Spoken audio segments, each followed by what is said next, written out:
Okie doke. All right, let's say the Lord's Prayer.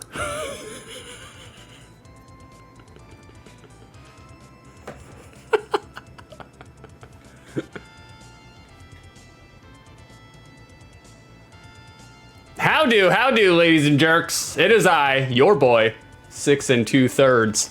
We are back here again to do another Outside the Lens Super Nintendo edition. I do not like intros, so we're gonna make it really zippy. Outside the Lens is the review, retrospective, hybrid, something of that sort. I don't know what it is. I go back and I play games from my formative years that I have not played since my formative years. We take a look at box art. We take a look at some trivia. We do some supplementary material, usually just video game commercials, because I love video game commercials, especially from the early to mid 90s. Big fan, big fan. And then we play the game for 15 minutes, just enough to get a sample, just enough for me to dictate whether or not the nostalgia is still there. And I review it based on 2 criteria that I have completely made up. And that's the format. That's the intro. Let's get into it, boys and girls. Here we go. We're going to start right away with our first game on the docket. Box art, Knights of the Round.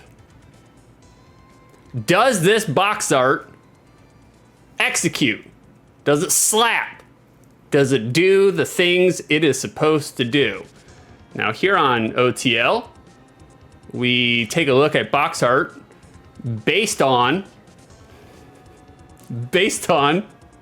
2 criteria, no different than how we review the game. And the first criteria is looking at this box art, is there action on the front of it? Do we see verbs?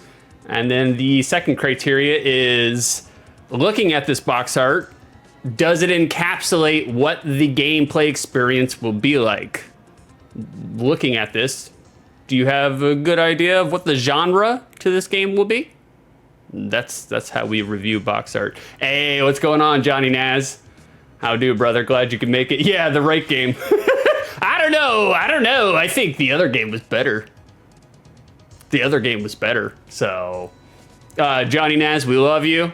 Just want to do a quick shout out. Me and Vicer were talking about how much we adore you last night.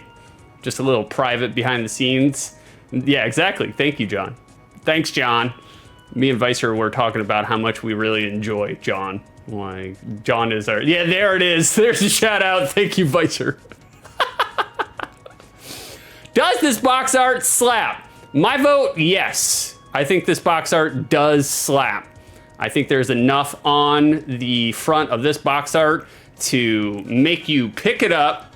Well, I guess you just have to be prepared to die. There he is. There's a Stenchy. Yeah, that's right. John is MVP. That's right. Without a doubt. He's the only reason we watch Super RPG Friends, to be honest with you. Frank, the other guy, Rio, I think his name is. Nah. It's all John. I tune in for the Johns. Hey, good morning, Amanda Panda. Glad you could make it. Can't wait to spank that ass later today. Oh, Beef's here too? Holy shit, everybody's here. The whole gang. God damn. So, box art. There is action on this box art. We got Arthur. I'm guessing this is Arthur. This looks kind of like Mongolian Arthur of the Round. He's holding his sword.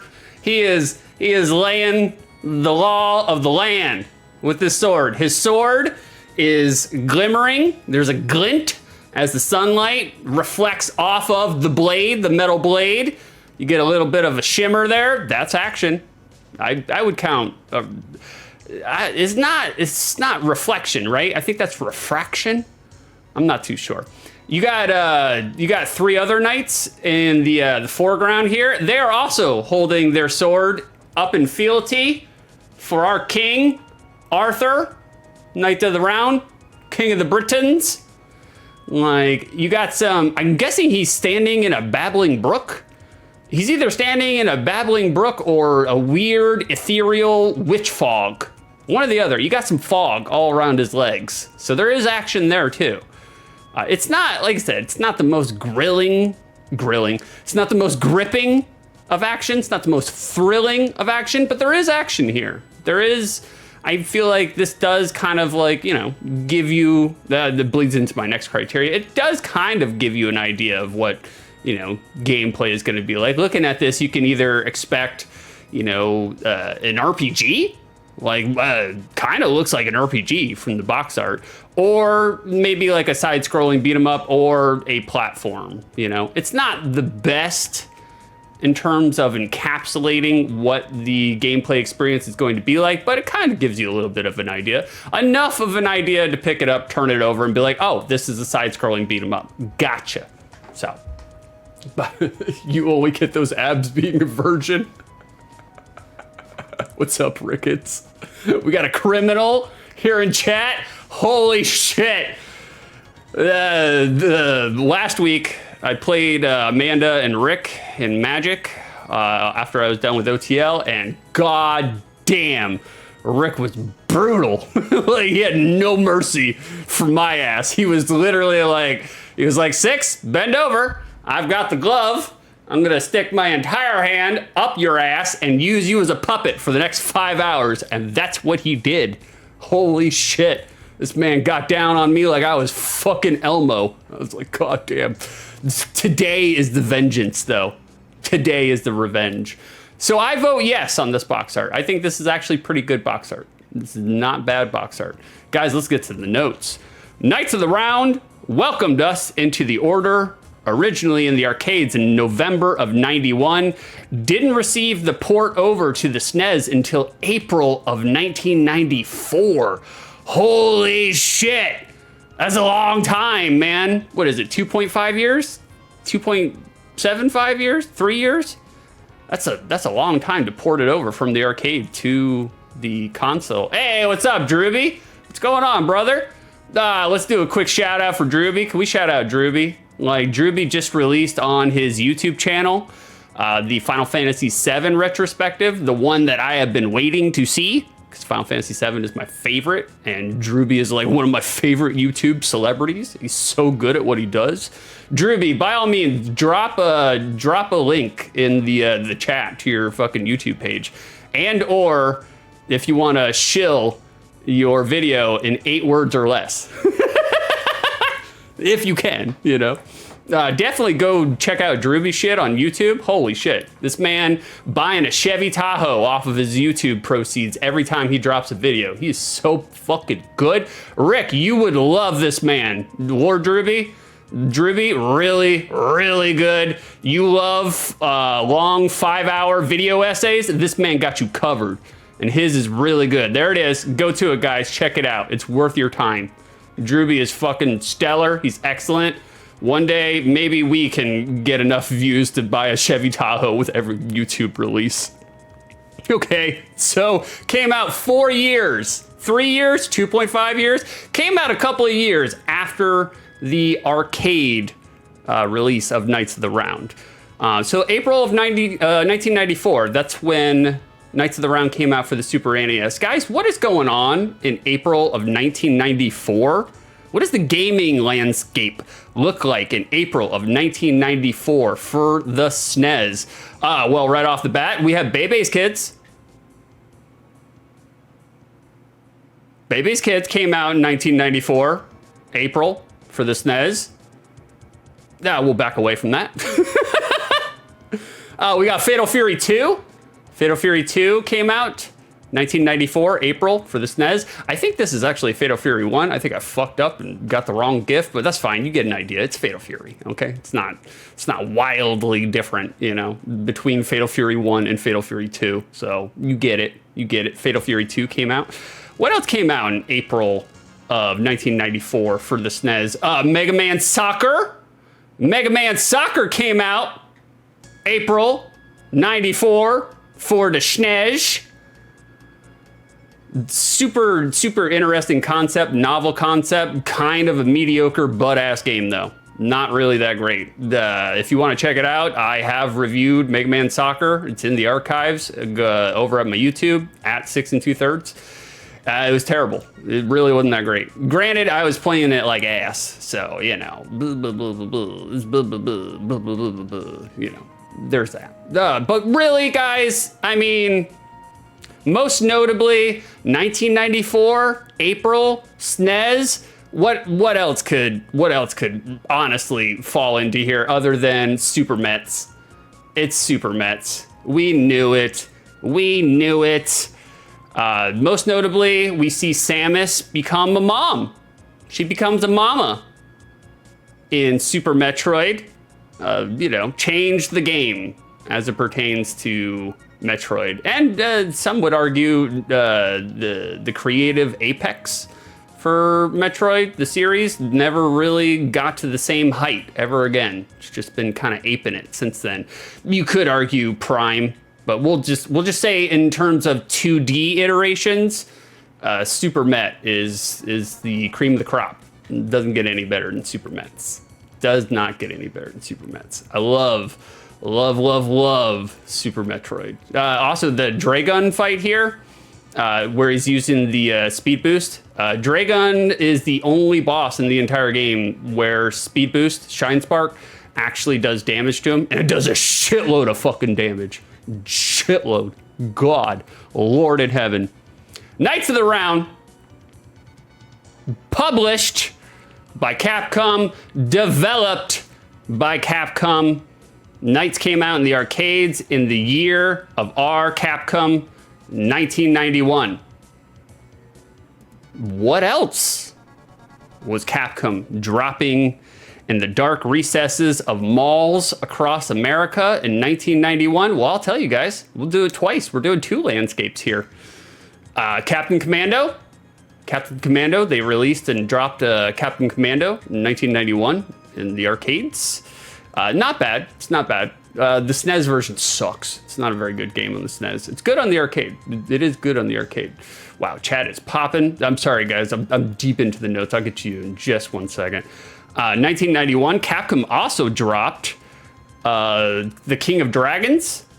The King of Dragons. Very Knights of the Round adjacent game. Super kind of in the same wheelhouse as Knights of the Round. I kind of wonder, because like my memory banks of Knights of the Round for the arcade, I kind of wonder if I was getting confused with King of the Dragons. Because I could have swore one of the arcade cabinets had a means where you could type in like your password, so to speak, and it would load your profile from a previous iteration. You know, it saved your characters onto the fucking coin-op arcade. And I'm not sure. I'm not sure if it was King of the Dragons or if it was Knights of the Round. I think it was King of the Dragons. I could be confusing the two, though. Could be confusing the two.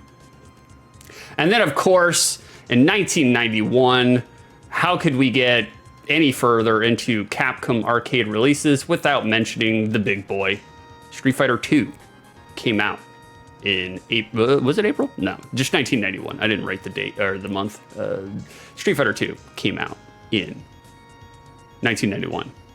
Capcom dropped it in the arcades. Changed game. Changed game. Never sold a dime. Oh, check you out, Vicer. We got to redeem. Vicer redeemed video game. He redeemed video game for the SNES. Much appreciated, Vicer. We'll write you down. We'll write you down right now, brother. The Vicer wants video game. VIDEOGAME for the SNES. Vicer, we got you in there, brother. We will play that game for sure. For sure. Of course, it never sold a dime. It only took quarters. Oh, you son of a bitch.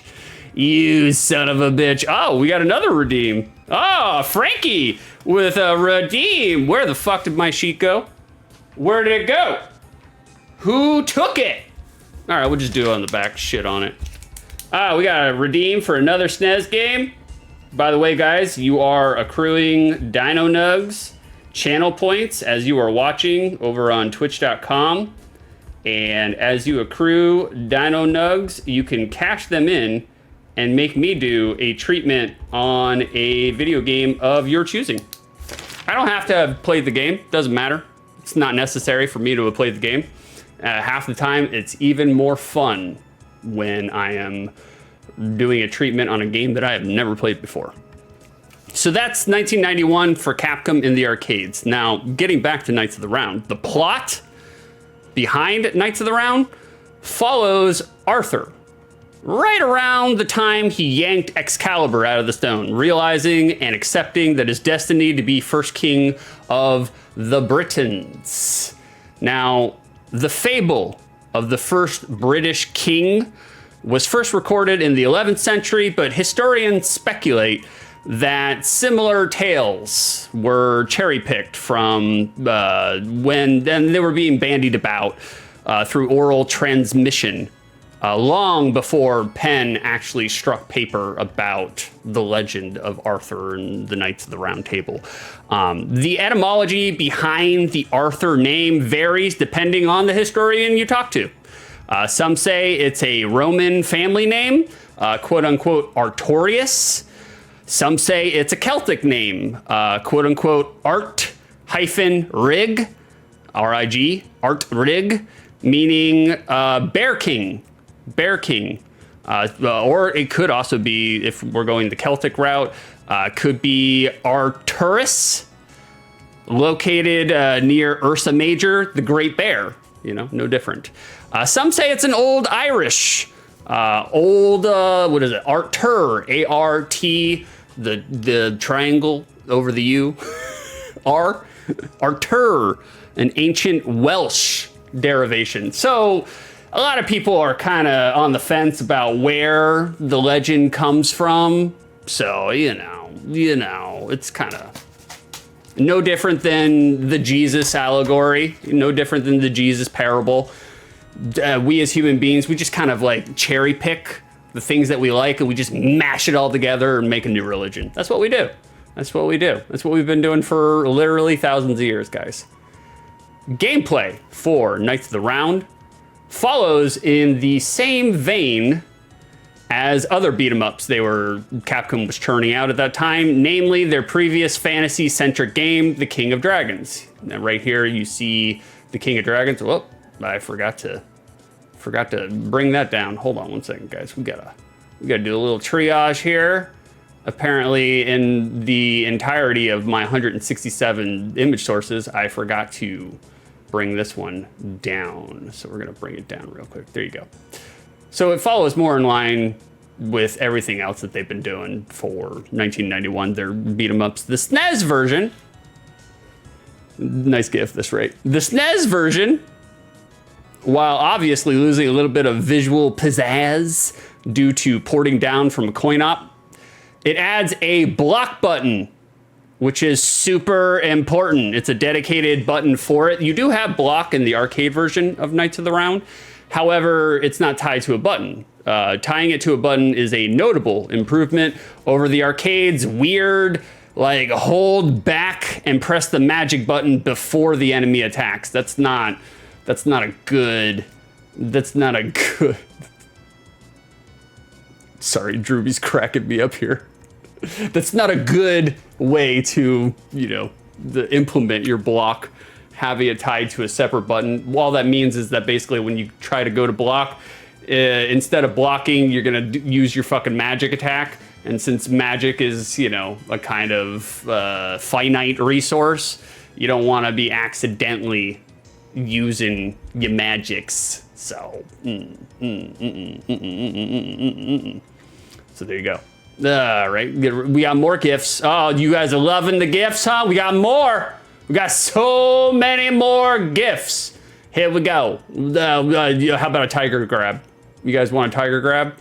Oh, I think I did this out of order. I think I was supposed to do that first. Yeah, that's all right. It's fine. Yeah, I was supposed to bring this up here and then do that from there. Oh, look at that tiger, though. The tiger just throwing your ass. Not too dissimilar. Nah, I already did this. Fuck it. You guys saw the tiger grab? Enjoy it. I used it for the wrong part. That's okay. We're just moving on. Not too dissimilar from Final Fight. Knights of the Round only has a 3-character roster, each falling into the standard beat 'em up tropes. Arthur here is our most well-rounded when it comes to stats. He does do the most horse damage. He does the most horse damage, guys. That's right. We'll bring this down and we'll bring this up. You can ride on your steed in this game. You can jump on the saddle and just start killing enemies left and right. So Arthur does the most horse damage when he is on his steed. I mean, it makes sense. Makes sense. I guess it makes sense. I don't fucking know. Yeah, Elden Ring. So yeah, you can get a horse steed. That's what Arthur looks like leveled up. As you level up the characters, their how they look, their appearance changes as well. Their armor gets bigger, their sword gets bigger. It's crazy. We got Lancelot. We got Lancelot, the Betrayer. The Betrayer. Lancelot is the fastest character, but also the weakest. Best for beginners, since this is a game where movement is truly beneficial. Lancelot would be the female character slot if we were following beat 'em up tropes. Lancelot would be your female character, because usually the female characters are the weakest, but they're the fastest. So that would be Lancelot. And we got our last boy here. We got Percival. Percival, bada bing. This is Beef's character. Percival, the spawn of a blacksmith, your standard slowest but strongest character. Interesting to note that the characters level up, and as they level up, their weapons and armor change appearance. Already said that. And so do the characters' appearance. And notably for Percival, Percival goes bald. And he grows a beard. So, you know, certainly suffering from those early era medieval anabolics. Surely he's suffering from them. Those back in the day, they were actually using ivermectin. That's Percival all leveled up. This man has gone bald from his trials and travails. And bada bing. Let's take it over to reception. We got reception notes here. Reception, that's your victory screen towards the end of the game. Reception for Knights of the Round for the SNES were fairly favorable, rooted firmly in your 7.0 range as it pertains to scores. You know, if you're into that kind of thing, give or take a few percentages in either direction. Reviewers praise the quality of the sprite art, seeing it as another successful Capcom flavored result. Looking very Capcom in a way that's recognizable and distinct. It does look like a Capcom-ass game, without a doubt. As of March 1992, some 5 months after its arcade release, Knights was listed as the most successful arcade cabinet that month, even outperforming Street Fighter II. Which especially porting an era where, or especially during, not porting, especially during an era where Street Fighter II is candidly hot, white hot, that's a very impressive feat. Detractors cited the visual audio downgrades as a mark against it, which is just casualties of porting down from an arcade coin-op. I don't really respect those detractions, but that's up to you. Reviewers also felt that its ho-hum experience was accentuated by a lack of variety. There's a lack of variety when it comes to Knights of the Round, since the formula can get a little stale by the game's end. Namely, specifically speaking, Knights does not have a grapple move for any of its characters, which is a noteworthy disappearance since a close grapple was the standard minimum by that time. So, and that is you had Frankie's attention to a very impressive feat. I did. That is my notes for Knights of the Round. We have some bonus material here. Didn't fit into the notes. Just stuff I want to show you. Just some neat stuff. You guys want to see some neat stuff? Here's a magazine promo from back in the day. I love in-print magazine promos for video games, especially in the early 90s to mid 90s. Huge fan. I don't understand the nightclub. I don't know what that's referencing. What's a nightclub? No nightclub has ever seen this. Are they just talking about like an assemblage of assemblage? You see how I fucking, turned into a... Oh, nightclub! Oh, that's a John level pun. Oh, man. I'm glad I'm glad we got there together, guys. I was thinking like a bunch of high school nerds, like medieval enthusiasts, nightclub. I'm glad you guys are here to steer us. So that's a magazine promo. During development for Street Fighter and during development for Knights of the Round, I can't remember which one came out first, probably Street Fighter 2. Lancelot, this is a promo conceptual art of Lancelot. Some people were saying online that the conceptual art for Lancelot is very, very similar to Vega, to Claw's character from Street Fighter 2. They were saying that basically they just took Lancelot's concept art and just transferred it over to Vega. And I can see that. I can kind of see that. It's very, very similar to the Vega stuff right here. This looks like Vega, just different mask, no claws, same pose, the exact same pose. So I think it's there. I think they're right. I think the internet is right. Knights of the Round is also notable for treasure cutting and food cutting. In the game, if you come across some treasure, you can strike it and it'll split into tinier treasures. If you come across some food, you can strike it and it'll split into tinier little foods, which is actually really cool if you're playing the game with another human being, if you're playing with a friend, because rather than someone playing the game with me and I gobble up all the treasures and all of the fucking foods, if you attack it, now you and your friend can both share half of the same reward, which is actually really cool. And like, I don't think I've seen that in any other beat 'em up other than Knights of the Round. I could be wrong, but I can't remember a beat 'em up where that happens. So food cutting and treasure cutting. And now, guys, let's get to the second dairy market. Let's see how much milk Knights of the Round is bringing in nowadays for all you antique retro video game collectors. Knights of the Round is going for loose $89.99. It's $90. Complete Sib, complete in box, $304. New, brand spanking new, sealed, $480. Graded, ridiculous, $5,999.99. Get fucked, get out of here. Nobody's paying $6,000 for Knights of the Round graded. Not a chance. Box only, just the cardboard box, $101. Manual only, just the little booklet comes with the game, $50. $50. Knights of the Round is fetching some dollars as it pertains to the online market, the online secondary market. Graded games are a scam. Yeah, it is. Oh yeah. It's no law at all. You just make up whatever number you want, you know. So it's not really all that different from, you know, graded paper card games, paper magic, so to speak, paper cardboard. You can grade it and then just fucking make up whatever price you want. It's whatever price that, you know, you can get for it. That's what it's worth, quote unquote. So that's stout.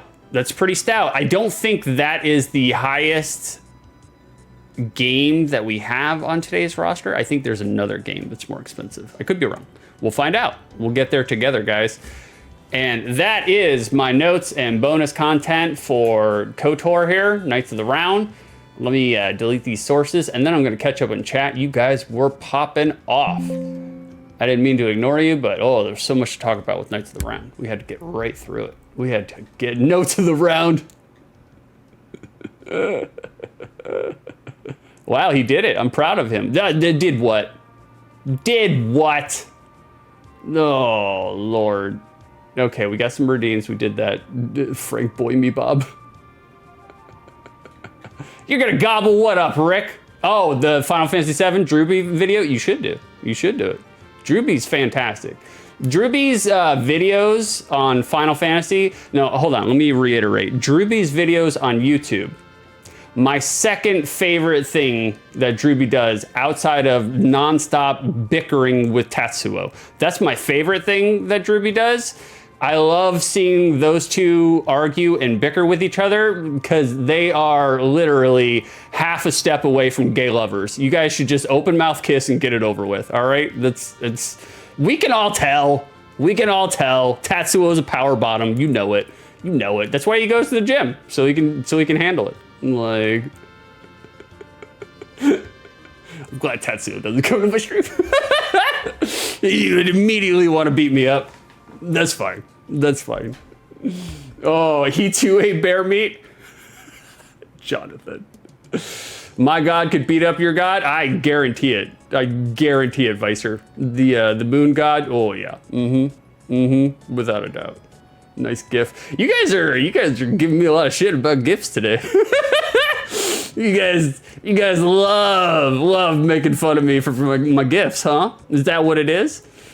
The thing. My coworkers apparently think I'm stupid. When I was asking the name of the game I redeemed, they made sure I knew I would have to play it on the computer and probably wouldn't be able to buy a physical copy. What? What? Your coworkers are dumb, Erica. What are they talking about? Did you immediately throw a turkey focaccia at them? Tell them shut up and chow down? Like, we're both bottoms. It would never work out. Oh God. I played Guilty Gear with Tatsuo the other night. Oh, no shit. You played, was it Strive? Was it Strive, Frank? Were you playing a Slayer? Frank's got big Slayer main energy. You could tell. You could tell. Look at him. Look at him. I do too, to be honest with you. I love Slayer. I think he's super cool. I tried Slayer. He was fun. Yeah. He's all kind of like crazy unga bunga. At least what I remember from other Guilty Gear games. He was unga bunga. I was pissing off a lot of Slayers last night. I grabbed the latest season, but man, I haven't played Strive in so fucking long.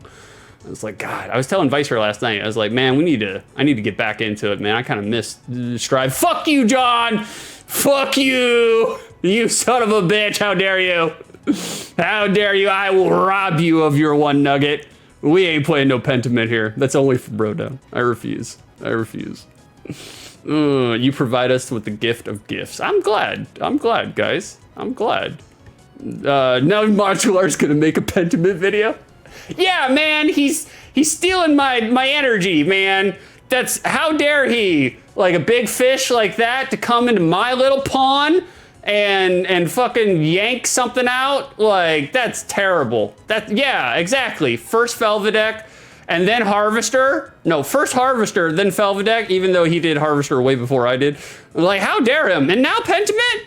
Yeah. And I think it's weird. Modular was blue in his Velvedek video. Just weird. I agree.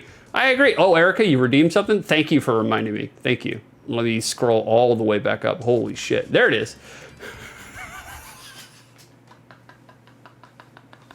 Shut up, Erica. How dare you use... Is there a real game called Mohawk and Headphone Jack? Is that a real game? Is that what you've been setting us up the whole time? You turned it around on me and Beef? You took the power away from me and Beef? We'll write you down, Erica. We'll write you down. Mohawk and Headphone Jack. I'm pretty sure that's not a real game. But I'll write it down anyways. Headphone Jack. Oh, the lovely Erica. You're in there, baby. You're in there all day, mama. You guys are crazy. All right, guys, we gotta get going. Yeah, remember, Mohawk and Headphone Jack. That's right. My coworker used to be a game designer, and this is the one she worked on. Are you serious? It's real? No. No. Is it? It's a real-ass game? We were making fun of you the whole time, and it was a real-ass game? Holy shit, I've never heard of it. Your coworker was a game designer, and they worked on it? That's super cool, man. You should, okay, two things. One, mine them for all the data and information they have about that game, because I love behind the scenes shop talk, work talk. I love that kind of stuff. And then two, tell them to come over here and watch me review it and just skewer the fuck out of it. Because that's what I'm gonna do. I guarantee it. All right, guys, let's bring in some supplementary material here. You guys need some supplementary stuff. I know you do. I know you do. Ah, it's playing the best of Super Nintendo music. I didn't order that. Did you guys order that? I didn't order that. All right, we got a little intermezzo here, just so I can take a pee break, because I drank literally 3 gallons of coffee before I got on stream. So you know, I got a lot of urine in the bladder. We're gonna watch this video right here, currently in progress. It's Knights of the Round. I think it's like a 1970s movie. I hope that switched over. If it didn't, you guys are just gonna sit here and look at nothing. I'll be right back. Oh wait, shit! I forgot to turn it up for you. Hold on. It's a little low. It's a little low. All right, we'll crank it up for you. There you go. Now we're loud. Now we're loud. All right, I'll be right back.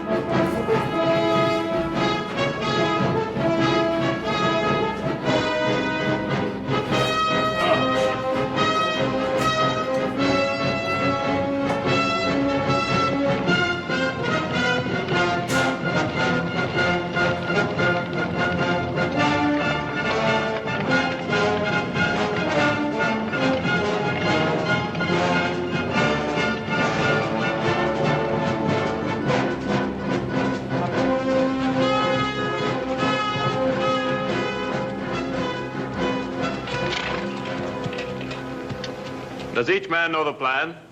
Every man is in his place and every man has his orders. Do they but obey them, and Mordred will never forget this day. Mordred will not forget this day. May he not live to. And may this be the sword that bids him sweet farewell.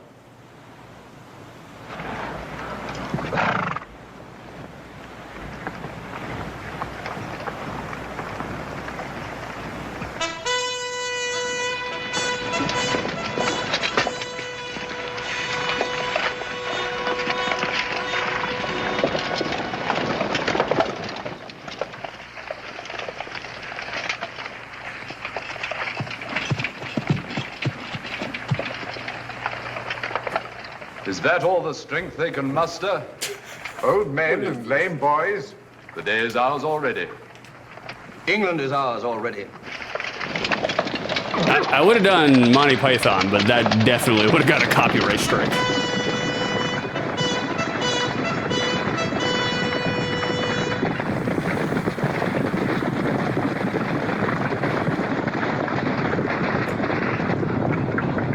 Wow, look at that riveting to combat action. That's a long cut. They didn't edit it. They're doing a long edit here. Ah, man, back when movies were movies, you know?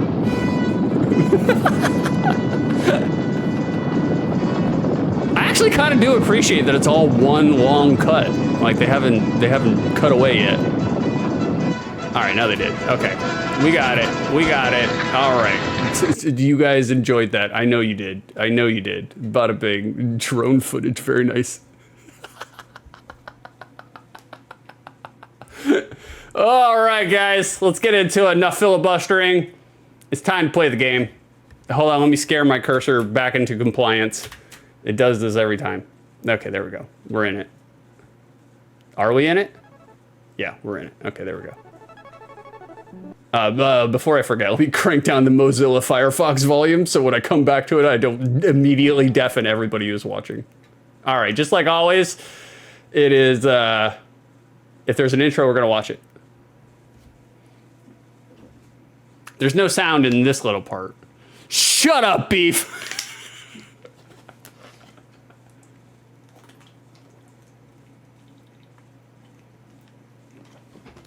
Excelsior. It's weird. Oh, Frankie already out of time. Wow. We already added time. Nice. It's weird that there's no fucking music in this part, man. No music, no sound. It's a good game, whatever. It is a good game. It is a good game. I played the fuck out of this as a kid. There we go. Now we got sound. It's so weird. It's so strange. Like, all right, we'll add time in just a second. Let's take a look at our onions. All right, we got Lancelot. Also, chat, go ahead and drop in chat. Oh, it's cool that they show the level ups to the armor. That's cool, man. I like that. That's cool. 40 minutes of setup, 20 minutes of game. Shut up, Beef! How dare you speak the truth? while I'm doing this, guys, checking out the onions, go ahead and drop in chat who I should play with. Should I be Percival? Should I be Arthur? Should I be Lancelot? I usually play as Lancelot, but I'll be whoever you guys want me to be. All right, options. Check out our onions. We'll keep it at normal. Attack is Y, jump is B, X is block, and our desperation move is A. Okay, I'll forget that immediately as soon as we go into there. Play a Spunko. Lancelot is king. Oh, Frankie wants to be the cuckolder, huh? Wow, Lancelot, the betrayer. All right, Lancelot it is. Lancelot's probably the good choice because play Hagar the Percival. Lancelot's a good choice because the game's a little on the slow side, so having a fast, speedy character, smart choice. Smart choice. You need a Game Genie. You can do Game Genie through RetroArch, but I don't know how to fucking do it, so I never looked it up. I've never looked it up. That would take a level of production that we're not known for here.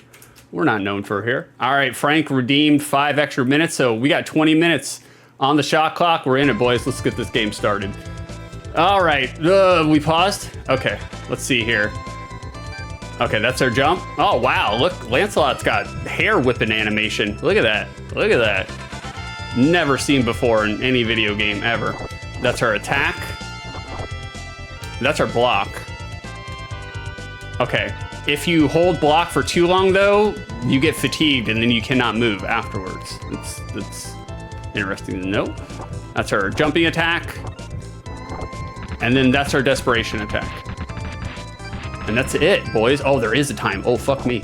All right, we're in it. All right, just as I said, no, you can't split that treasure.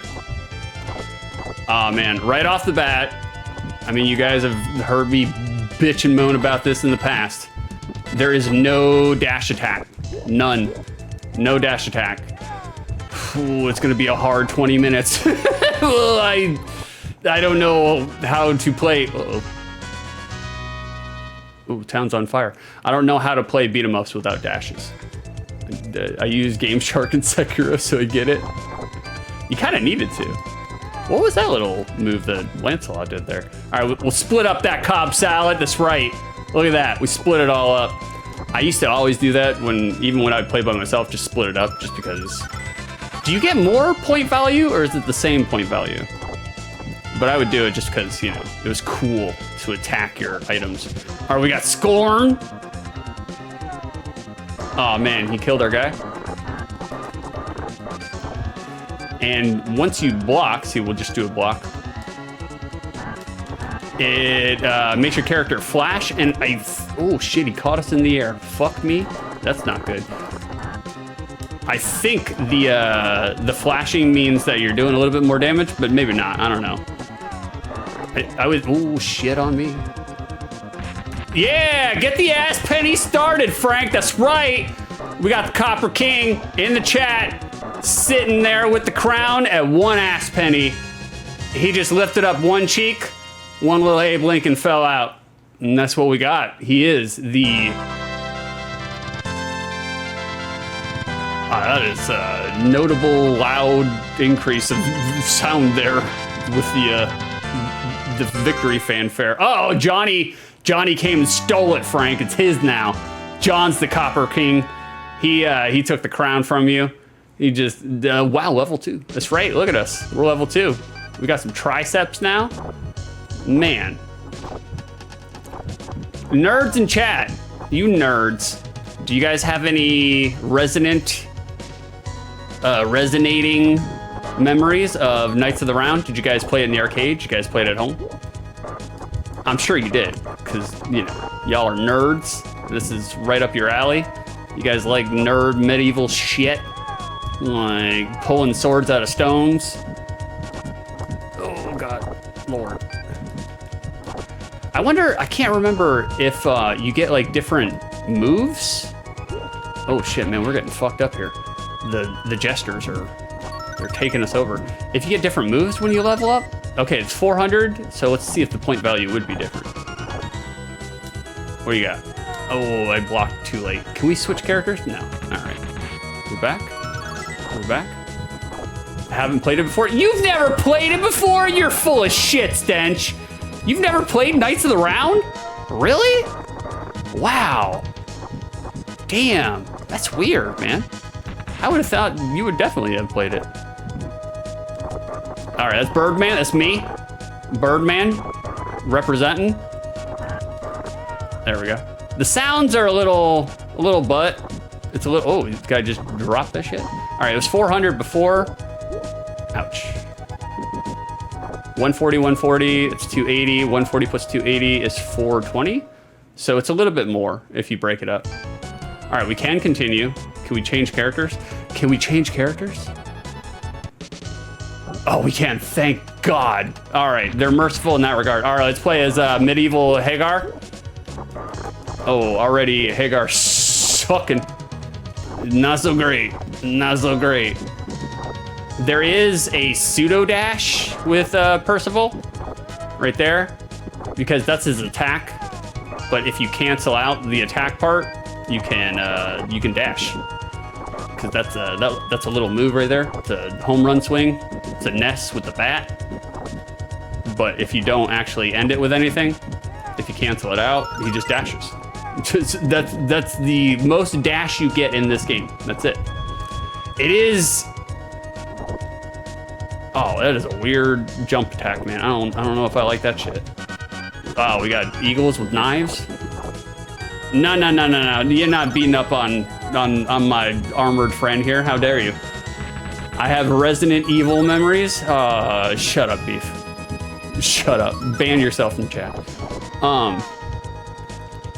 I am feeling a little bit of the monotony when it comes. Oh, we leveled up. Nice. When it comes to actual gameplay mechanics, it's a little on the shallow side, boys.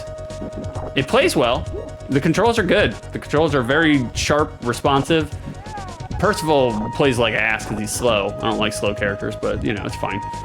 But the lack of a grab, oof, and a dash, even though Percival kind of has a dash. This is the greatest video game I've ever seen in my entire life. Well, I'm glad I could bring it to you, Vicer. Let's break that up. Look at our fruit basket there. Break that up too. Nope. No, we didn't. Oh, the sword master. Wow. Knock him off that fucking sword. This is my fucking horse. Thank you very much. The horse is OP as shit too. All you gotta do is just get up on the enemy and just stun lock them to win. All right.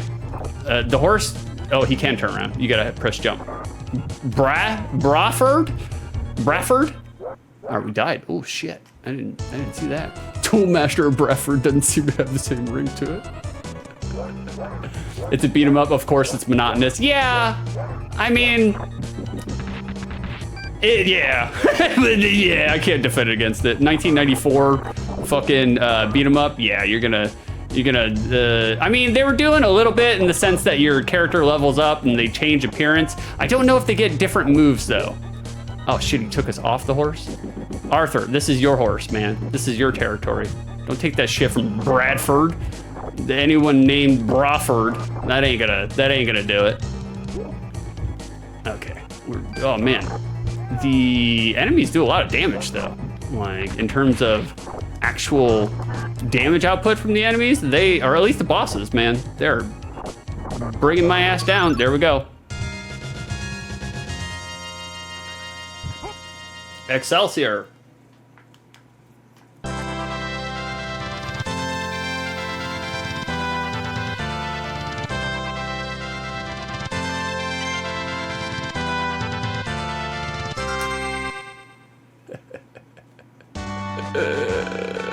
How many? Oh, what's going on, Tempest? I didn't see you come in, man.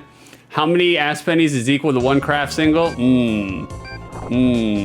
How much does it cost for a pack of craft singles nowadays? I don't buy that shit. That's trash cheese. I don't buy trash cheese. Oh, we leveled up again. We leveled up again because it doesn't taste like cheese. It tastes like orange. It tastes like the color orange. That's it. I would think a pack of craft singles, probably like what, $4?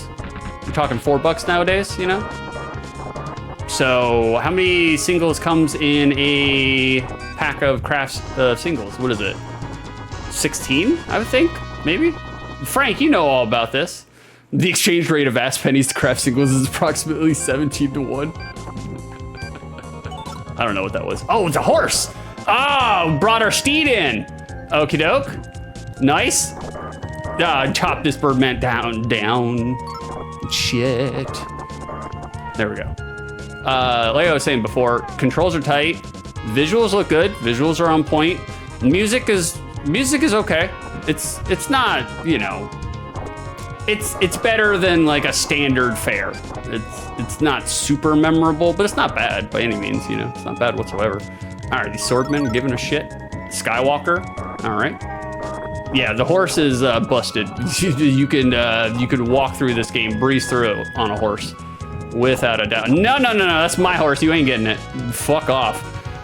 I would say so far the sound effects are probably outside of it being very monotonous and kind of shallow. The sound effects are probably my biggest criticism at this point. Sound effects just sound very sat on, you know, like it's very. Ooh, shit. What is that?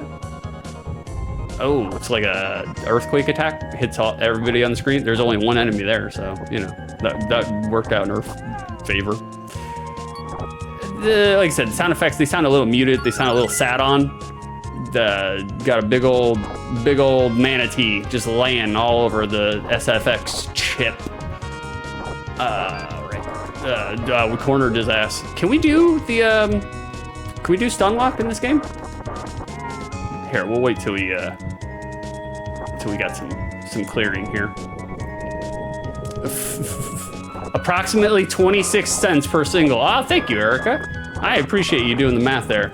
Like, now we know how many ass pennies it takes to even look upon Frank over at Super RPG Friends. Can we get Frank at Super RPG Friends? Can we get him a shout out? Can one of my 27 moderators give Frank a shout out? Like, he needs one. If you want to get all of the latest, oh shit, I didn't mean to pick Arthur, but we'll do Arthur. If you want to get all the latest craft single recipes, the news, the scoops about craft singles, that's where you go. You go to Super RPG Friends, without a doubt, guys. That's where I go to get all my craft single news. I need to know. Yeah, exactly. Go follow Super RPG Friends, without a doubt. I wasn't sure what the exchange rate on ass pennies to regular pennies is. It's 1 for 1. Ass pennies are exactly the regular pennies, you know? Oh man, I remember back in the day when I was in high school and I would do drunk driving. Don't recommend it, don't do that. But I was young and I thought I was invincible for a very long time. I thought I was invincible. I would, my friends, the rumor mill, the Meemaw's urban science was that if you wanted to beat a breathalyzer, if you get pulled over and you're drunk, you would stick a couple pennies in your mouth and the copper would somehow, defeat the breathalyzer. So I remember distinctly getting really drunk at friends' houses, driving home, and just sucking on pennies the entire way.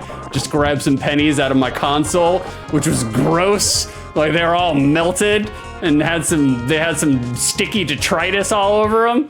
Oh, Lord. Oh, man. And I would suck on those bad boys. God, man. It was, I mean, it's no wonder that after my teenage years, I became a high octane germaphobe. I've since relented on a lot of that. I'm not even remotely the germaphobe that I used to be. There we go. We got rid of that tiger, that throwing ass tiger. You guys want to see the throw? Let's see. Let's see if the tiger will throw us. That's the throw animation right there. Come on, where you at, tiger? Where you at? Bro, you just following me around, waiting for treats? Look at this. Look at this enemy AI right now. Nothing. We're not getting anything out of this AI. Holy shit. Where's the challenge, boys? All right, fuck this. Jesus. You gonna do something? Look at that, we're just standing still. Completely still. Oh, fuck, I missed my treasure. I was making a point, and I lost my riches. There we go, we'll desperation attack. We'll desperation attack. I'm tired of these fat boys. Oh, God. Swordman, Buster something? Magician? Oh, you can stun lock, look at that. Look at that. You can just sit here and just wail. Don't even have to finish your combo. Bada bang, just one hits, a little tappy taps. There you go. That's how you beat the game, guys. That's how you beat the game. Yes, because the cop wouldn't notice you chewing on pennies. Nah, he wouldn't notice. Cops don't notice shit. They like to think of themselves as, you know, being very perceptive. They are not. They are not. Not whatsoever. They're only looking for what they want to look for. You know, which is reasons to beat up people of color. That's what they're looking for. They're looking for an excuse to do that at any point in time. As I'm sure, ooh, we leveled up, nice. Beef and chat can tell you all about. He's seen all the, oh yeah, get that beef Wellington, that Gordon Ramsay beef Wellington. Oh, it's perfect. It's perfect. Gordon Ramsay does make a really good fucking beef Wellington. I've never actually eaten beef Wellington before. It looks good though. It looks good. It's just beef wrapped in puff pastry, you know. So it's got to be good. How can it be bad, you know? It's a big piece of steak wrapped in a croissant, you know. How can that be bad? Well, at least they give you a lot of continues. They are very, let's be Lancelot. They are very merciful as pertains to continues here. So rocking it. All right. Percival, a lot faster. We got some shoulder pads now. Nice. It's a little on the dull side, boys. It's a little on the dull side. Oh wait, is that a? Oh, okay. Percival, or not Percival, Lancelot. I don't know why that hit Fat Man all the way over there. Huh. You can do a swing attack by doing a Hadoken motion. That's interesting. Oh shit. I'm trying to figure out how he does Lancelot's doing a little kick here. Oh well, fuck it. You know. Miss Beef makes Wellingtons for the holidays. If you ever came to visit, you could have some. I can't even get fucking 3 days off of work, Beef. How the fuck am I gonna go up to Nuggetsville? Bro. Like, shit, man. We are coming to some conclusions about our occupation status. At the end of the year, we are going to, let's break up that turkey. Fuck yeah. At the end of the year, we are going to make some serious decisions about whether or not we are going to continue as a business. I am going to go to the end of this year, and I might not be a business owner after the end of this year. I might just sell the business off and do something else, because, bro, I was so maximum stressed this week. And it put into focus very much that I was like, okay, as a business owner, I get no time off, no vacation time, no sick time. And I was like, that shit's getting old really quick. Granted, I didn't need any sick time. I wasn't sick or anything, but my truck broke down this week, so. And I had to fire a client because they were giving me shit about it. And I was like, So anyways, we'll figure it out. It makes sense for a germaphobe to have a truck full of bleach and chlorine. I do like the sanitization power that chlorine has, you know? Like, it kills everything, man. Nothing survives chlorine. Not even concrete. Concrete doesn't even survive chlorine. Chlorine kills everything. Let's bring it back to Percival. Is he bald yet? No, he's not bald yet. All right, we got Arlon here. Bada bing. Take him down. Take him out. Gotta keep him separated. Come on now. Fuck, dude. Bosses do a lot of damage. They do a lot of damage. It's hard, too. It sounds like you like chlorine too much to give up on the business. I do like chlorine. Beef and I used to make fun of our father, Pool Alpha, because his answer to everything, literally everything, was spray some bleach on it. put some pool chlorine on it. That was his answer to everything. And I kind of come to that conclusion myself, to be honest with you. Like, I understand the power of chlorine, you know? Which is funny, because chlorine is just hyposodium chlorate, which is just really, really concentrated salt. That's all that it is. In a liquid, suspended in a liquid form, of course. It's weird that the music for the stage ends is so loud. It is very loud.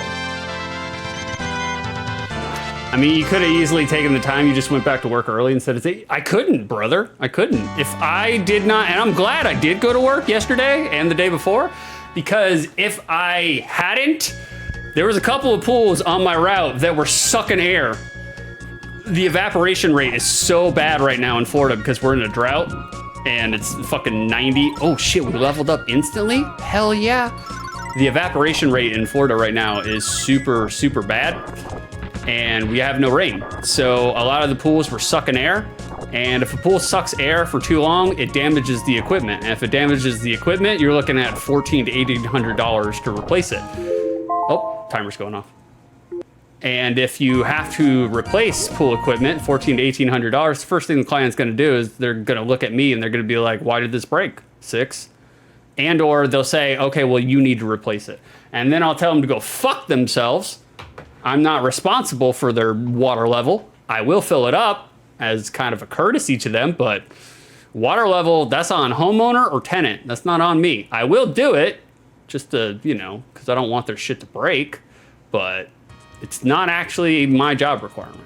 So, but it's easier in the long run, you know, go the path of least resistance. You don't want a bunch of clients coming at you and fucking being angry with you. My job is stressful enough. I don't need more stress. So, you know, broken leg, rub a little chlorine on it. You know it. You know it. Wife got hit with breast cancer. Soak those sweater puppies in chlorine. You guys got it. You guys got it. You understand. That's how you do it. That's how you do it. I'll fill it up. Just let me finish this beer. And that's the other part that fucking drives me nuts is like I have to fill up these pools. And I have notified these people, your pool has a leak. You need to call a leak specialist to fix your leak. And then they're like, no, we're not gonna do that. And then I'm like, okay. And then they bitch at me because I charge them $15 per fill up. I'm just like, you're not fixing your pool. What do you expect? If I have to go to your pool, turn the water on, go an hour into my route, take off my route, turn around, come back to your property, yeah, that's gonna cost money. If it costs me labor, chemical, or time, it's gonna cost you money. That's how it works. That's how it works. Don't like it? Fire me. So anyways.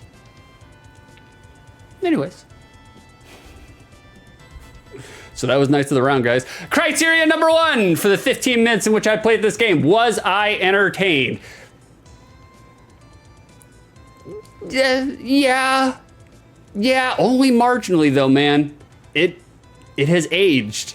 Knights of the Round has aged.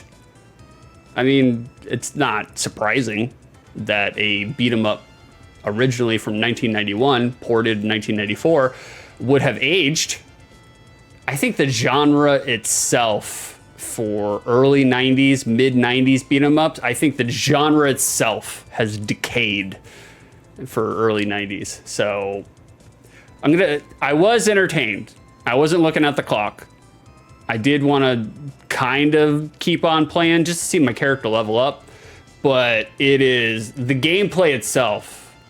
We'll get to that in a minute. We'll just say I was entertained, only marginally so though. Criteria number 2. Now that I played this game, does my memory of it exist outside the lens of nostalgia? That's a no, boys. That's a no. When I was a young lad, I had a lot more fun with this game then, rather than now. And I know I'm wearing modern day shitty gamer goggles while reviewing this game, but it's true. there's decay on it. You know, you can tell. And I don't know how much of it is decay in the game itself and just decay in the genre when compared to now, but it's shallow, man. It's puddle deep. It doesn't have a lot of depth. It's one thing, I mean, if you're going to make a gamer sit and play a game where they're basically just mashing the same button over and over and over and over again, there has to be variety in that sequencing. There has to be incentivization to get them to want to continue playing. Otherwise, you're just pressing Y. And that's, granted, when I was a child, that was entertaining. That's all you needed. But I didn't have a lot of points of reference back then, versus now I have played basically every beat 'em up that's ever existed, for the most part. And I can see that, like, this is kind of, it's a little on the dull side when it comes to beat 'em ups. I do applaud it for having a level up mechanism. I do applaud it for, you know, not only just having a level up mechanism, but a level up that actually changes the appearance of the character itself. I think that's very laudable, because although it doesn't, I don't think it necessarily changes the gameplay of the character itself, it does change the visual aspect. And I think that's worthy. Like, they didn't have to do that. They could have just said, you're at level 8, and kept the exact same sprite, you know? And so, do I think this game is a turd? No, I do not find this game as a turd. It is not a turd. It needs a dash button. It needs a little bit more in terms of variety with gameplay, maybe some stronger sound effects, but it's not a turd. Not a turd. Story is also a little sparse. Not that, you know, if you're playing a side-scrolling beat 'em up, you're not playing for the story. Not really, you know? They don't necessarily go hand in hand. Plot and side-scrolling beat 'em up. So, but it's not a turd. Knights of the Round, not a turd. I will not put it in the turd category, the turd column, because it's not a turd. And that's all I got to say about Knights of the Round, about KOTOR. Like, the original KOTOR. Thank you very much. We'll get rid of the OST. We don't need that anymore. Knights of the Round. We'll bring out the Punch-Outs, the OST, at a very, very low volume. Yeah, that's super low. That's fine. That's fine. When I was reviewing last week's video, I was like, man, the gameplay, the OST was, I felt like it was kind of drowning me out a little bit, but maybe not. We'll turn it up one notch. You get one click. That's it. All right, guys, on to our next game. Bada bing. Catch up on chat. For Six's wife sweaters puppies, probably need to algae killer too. No. I have no wife. I am a unclaimed man. I am fully feral. I will never. I was domesticated one time in my life. I don't talk about it a whole bunch, but I was domesticated once. Guess what? I'll never fucking do that again. Never. I have way too much fun being fucking feral. Look, it's, you know, it's a better life being single. It is. Like, it's a better life. Some people thrive in marriage, like Beef. Beef thrives in marriage. He's good as a married guy. And a lot of Beef's thriving in marriage comes from Beef fucking being hopelessly lonely for a long period of his life. So yeah, he's gonna be happy being married, as he should. However, me, I was not necessarily hopelessly lonely. I was swimming in it at all points in time. Look at this hair. How could you not, you know? So I've gotten to the point where I'm like, I don't need it. I could get it at any point in time. That's easy. But it's like, I don't need it. I just focus on my work and work on OTL and talk to you, the virgin nerds. And that's it. You know, just the love is not necessary anymore. I've had enough of it. I've had my taste of it multiple times in my life. It's not really necessary to our overall thing here. Voluntarily an incel here. Like, Six got sick of swimming in poo and decided to start cleaning pools. That's right. That's right. At least I get paid for swimming in pool or cleaning pools, you know. like swimming in poon. Ah, that just takes money out of your pocket. Out of your pocket. Box art. Super Punch Out. Does this box art slap? Does it hit? Does it execute? I vote no. I do not feel like Super Punch Out, the box art, necessarily executes. I don't feel like it slaps. I don't actually like Super Punch Out's box art. I think this is some bobo generic shit here. This is big flea market yard sale scraps here. This is I feel almost like this is kind of like Chinese or Korean knockoff art. Like it's not good. It's not good. I don't particularly like it. Is there action on this box art? Do we see verbs? Technically, yes. We do see verbs. You got Super Macho Man. I think that's his name. He's doing an uppercut. You got Bald Bull. He's doing a straight line jab. And you got Mr. Sandman? Is that Mr. Sandman? He's just posing. That's posing. He's getting ready for like an overhead haymaker, but not really. And that's it, guys. That's all the action. I feel like this is bottom of the barrel when it comes to action. This is not very good action. It's a boxing game.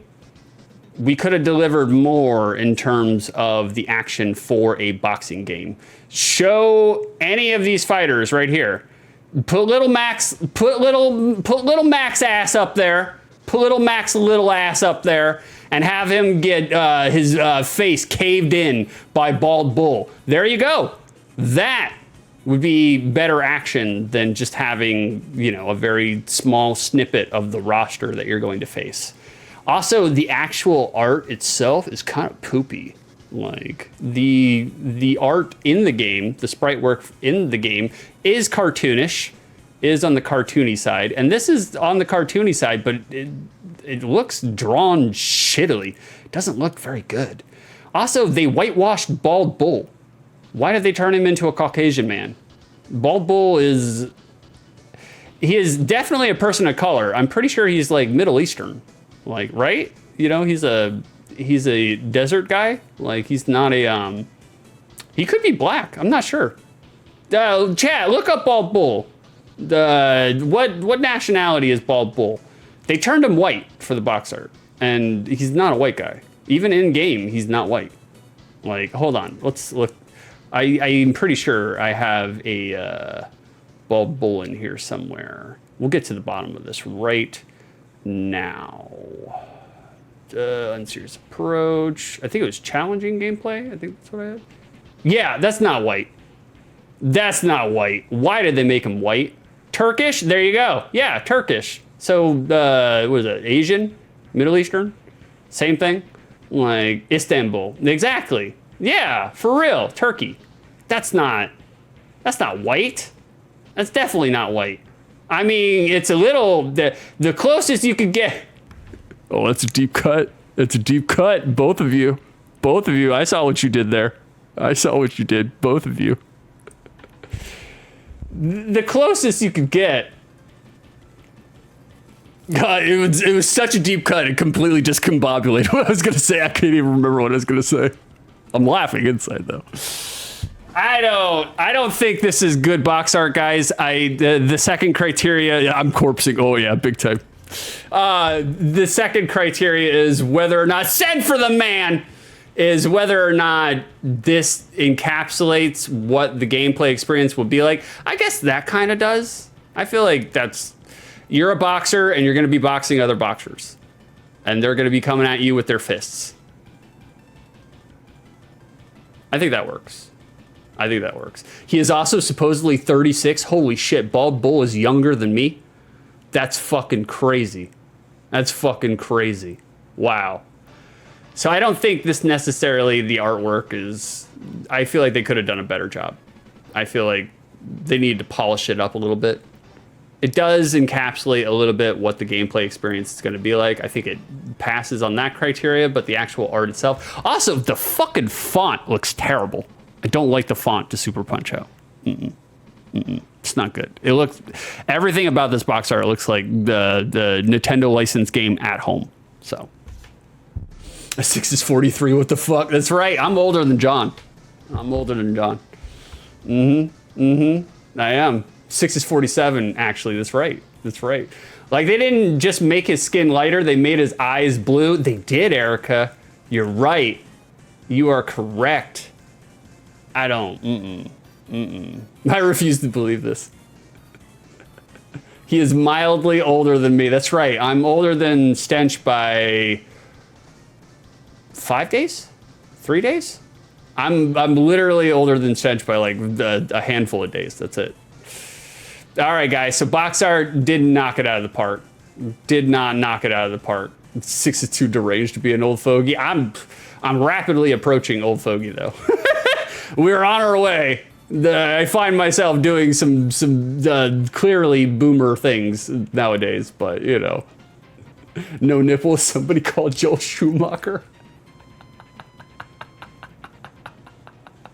I thought he was deranged because he's an old fogey. Look here, young missy.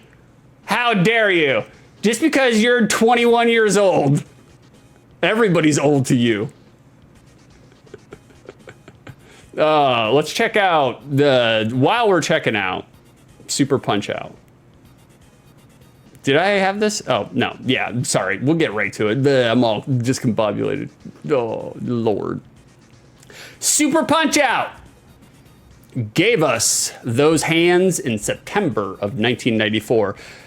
10 years and some change after its original NES iteration.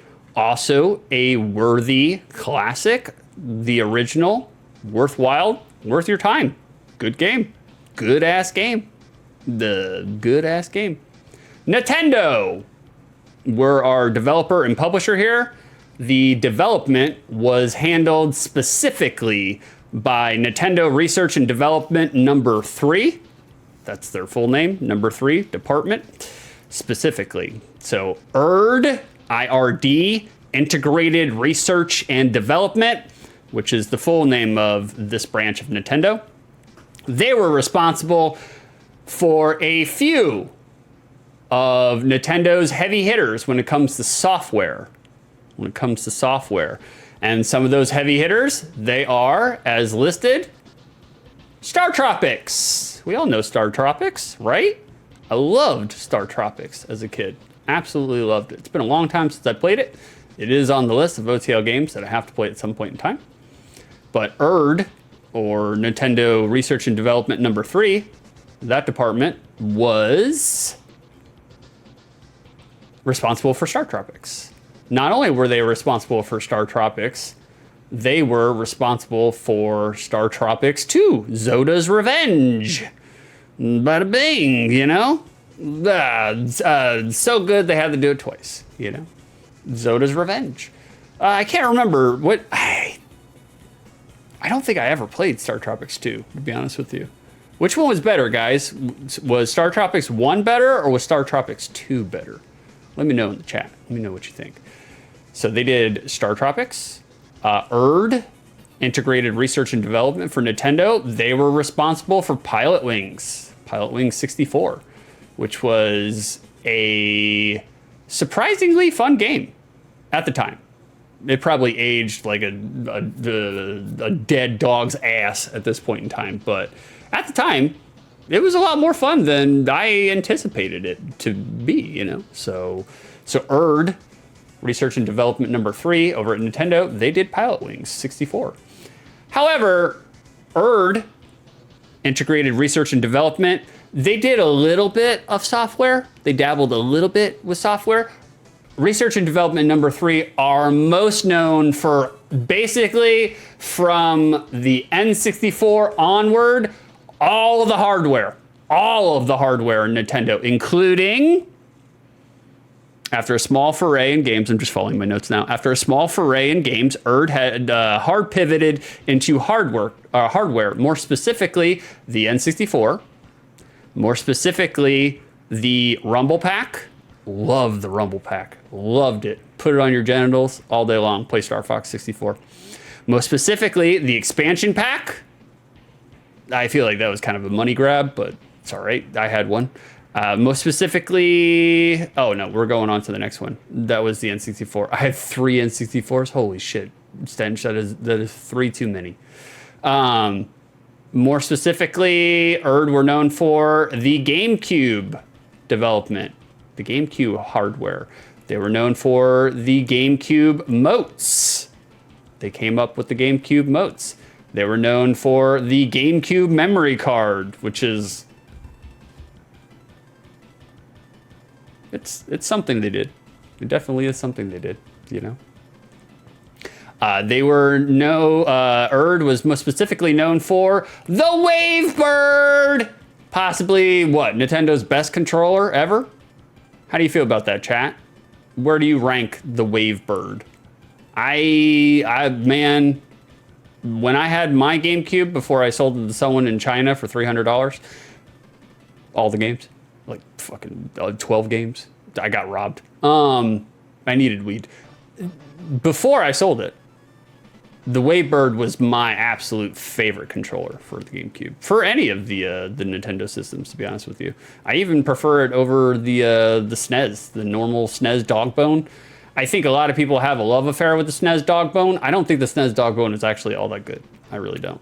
Like, it has a lot of hypercharged nostalgia behind it, but in terms of an actual controller feel, I feel it feels kind of cheapy. It feels kind of Fisher Price in my hands.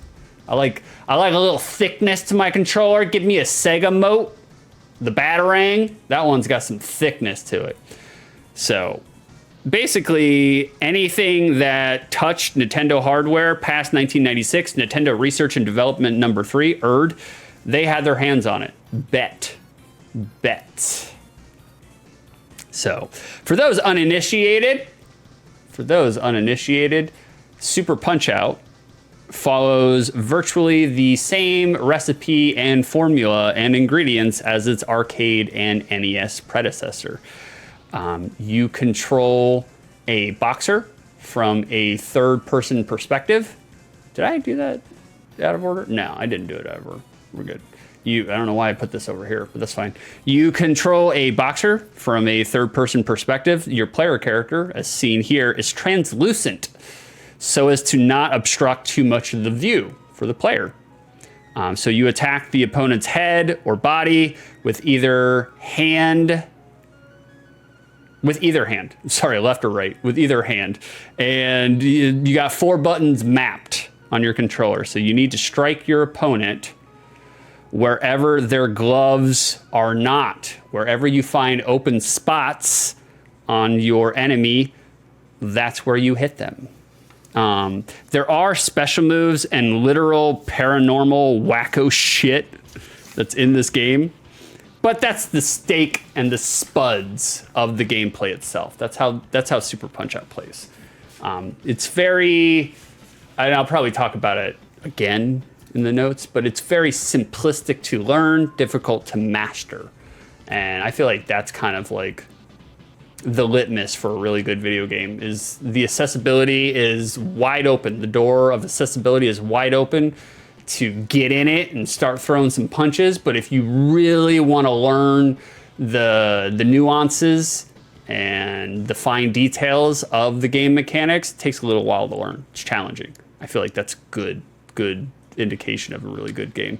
Street Fighter 3 is kind of the same way in that regard. Charles Martinet. Charles here, our legendary Mario voice artist, was responsible for doing his oral magic on Super Punch-Out, voicing the boxers, the referees, and the announcer, which is crazy. I did not know that Charles Martinet, and Frankie says it's Nay, so I'm going to say Martinet. Charles Martinet was repping here. I had no clue he was in this game until I started doing some notes. He did the voice work and we'll hear him. We'll hear him in the game. Nintendo, ERD, Integrated Research and Development, ERD, they were developing Star Tropics 2 for the NES at the exact same time that they were building Super Punch-Out. They were doing both simultaneously. Both projects were occurring simultaneously. Super Punch-Out had a marketing budget of $3.5 million, which is pretty formidable for the fall season of 1994. That's a good amount of money for a Super NES game. Granted, we're getting to 1995 and 1996 soon, and that's when you're going to see the budgeting market, or the marketing budget for video games go skyward. As Drewby reported in his fantastic Final Fantasy VII retrospective, like, you know, you start talking into budgets of 20 million plus just for like North America. That's fucking crazy. That's a lot of money. It's a lot of money. But it's the tradition of the time. That's what you got to do. 3.5 million of 1994 money is 7.4 million in 2024 money, to give you an idea of what inflation has done. What inflation has done. Watch me whip! Watch me Martin Nene! Beef, that was terrible. That was terrible. Wow, Drewby's new video isn't 7 hours? Sheesh, I know, I was disappointed. I wanted 7 hours. I only got 4.5. I've only seen an hour of it because I was just watching it when it got ready for OTL. It's really good. Really good. I'm very impressed with Drewby's. Look, that man hustles. That man hustles. Looking at it, because now I know like a very small amount about editing, I'm just like, holy shit! The amount of editing that Drewby is doing. If he's not paying someone and he's doing it himself, god damn. That's insane. Fuck. Drewby, you should put in a YouTuber skit in the next video. Oh, I love them. They're my favorite. I fucking hate contrived segmented comedy. Not a fan. Not a fan. 6 is on the way to filling in the time gap. First 9-hour stream today. There will be no 9-hour stream. We're going 5 hours max. 5 hours max. Reception was, as you know, pretty universally beloved and adored. Super Punch-Out averages a spot easily in the 8.0 to 8.5 score range. The reviewers went gaga for the personality, the original personalities of the opponents, and as well as the simple yet addictive gameplay within combat itself. The boxing in Super Punch-Out is mostly a trial and repetition. Mostly a trial and repetition. You learn and you capitalize on the enemy's patterns. You learn by losing, and you lose a lot in this game. Unless you're like me, you never lose. Never lose. So it's deceptively a challenging game. It's a lot of pattern memorization, you know? Many reviewers, they lauded the game's unserious approach to boxing, to the genre. Its unserious approach, citing the opponents as the, quote, real stars of the show, unquote, since each of the 16 fighters all have their own defined personalities and accompanying fighting styles.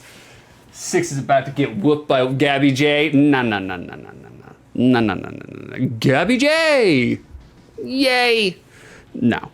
Some detractors to the game, some reviewers did not jive with the bright, slapsticky approach that's kind of inherent to the game's appearance. It kind of boiled down to like the Nintendo is kiddie shit argument. This is what, 94? That's what I said? 94? This is when it came out? Yeah, 94, September 94. So late 94 or Q4 of 94. They are starting to get into the edgelord era of reviewing. And Nintendo is kiddie shit. Sega had done a very good job at promoting and disseminating that propaganda. They weren't wrong. Nintendo were clutching their pearls a lot about violence and gore, so it stands to reason that Sega would swoop in and be like, yeah, the Nintendo is kiddie shit. So some of the arguments that the reviewers brought up is exactly that. Essentially that, you know, it's kiddie shit. But I don't know. They also cited that the original or Super Punch-Out did not hold the same cultural attention as the original. It did not have the same resonating impact that Mike Tyson's Punch-Out for the NES did, which I guess is kind of a fair criticism. I don't know. How do you... Okay, I have two questions regarding that assessment, regarding that review, that detraction. One, is that the job of the game developer? Is it their job to make a resonating, long-lasting impact on the genre or the series? Is that their job? Or is their job to just make a solid game, a solid, enjoyable game? Detractors were citing Mike Tyson. There's a lot of hype behind the first game because Mike Tyson was involved, and Mike Tyson was the king of the world when it came to boxing at the time. So there was a lot of cultural hype surrounding the first Punch-Out because Mike Tyson was associated with it. Second game, nobody's associated with it. So it didn't create the same kind of hype that the first game did. Is that a fault of Nintendo? Second question, they're saying that the game did not have the cultural resonance and impact that the first game did. Second question, how do you quantify resonance and impact? Like, and I'm not saying that as a shitlord either, you know, like I was just wondering when I was writing my notes, I was like, how do you quantify that? Like, and I'm sure there's probably a way, you know, units sold, I guess, maybe ratings, if they do TV ratings for commercials, which I'm sure they don't. I was just like, how do you quantify the cultural impact and resonance of a video game? Yeah. How do you quantify resonance and impact? With math. So, Super Punch-Out is a Soulsborne game? You know it. You know it, Mark. It could go no other way. Ah, fantastic, Mark. I'm glad you're here. Can we get a shout out for Mark in chat? One of my 28 moderators. Can we give him a shout out? Mark deserves it. He's good people. His streams are quality entertainment. We don't hold it against it that he's British, you know? Like, we don't hold that against him. He doesn't even have an accent. I do deserve it. That's right. If they don't get you, Mark, I will. There it is. There it is. Go check out Mark. By all means, go follow his shit. Go like his shit. Become a rabid follower of Mark, just like you're a rabid follower of me. We support our people here. We support our people. So, guys, that's my notes. We have some bonus material. Like my shit. That's right. We have some bonus material. This was making the rounds a little while ago. It's very small, so I'm gonna read it to you. Okay, so in Super Punch-Out, there's a free match mode, and that is a hidden, fully functional mode to challenge any of the 16 boxers without going through the game normally. At the title screen, you hold Y and R on controller 2 and press start on controller 1. Press start at the screen to start with a fight with that boxer. Additionally, on the pre-fight interview screen, by holding B and Y on controller 2 and pressing start and A on controller 1, player 2 can control the opponent.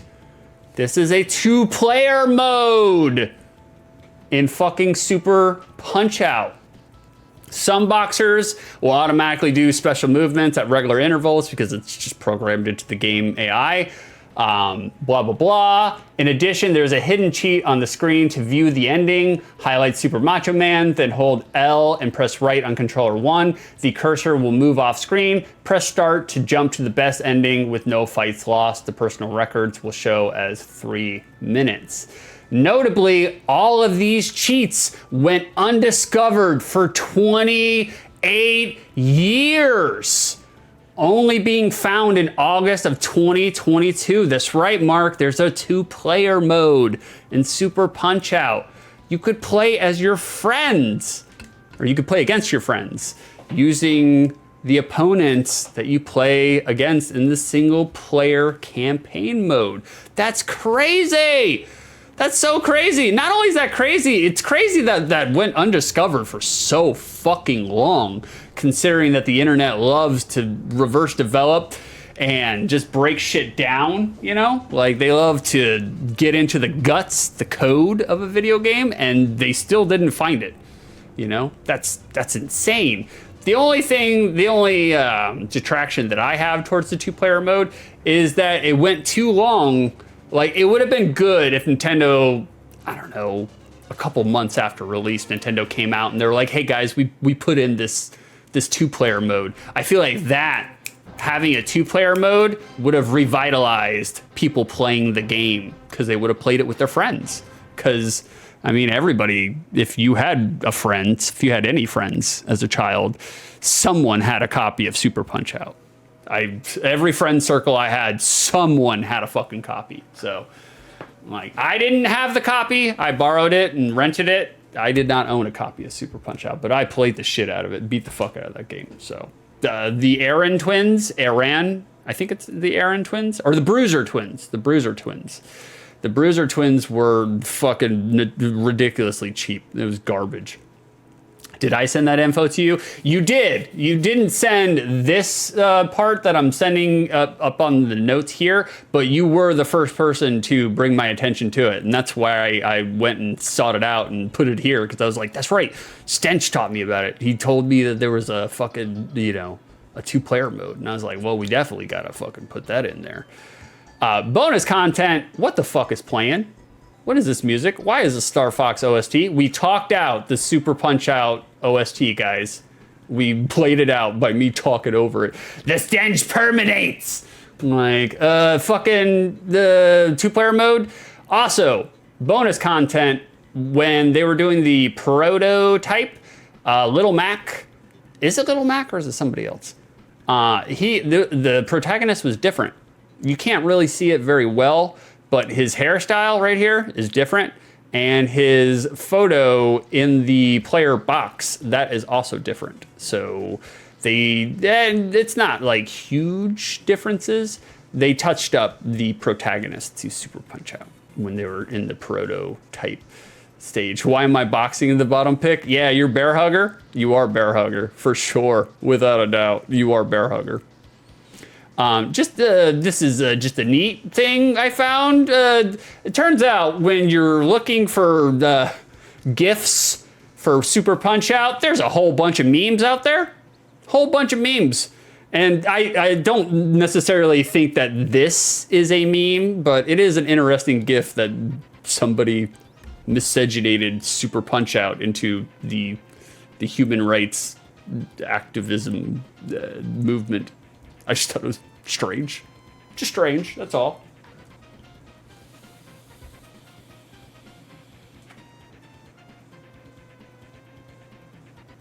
Of course, since we're knee deep in the memes, we got Little Mac versus Daft Punk. Of course. Of course. Beat the fuck out of those robots. I love Daft Punk though, so I'm not gonna dog on Daft Punk. I'm a big fan of Daft Punk. We got King Hippo as Karen. Of course. Of course. I fucking hated this cunt right here. This woman. Absolute cunt. And I will use the C word for her because she was a fucking cunt.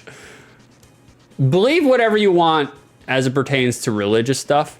Totally fine. Look, we all tell ourselves special little lies to get through our days, okay? Your religious beliefs, totally fine by me. So long as you're not hurting yourself or other people, I could give a fuck less. It's America. Believe whatever you want to believe. However, do not employ your religious beliefs to, punch down on gay people and use your religious beliefs.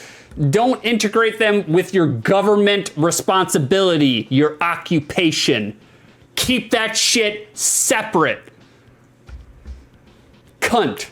I do not like when people start blending their religious beliefs into government policy and government action and government responsibility. That's fucking bullshit. That makes me really mad. That gets me really fucking mad. So this lady's a fucking cunt. Fuck her. Anyways, on to the memes. Take on the world meme, of course. We're just highlighting Super Punch-Out memes. That's what we had to do. Does she drop her pants when you punch her in the belly too? I assure you she does. I assure you.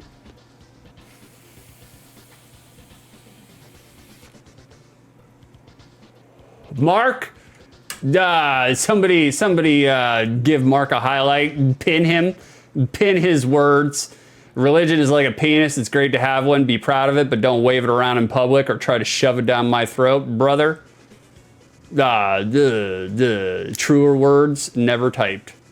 There you go. Thank you, Erica. Thank you, Mama. I appreciate that. On the money. He said it much better than me. Just screaming out the C word repeatedly. Guys, what is Super Punch-Out going for on the secondary market? How much milk is it commanding? Right now, loose. You can pick up a copy of Super Punch-Out for $32, complete, SIB, complete in box, $107. New, brand new, sealed, $344. Graded, $2,256. Ridiculous. Just the box only, $59 for this cardboard box. Manual only, not as bad, $18. I still feel like that's kind of, it's a little on the ridiculous side, but that's manageable. I feel like that's okay. To bring together the cart and the manual and the box, whew, that's a lot, man. If you were just to grab this loose, $32 plus 59, we'll just round it to 60. 32 and 69, or 69. Nice. That's what, 92? $92, and then you drop the manual in there. It's another 18. It's $110. So that's pretty close to the complete SIB. So if you were just to grab it loose, I forgot we were still talking about Super Punch-Out. It's okay, Mama. So did I. So did I. I'm the one controlling this. And that is all that I have to say for Super Punch-Out, ladies and jerks. That is Super Punch-Out. Let's get rid of these sources. We got some supplementary material I'm gonna hit you with. I think I got two commercials. And then we're gonna take it to the gameplay. Yep, we deleted them. Let's get punching. That's right. Sometimes I regret sending Six this site. I miss the days of him finding some insane person on eBay trying to get $5,000 for a sealed copy of Beetlejuice. And Six said, yes, this is the price. Exactly. Yes. This is what they say it's worth. I believe the internet. Everything the internet puts up there. For me, it's like weekly world news. Checking it out in the fucking grocery checkout line. I'm like, Batboy is back? Holy shit, guys. We got Batboy on the scene. I believe it. Let's get punching. All right, guys. We'll take it over. Let's get rid of our OST. We don't need it anymore. Get rid of it. We'll bring this up. We got two commercials here. Bring up the primary monitor like so, and there we go. We got the, oh shit, we gotta fucking crank up the volume. I keep forgetting. We got the NES version. This is a commercial for the NES version. Let's check it out, 30 seconds. Power. Now, you are playing with power. Punch-Out by Nintendo. 11 world-class contenders. Take them down with your controller, beat them all, and you've got a shot at Tyson's title.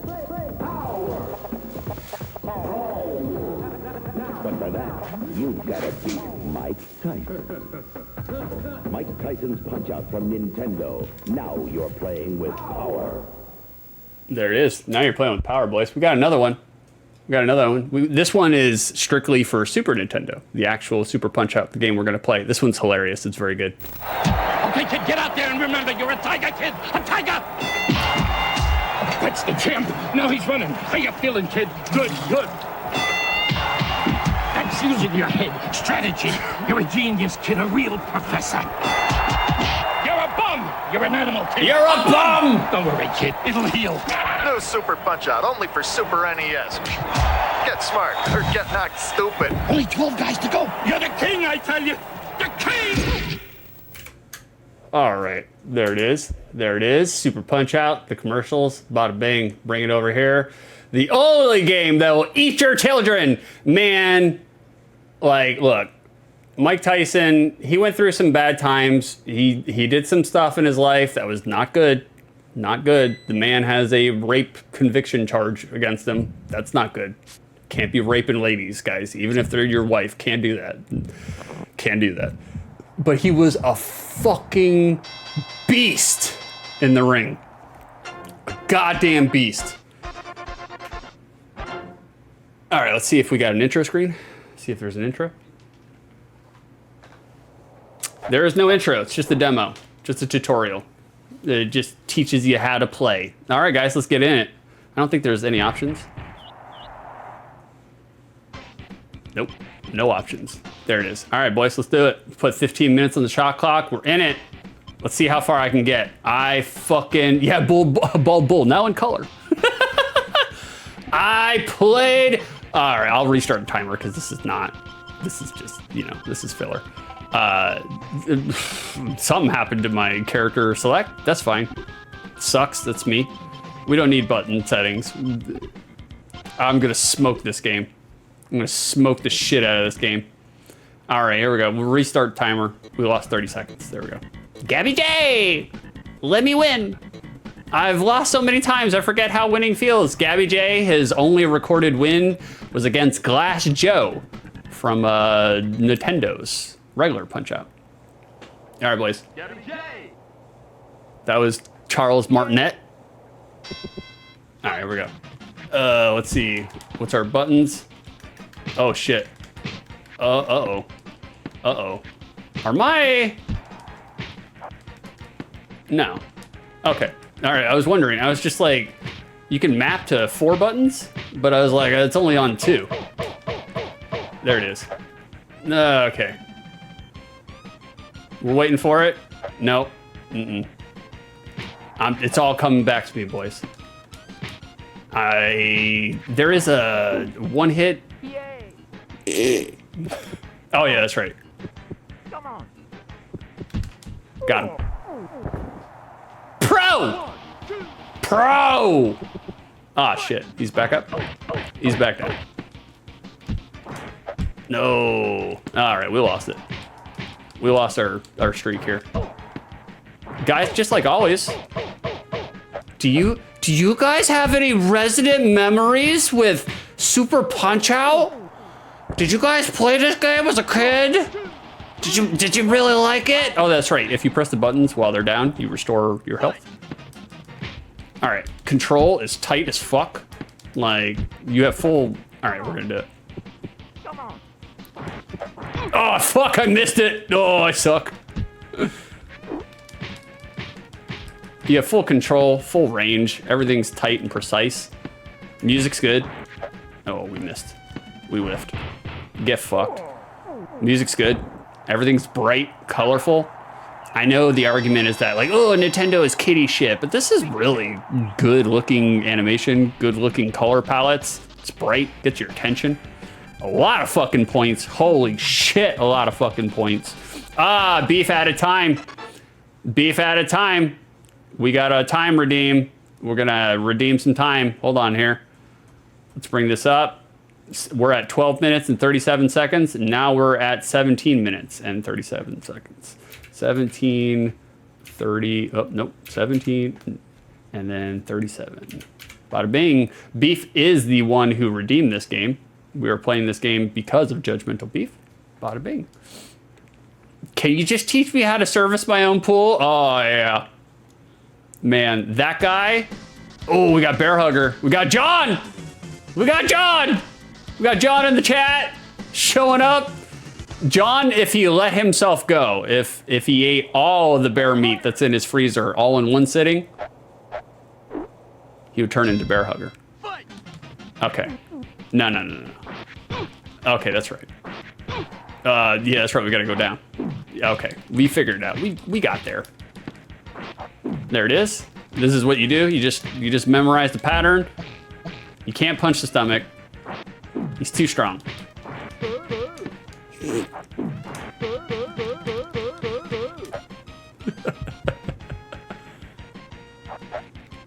The sound effect for it's hilarious. It's really good. That was dumb. I shouldn't have. I should have bobbed instead of weaving. Pro tip: if you punch John in his jaw like that, his fangs pop out.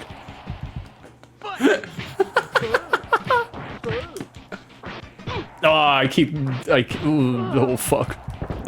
I talked all that shit. We're getting bodied by Bear Hugger. There we go. No more fucking around. We're in it.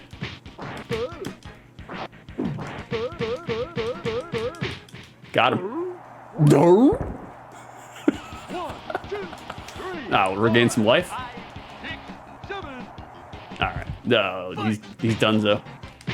Look at that. Too good! I'm too good, boys! I'm too good!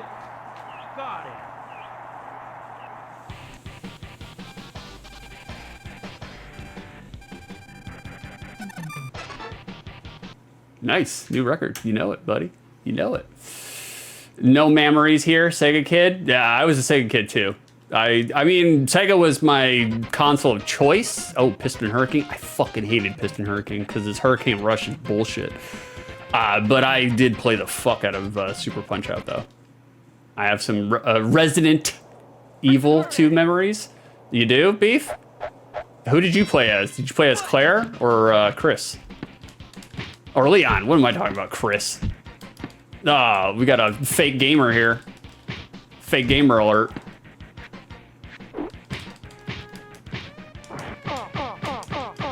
There it is. We're too good, guys. Okay. This is, yep.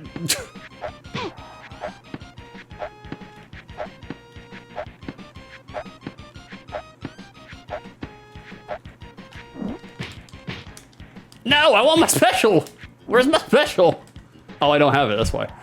Okay, that makes sense. When the gloves are glowing, I think it's quicker. There it is. I think you get a little speed increase to your punches, and then if you combine that with your super attack, it does all sorts of shit. Ooh. Look at that, look at that. He can't get on this. Oh, fuck. All right, he got on it. I don't think you can interrupt this. I think you just gotta withstand it. Ah, shit, that's right, I don't have special. Bada bing. We're in the zone, boys. We are in the zone. That's right, back to your corner. Oh, man. I own this game, big fan. Yeah. Stench, he still enjoys playing it. Have a copy from the young times. How many native hardware games do you have, Stench? Just Super. Just Super. How many native hardware Super games do you have? This man is a collector. He collects. Oh, shit, we're already done? Wow, TKO. Holy shit. We're kind of smoking the minor circuit here, boys. I think Bald Bull's next. I love Bald Bull. Love Bald Bull. Jesus Christ, Denji is going nuts this morning. He's crack-a-lacking. Your cat, your trash cat, he's all over the place. Freaking out. Bear Hugger's what he looks like without puns. You'll be down for the count with one punch from my bull charge. Okay, I'm gonna try the easy strat method for Bald Bull. The timing is a little sharp. It's a little tight. You gotta get to you gotta hit him with a body blow at the right fucking time. And if you don't, it's one hit kill, you're done. How do I do my haymaker special?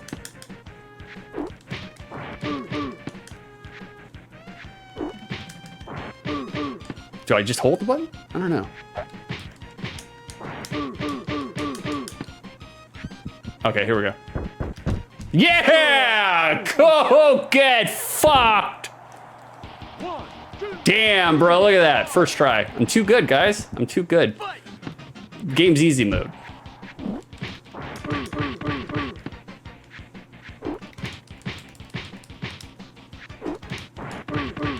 This is like the quietest I've been for any OTL game. Oh, didn't see that coming though. Bam, got him. Smoking the minor circuit, you can't say that. I should have said that out loud. I should have said that out loud. I'm very much like, oh, here we go. Got him. Too easy. Too easy. Knockout. I'm very much like Ron Burgundy from Anchorman. I'll read whatever's on the teleprompter. You put it up there, I'll read it every single time. Every single time. I didn't really buy too much when I got older. Yeah, especially with the prices that they go for. Fuck that, man. Then your mom threw them all away. Oh, you have 20? Holy shit. Wow, I didn't know you had so many. I do have a copy of Earthbound and Chrono Trigger. Oh, Lord. You're sitting on the big bucks. The big bucks. My SNES has a hole in the side? What? What? You have a hole in the side of your NES? Wow, I beat Bald Bull faster than I beat anybody else. The champion of the minor circuit, I beat. Wow, faster than everybody else. No shit. How'd you get a hole in the side of your SNES, Stench? How does that happen? All right, we're going to major circuit now. We might beat fucking Punch-Out. Oh, we got Bob Charlie. People who can't feel the rhythm are so lost. Do you have the rhythm? Mm-mm. Oh, it was inherited that way? A big piece of the bottom left shell is busted off? Oh, Lord. Hole in the side of your SNES? Is that where you store your weed? Ah, he turned it into a bong. That's his carb. All right, let's get rid of Bob Marley here. Oh, that was dumb. Most of it, I mean, you can just, you know, throw out punches like crazy if you want. Most of it's just waiting for the enemy's attack and just responding to it. As evidence, really good response rate there.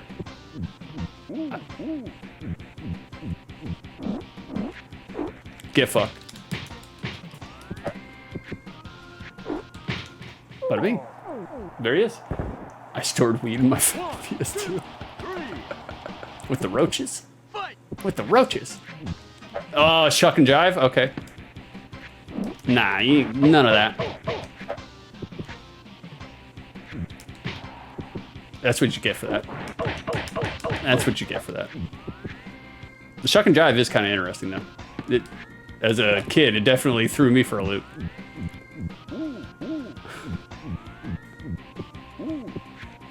Okay. I probably could have body blowed him right there, but it's fine. Oh, shit. Oh, is Bob Marley gonna take our ass down here? No, not today. Not in my house. No, no, no, no, no, no, no. I think I got a lot of it from Dale. That's right, Tommy's girlfriend at the time. Yeah, I remember Dale. Dale was kind of cool. Melissa was cool too. They were both nice people, or at least nice to me. Like oh shit. I thought Melissa was kind of a sweetheart. Everybody just banged her out. It was just like, Jesus Christ. No shame. I mean, you know, such was the way.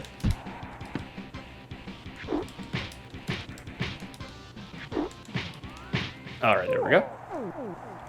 Well, I did have a specific compartment in the bottom. That's true. That's true.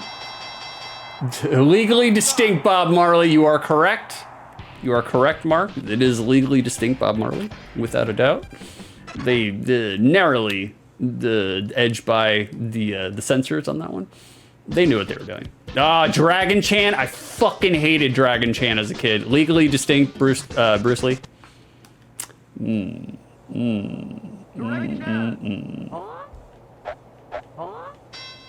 Okay. Okay, yeah, I remember. Okay.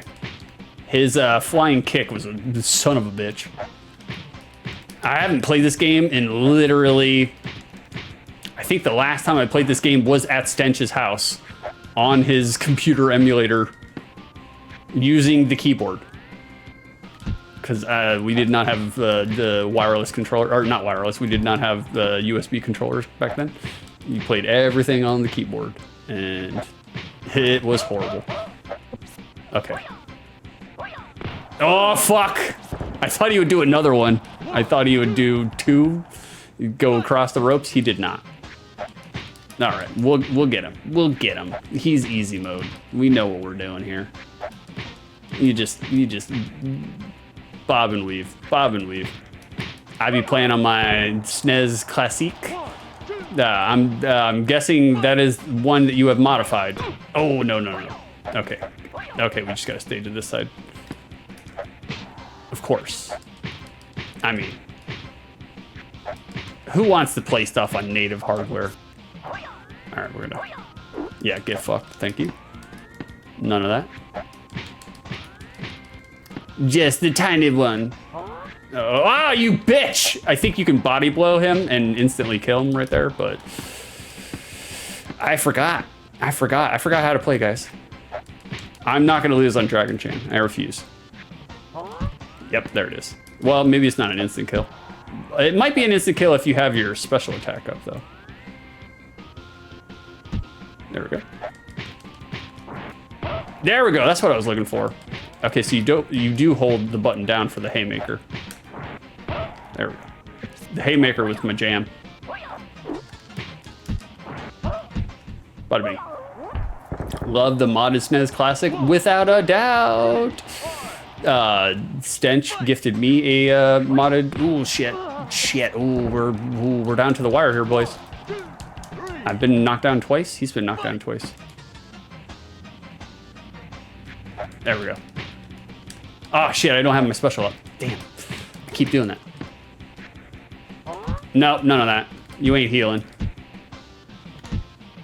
We're just gonna body blow. Body blow. Oh, fuck. Fuck. Oh shit. Got him. Woo! Woo! I was a little sweaty there. We had a little sweaty action going on there. What's with Bruce Lee over here? I have a few PlayStation classics I need to mod. Yeah, you do. Yeah, you do, Johnny. Ooh, Mass Muscle. I did like Mass Muscle. Mass Muscle was pretty awesome because he spits at you. Spits in your face. They all got them wicks dipped. That's right.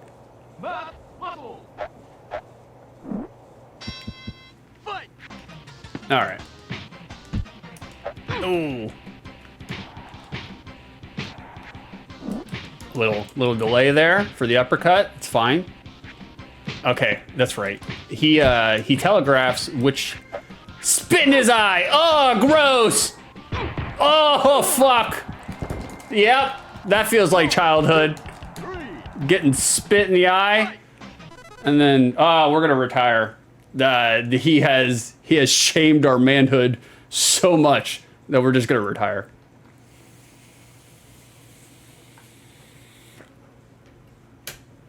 That's why we're losing, guys. I don't have drugs in my system. We gotta put the nicotine back in my system. Oh God, it makes me hyper-focused. Oh, I think you can body blow him right before he hits you on that move. I believe that's the case. Check his mask for a metal plate. That's right. We got Tiny Bloss over here. Where's Tonio? Oh God, spit in our eye again. When he spits in your eye, you cannot attack. There's no attacking. Oh, fuck, I think we died. Tiny balls. We did, boys. We can't unlock the special circuit. In order to unlock a special circuit, I never knew he said adios. Charles Martinet saying adios. Weird, man. It's weird. It's kind of strange. In order to unlock a special circuit, hold on. You have to go throughout the entire game without getting one loss. And obviously we're not gonna make it. We lost, so. Beef Redeemed asked Six a question. Explain the rules of boxing. I don't know, to be honest with you, that's a good question to ask Vicer. Because Vicer he's a boxing-aholic. I do like boxing, I'm a big fan of boxing. You can't do low blows. You can't grab and hold your opponent. There we go. Spit in his eye. You can't grab or hold your opponent. If they get to the ropes, you have to break. If they get in the corner, they have to break.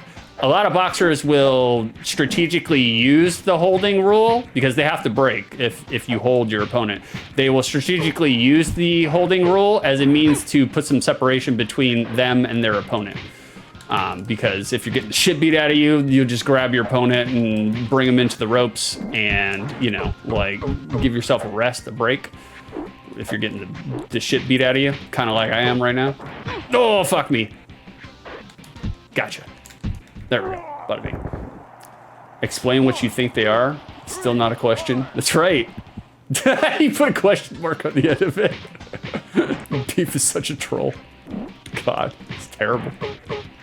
It's the worst. We missed that body blow. I'm trying to think of any other rules. Obviously, you can only use your fist.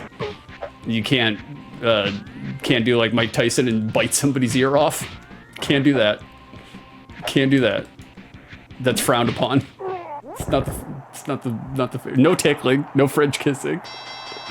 How much tickling allowed per round? Nah, 2 tickles at most. And never the feet. It can only be the sides and the armpit. You can't tickle the feet. That's not allowed. Disadvantage. Clear disadvantage. Like, I don't, my feet aren't ticklish. I'm not a super ticklish person. We ran out of time. We're gonna beat Mr. Sandman though, because he's the champion of the circuit. We'll beat, Frankie's no longer injured.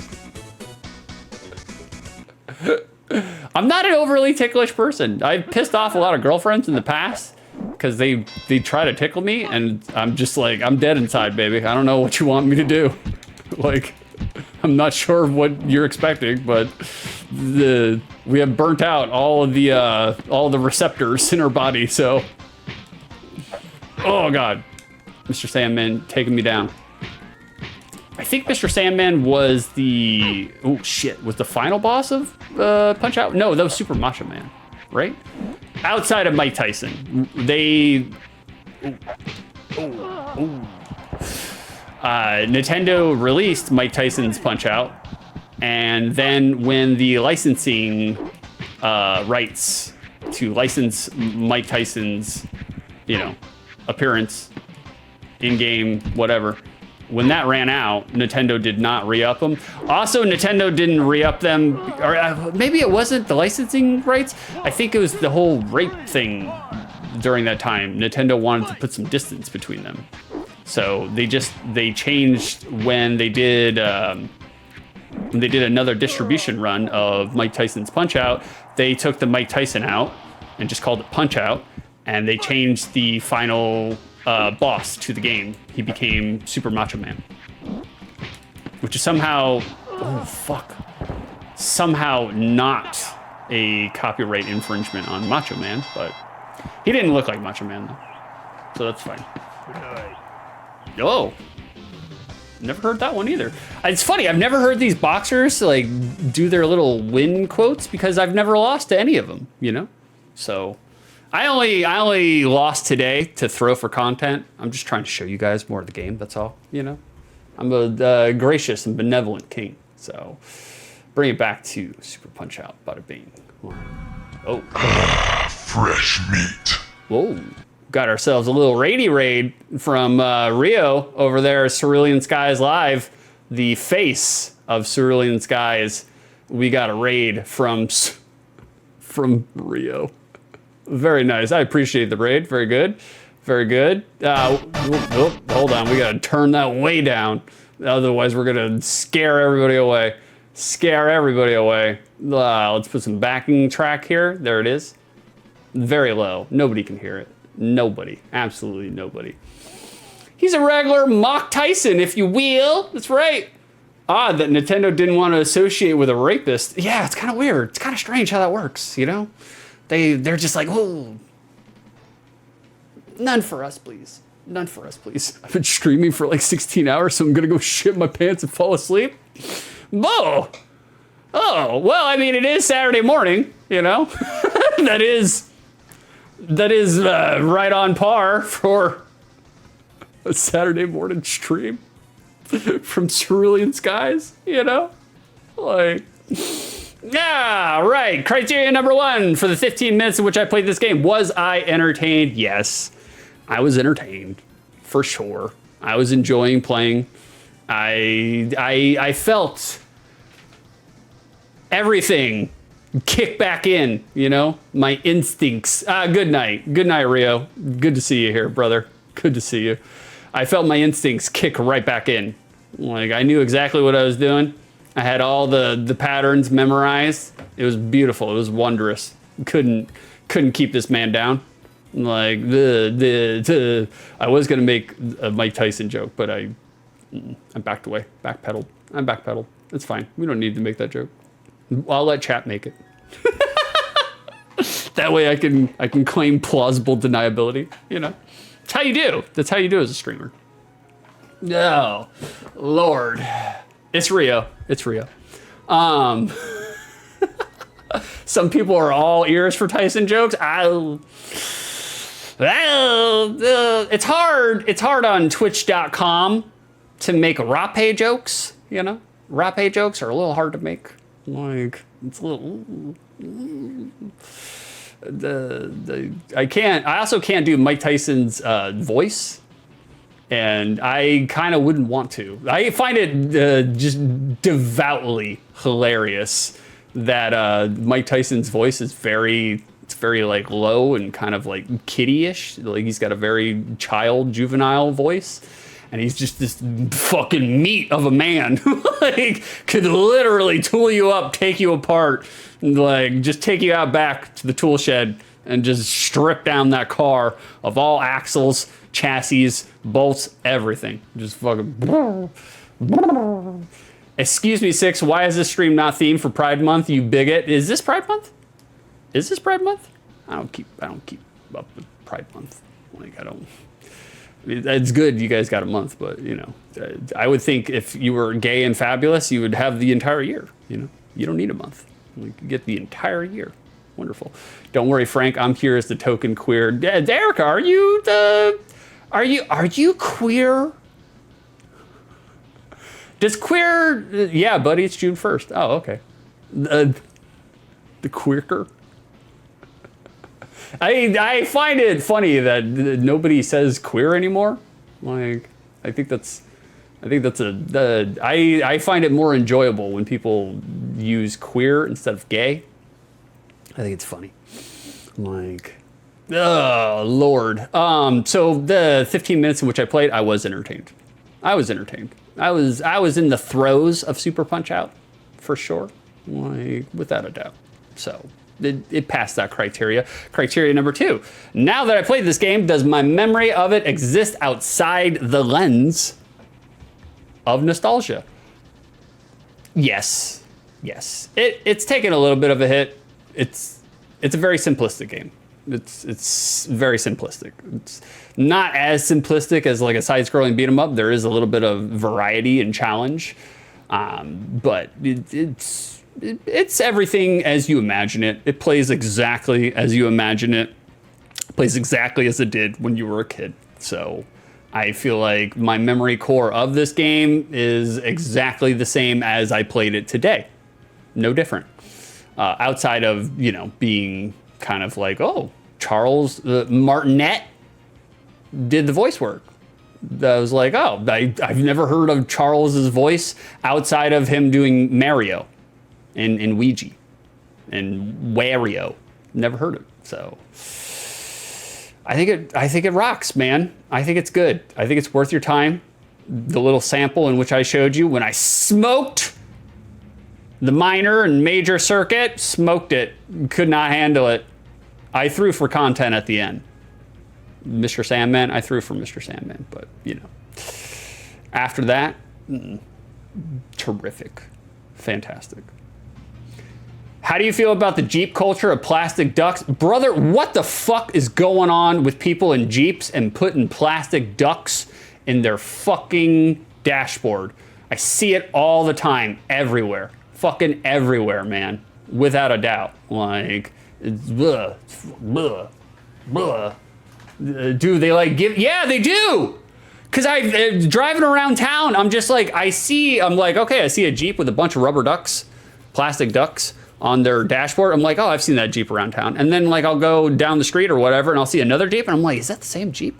And then I'll see another Jeep. I was like, y'all, what the fuck is up with y'all putting fucking ducks in your windshield, in your dashboard? I don't get it, man. Is it a swinger thing? Cause here in Florida, especially around the villages, if you see loofahs, different colored loofahs around the antenna of the car, that means that it's an older swinger, and the different colored loofahs correspond with the things that they like to do. Like there's one colored loofah that's for threesomes, there's one colored loofah for water sports, there's one colored loofah for anal. There is a giant like codex of what these colored loofahs correspond to with the old swingers around the villages of Florida.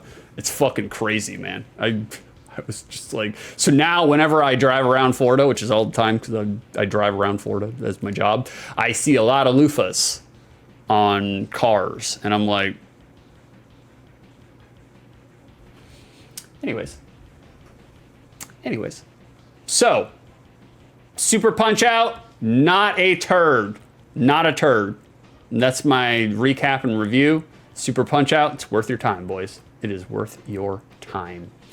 That said, let's get rid of Super Punch Out's OST. We don't need it anymore. Let's bring up our next OST. This Gundam-ass Gundam game. Bada bing, we made it, boys.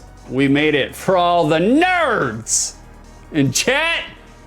Oh shit, Frankie, he's the king now. He's got 3 ass pennies. He's wearing the copper crown. He stole it from Jonathan. That's right, Frankie. He rules these parts, no one else. Guys, we're gonna take a look at Gundam Wing Endless Duel. There is the Japanese version, but I don't know how to say it, and I'm not even gonna try to say it. I remember playing this game, had some banger music. You are correct, sir. You are correct. I mean, I don't know personally, I've never played it, but I do like the music that I've heard so far. Box art, Gundam Wing, Endless Duel. Does this box art execute? Does it do what it's supposed to do? Does it slap? I'm gonna say yeah. I vote yeah. I think this box art slaps. I've never seen it until today. This is the first time, well, not today, but earlier this week. This is the first time I've ever seen the box art, so I would say it slaps. Like, I usually judge box art criteria on 2 different things. I said criteria first when I was supposed to say criteria after the 2, but I didn't say it. I fucked it up, so here we are. The first criteria is there action on this box art? Do we see verbs? And yes, we do. Yes, we do. We got the White Power Ranger. He is flying around. He's got a gigantic jetpack strapped to his ass. There's a lot of jetpack combustion coming out of his bottom nethers, his lower torso. Well, it'd actually be upper torso because it looks like it's towards the back area, the small of the back. He is flying around. Like he is expelling some exhaust and fumes into the atmosphere, destroying the ozone, all for colonizing science. Oh well, no, actually it's the rebellion against the colonizers, but you know what I mean. So he's flying around. His opponent, his enemy, also flying around. I'm guessing, kind of more of a static state. But the White Power Ranger, he's holding his lightsaber. His green lightsaber. He's one of those Jedis.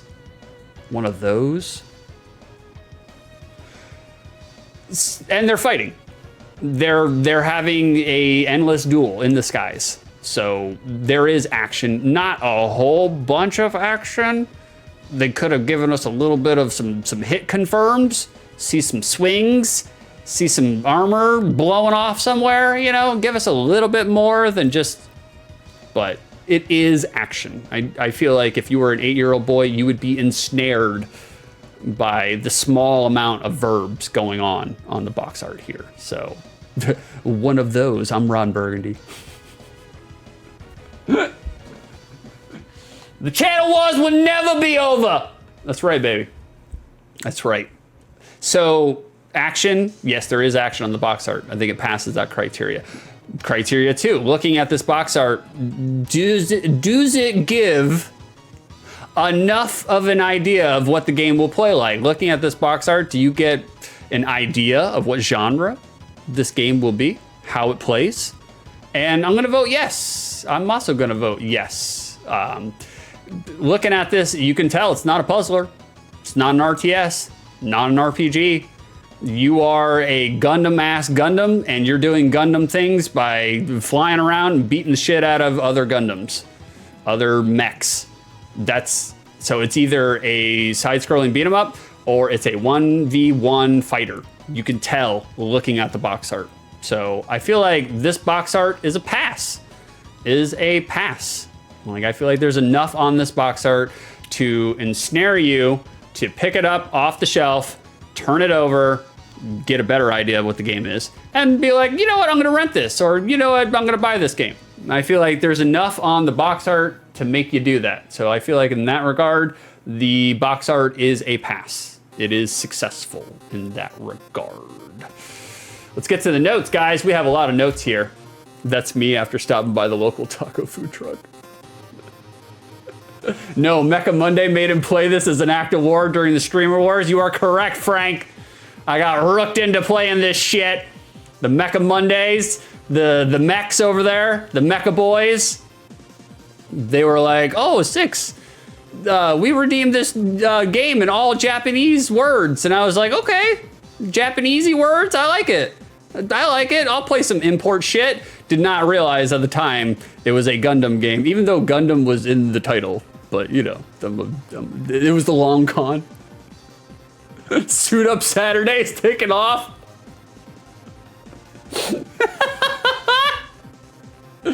Oh, God. Six's favorite character, the white Power Ranger. Wow. I'm trying to think, who was my favorite Power Ranger?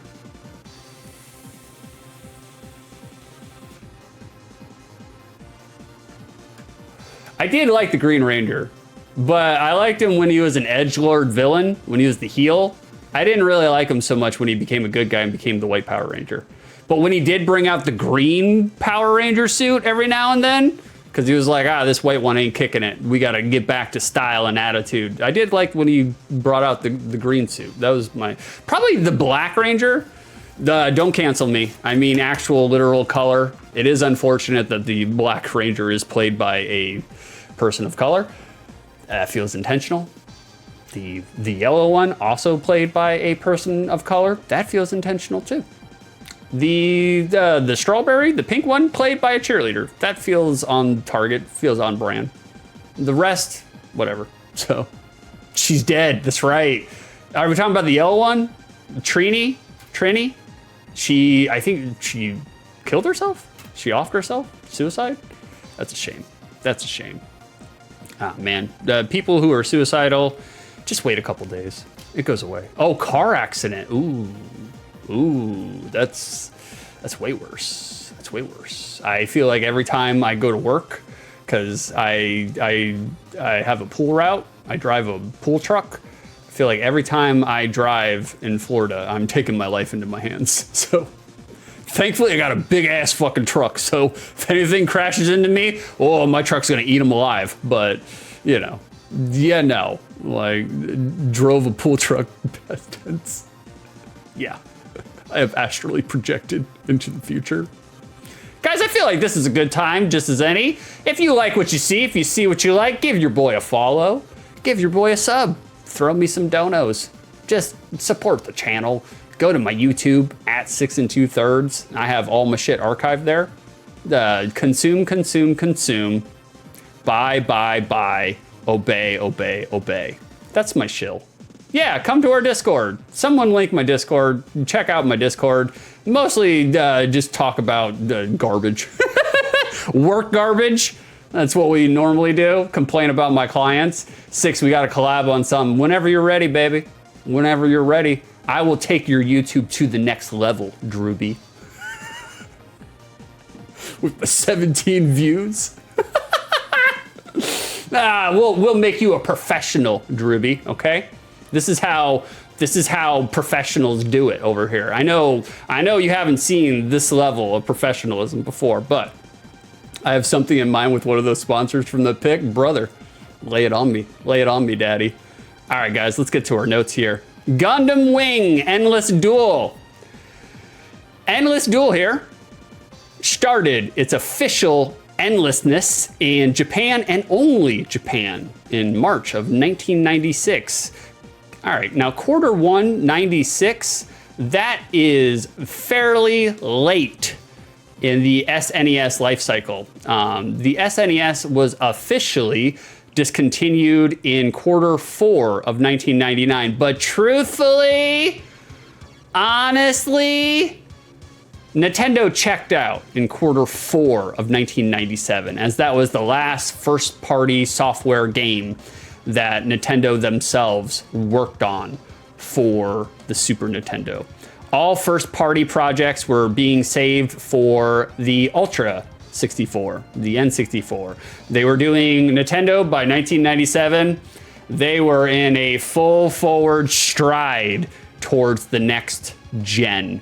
It was gonna happen. So people online, they're like, oh yeah, the Super NES life cycle was from 1991 to 1999. Not really, not really.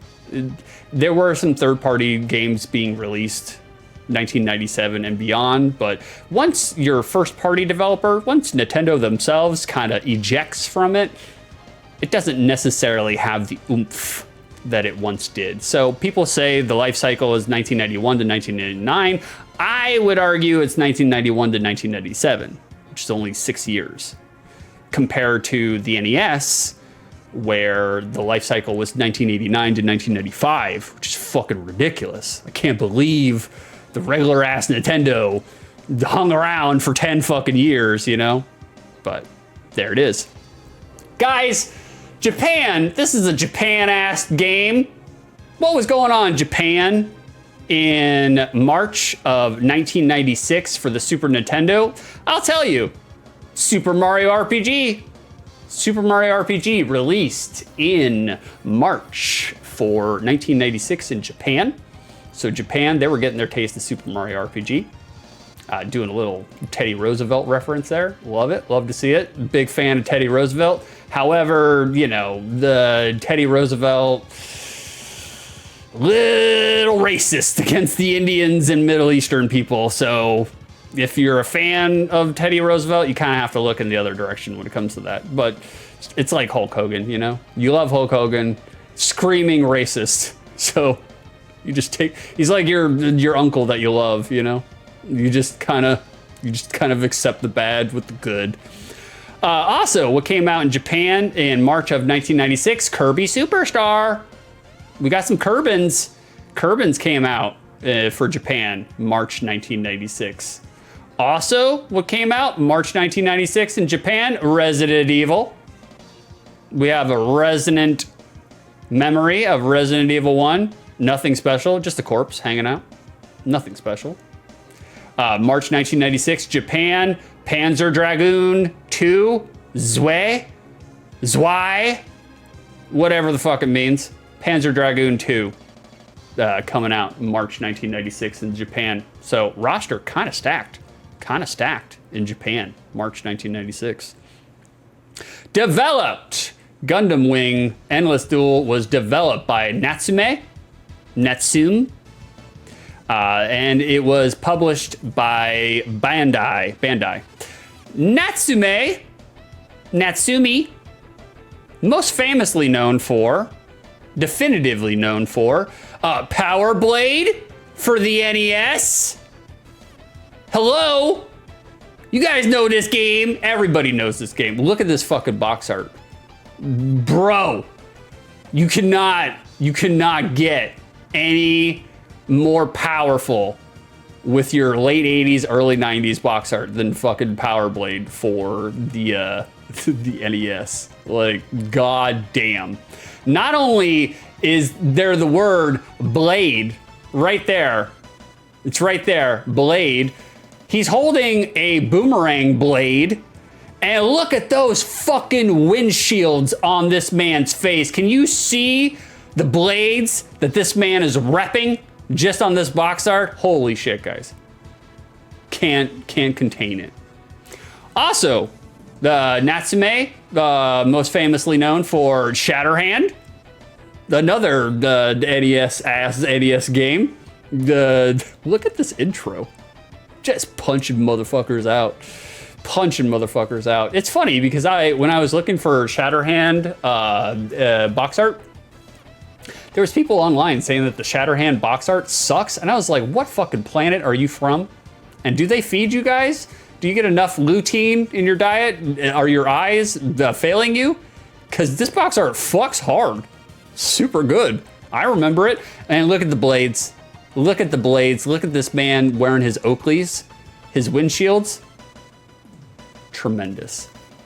Natsume, they were responsible for Pocky and Rocky, both iterations, Pocky and Rocky 1, Pocky and Rocky 2. It was funny because I remember, or no, that was Ramna 1.5. There was some reason Ramna had like a nudity warning. There was like a character sprite. Some child showed their ass in the game, literally showed their ass. And because all right, we'll get past that. Natsume, also responsible for Power Rangers, the side-scrolling beat-em-up version. This game sucked. It was not good. No good. It was pretty shitty. It's pretty terrible. I was talking about basic ass, elementary ass, rudimentary ass, side-scrolling beat-em-ups. This is one of them. Definitely one of them. They were cashing in, riding the wave of the Mighty Morphin Power Rangers franchise. So, Natsume, probably, this is a joke list, obviously, but one of their games that they are well known for, and it fucks. Wild Guns. Wild Guns. Cannot wait till we get to play Wild Guns for the SNES OTL. I loved Wild Guns. Great box art, tremendous like approach and appeal and gimmick to the game itself. Ooh, so good, man, so good. The font for Wild Guns is a little goof troop, but that's fine. We won't hold it against them. So those are some Natsume games that you might be familiar with. Tengo Project, the subsect within Natsume. Tengo Project, they were the ones responsible for Gundam dual wielding, dual blades, whatever the hell this game is called. Gundam ass shit, the anime game. They were responsible, Tengo Project, and they personally developed Endless Duel, which makes sense considering that Tengo Project had previously, 2 years prior, they worked on Ninja Warriors. Ninja Warriors was an ass SNES side-scrolling beat 'em up. I think it was in the arcades too. And look, Ninja Warriors had a lot of fucking charm to it, man. It was super good, super good. Ninja Warriors, this one was kind of a sequel to the arcade original, employs fighting game combos inside of a side-scrolling beat 'em up. So, innovative. We applaud ingenuity and innovation here at 6 2/3. Natsume, our Tengo Project, were also given the helm to do Gundam Wing Endless Duel because 1 year prior to that, they made the Mighty Morphin Power Rangers fighting game, which the game that we're about to play uses the same engine. So makes sense. They're recycling, they're reusing. So Mighty Morphin Power Rangers, the fighting edition, terrible name. The Fighting Edition, when the Power Rangers series graduated from being a ho-hum boring beat 'em up to a ho-hum boring 1v1 fighter. It's this version of the engine that we're going to see is not as good as the game we're about to play. Mighty Morphin Power Rangers itself, they were trying something. They were on their way, but it didn't necessarily deliver and execute. That's okay. That's okay. Endless Duel does indeed, let me just pop that back up, I forgot. Endless Duel does indeed use the same fighting engine as they used in the year prior's Power Rangers fighter, although Tango made a fair amount of improvements on the engine just for Gundam, specifically for Gundam. So much respect and props to that. The fact that, yeah, they are reusing the same engine, but they retooled and reworked it and tinkered on it to make it better. And I appreciate that, because if you're gonna recycle something, at least put a little bit of some red pepper flakes in there, a little bit of spice, some chili crisp, just to make it a little bit different, you know? And they did. That's exactly what they did. So much props to them. Endless Duel is often compared to an even meld between, I'm gonna fuck this up, between Kido Butoden, G Gundam, some other Gundam game, and the polished fundamentals of Street Fighter II. During matches, players can switch between using a melee weapon style melee weapon styles as well as a dedicated far range weapon style. You can, oh, that's right, I got it right here. You can shoot the fuck out of your opponent, which I think is super cool. I like that. I like it. Big fan. Each pilot can also employ a quote unquote Vulcan gun / machine cannon that uses resources and targets the opponent accordingly, depending on their distance. I think that's super cool, man. I like that. I haven't played this game. I've never played this game. Never even heard of this game until Frankie and his mechers, they sicked it onto me. So, you know, we're all gonna find out together what this game is like. Amongst other aspects, fighters can execute dashes and air dashes. They can block in midair, and they can chain combos together. All very, very similar mechanics to Capcom's X-Men Children of the Atom, one of the hotter arcade games in the 1994-1995 season. You can't just say that slur on Twitch. Frankie and the Mechanics. Oh, that sounds worse than what I said. Oh, huge fan of X-Men Children of the Atom, by the way. I think outside of Street Fighter 2, this game was probably where I cut my teeth with a lot of fighting games. Over at Stardust Skating Rink. Oh man, the day I saw X-Men Children of the Atom warped my world, man. And even to this day, the sprite work for the X-Men characters, out of this world good. Super good, man. Super good. Useless trivia. How dare you? My trivia is super useful. You never know when all the faces in the X-Men fighting game make an X with their arms before doing their supers. Oh, they do? Hold on, let's bring that back up. Okay, that's not a super, but Silver Samurai? Yeah. No. Does he do that? No, Beef, you're talking out of your ass. You're full. You're full of it. You're full of it. Beef's just making shit up. The faces! What face? What are you talking about? Hold on. He said the faces. Let me look at the faces. Nope, that's wrong. That's wrong. The faces. What? They all make an X somewhere before they're super. Good guys, dingus. Oh, the good guys? Whatever. Shut up, Beef. You're just spouting misinformation. All right, well, Beef says all the good guys, they make an X in their... We'll look it up later. We'll look it up later. That was good trivia, Beef. Speaking of trivia, Endless Duel. This game that we're playing, or that we're not playing, that we've just been talking about. Endless Duel was the first game to be based off the Mobile Suit Gundam Wing anime. Mobile Suit is the 6th installment in the Gundam franchise, taking place in the After Colony. I got one here for it. Taking place in the After Colony timeline of the OVA and manga. Gundam in a nutshell, if you had to boil Gundam down, the plot of Gundam, I certainly do not have the Gundam plot figured all out, but I tried to reduce it down for everybody. In a nutshell, the Gundam plot focuses on a future war between Earth and space colonies in the Earth-Moon orbit. The people on Earth, they're oppressive, they're capitalistic oil magnates. They're not really oil magnates, but I say that so you have an idea of what kind of villain they are. That kill their protesters. Space colonists are the overworked slave employees. They're pissed off that the corporations killed off one of their pacifistic leaders.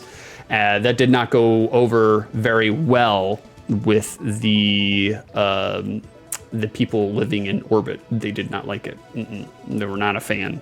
They killed off their leader that was a pacifist, who was a pacifist protester, and a lot of people got really upset about that. They were not fans.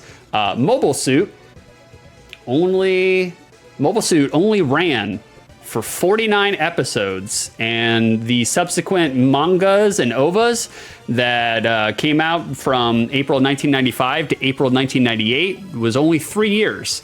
And to be honest, like, it did only modest numbers in Japan. The Mobile Wing series, the Mobile Wing iteration, imported to America, however, the Mobile Suit series, Gundam Mobile Suit went over like gangbusters. It went over crazy here in the States. Fucking big time here in the States. It single-handedly popularized all of Gundam with Mobile Suit. 1 week after Cartoon Network did their premiere, the Mobile Wing Gundam series was the top rated in all demographics. All of them. Every single one of them. Gundam was #1. And that's pretty stout. If you are the #1 in all of the demographics, that's fucking crazy, man. Like, no TV shows are doing that today, especially not a fucking cartoon, you know? That's wild. Wild. Reception for Endless Duel here. Reception was generally favorable. The US reviewers that decided to import a copy to review for American anime fans, which was a small niche pocket at that time. Anime, as I just said, anime hadn't really picked up here in the States until after Gundam. And, or until after, like, you know, 96, 97. 97, they were hitting their stride. That's for damn sure.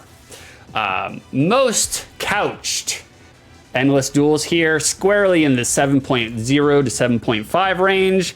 They gave it much applesauce for the intensity and alacrity that the fighters bring to the obviously retooled Power Rangers engine.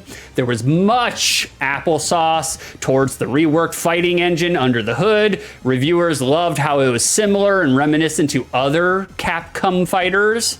More than one reviewer stated that it's one of the best fighters for the SNES. The fighting style takes a little chunk from Darkstalkers and Street Fighter Alpha, as well as the aforementioned Children of the Atom that I already talked about. Reviewers all pretty much universally shit on the game's scant, anemic roster. I think there's only like 8 fighters. It's a very scant roster. Reviewers, they also celebrated their shared hatred over the fact that Endless Duels never received an American release. You could have been a contender, Gundam. You could have made it to the top. Instead, you dumbed yourself out of a position.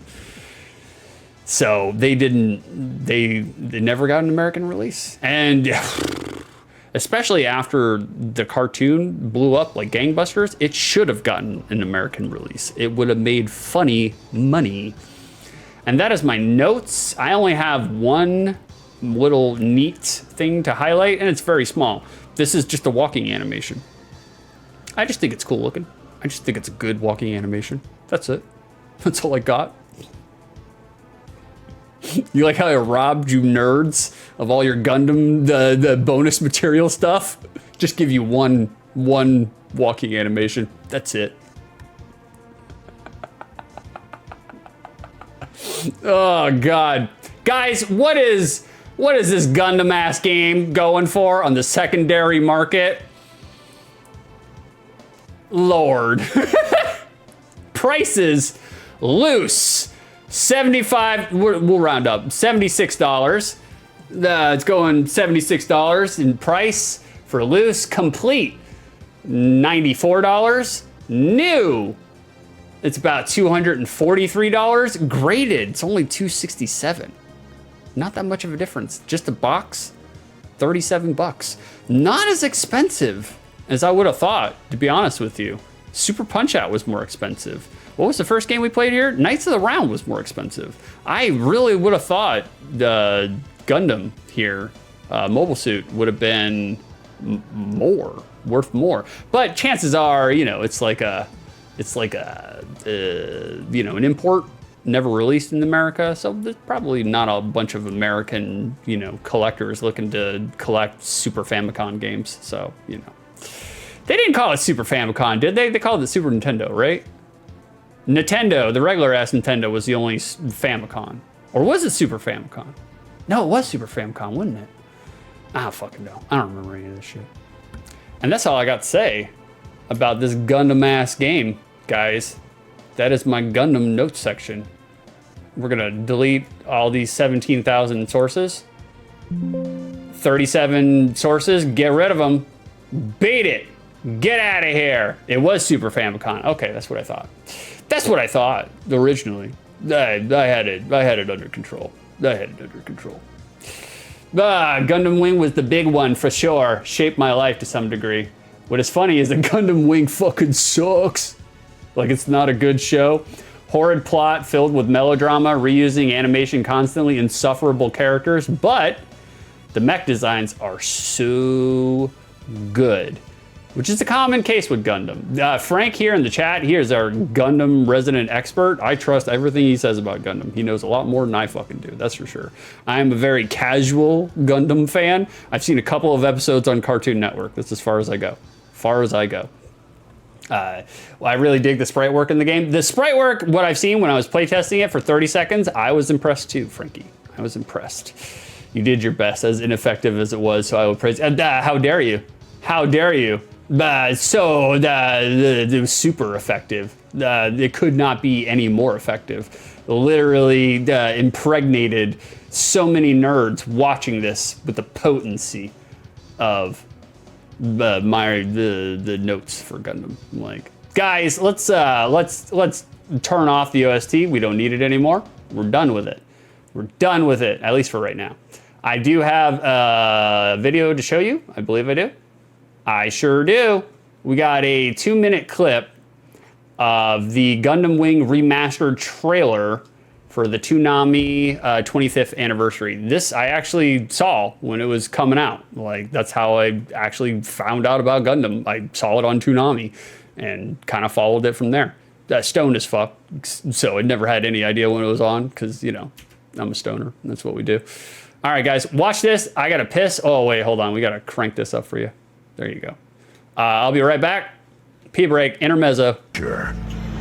Mankind has reached the stars, but the galaxy is troubled. What do you think you're doing? Don't fire! The Earthsphere Alliance rules the outlying colonies with an iron fist. I'm sure God would understand the steps we're taking. Isn't it about time you people realized the ones posing the most threat are none other than yourselves? We've had enough!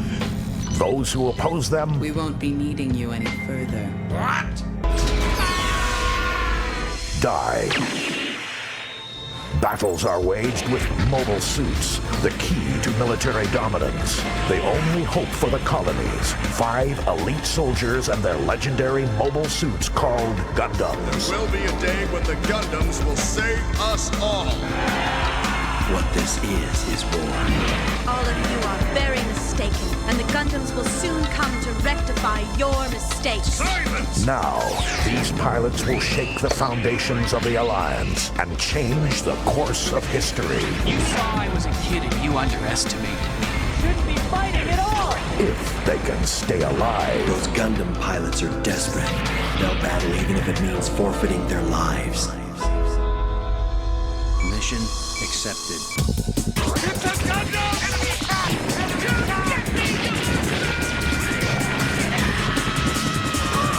I'll eliminate all obstacles. Just who are you anyway? Say goodbye. Get all mobile suits ready for combat at once! Can you? Don't die on me! From the Gundam universe, a new chapter in one of the greatest anime sagas of all time. Gundam Wing. Weekdays at 5:30. Suit up. Those who have laid eyes on a Gundam shall not live to tell about it. Only Toonami. Oh, yeah. I made it back just in time. Just in time. Get rid of this. We don't need it. We don't need it. Bada bang. The best voice in the biz. Yeah, Peter Cullen. Was that Peter Cullen? The Optimus Crime. Or was Peter Cullen, what's his face? Decepticon boy. Megatron.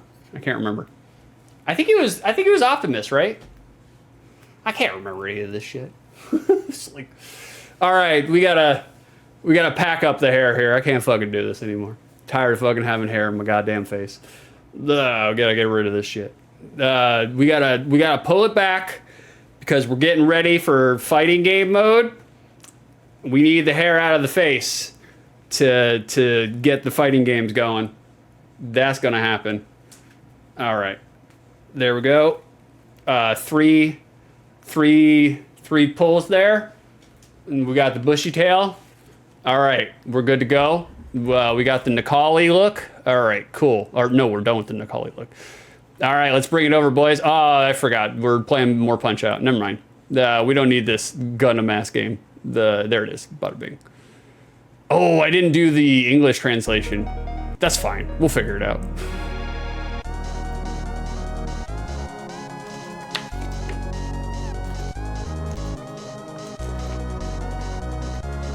You did, Frank.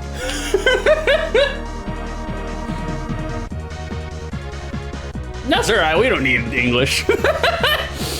Yeah, what are you gonna read? It's a fighting game. It'll be fine.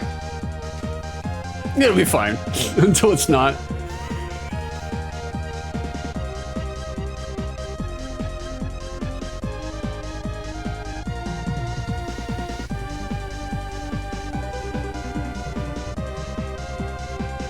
Or maybe I did do the English one. I don't know. I can't remember. I was just thinking about it this morning too. I was like, okay, I gotta get that English translation for Frank. But maybe I did. No, it's not. We don't need it. We don't need it. It's fine. It's fine. I just told you what the story is. We're rising up against the colonizers, you know? Using mecha suits. That's all you need to know. That's all you need to know. They have the menus in English too, so that's fine. We have a time limit. Just no limit. No limit soldiers represent. Let's check out our key config. Weak punch. It's not gonna matter. There's only 4 buttons, so it's not too bad. No, I want strong punch as Y, and I want weak, or strong as B. There we go. That'll do it. That'll do, pig. That'll do. Punch, kick, slash, heavy slash. Nice. Which button summons the tentacles? Yeah, I need to know that too. I need to know that too. All right. Let's put 15 minutes on the shot clock. And let's get, oh, I gotta redo my timer here. There we go. There it is. 15 minutes on the shot clock. Let's get in it, boys. Here we are. Oh, Frankie, he did it right at the beginning. Smart man. Oh, produced it. Oh, he counter-programmed you. Oh, what a fuck. All right, we got 17 minutes. Fuck you, beef. Never be over. That's right. Channel wars continue. Here at 6 2/3. We got 17 and a half minutes. Let's do it. Story mode. Bada big, you piece of shit. I do love all the music so far. The music is fucking great. This isn't an anemic roster. It's 9. 9 characters is not bad. Not bad. All right, we got Heavy Arms. We got Wing. We got Death Scythe. We got Shenlong. We got Wing Zero. We got Sandrock. We got Mercurius. We got Tall Geese. We're gonna be Tall Geese, of course. Of course. Look at him. Look at him. I think you unlock more since Epion isn't on here and he's on the cover. All right. I like it. I like it. Tall Geese. That's a bad guy, right? He's one of the bad guys. Yo, this is. There's a code for Epion? Oh, no shit.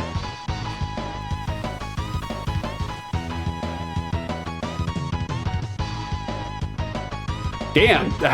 Do you guys ever get to the... They're just rising up, continuing to rise. I'm guessing I have to press the button, yeah.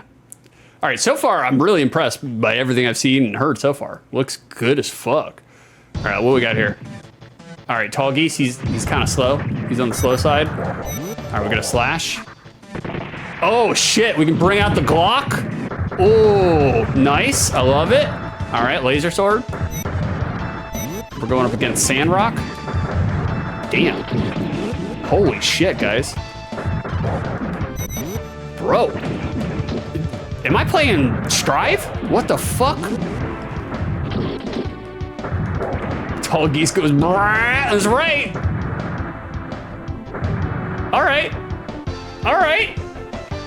Wasn't expecting this. This is nice, bro. Like the engine, I played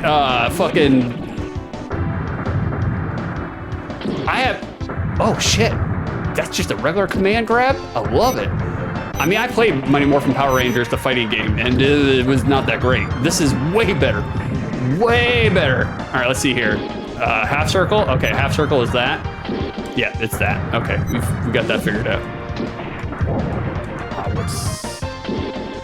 All right, well, we definitely have that move. That's figured out. We've mastered that move.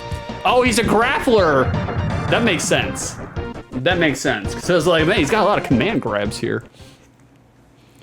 Some Japanese. Frank, translate that. One day I'll make you do Gundam Battle Assault 1 or 2. They're even better. No shit. I love it. We got Wu Fei, Shenlong. Like it.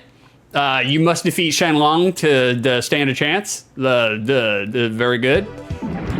Oh shit, you can. Bro! The level of movement that you have in this SNES fighting game, fucking incredible. Like, holy shit. Like, I'm all over the place. And I mean, he's a grappler, he's slow, but he's still getting around pretty fucking quick.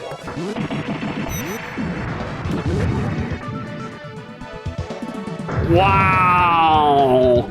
This is good. This is good. This is a good game so far.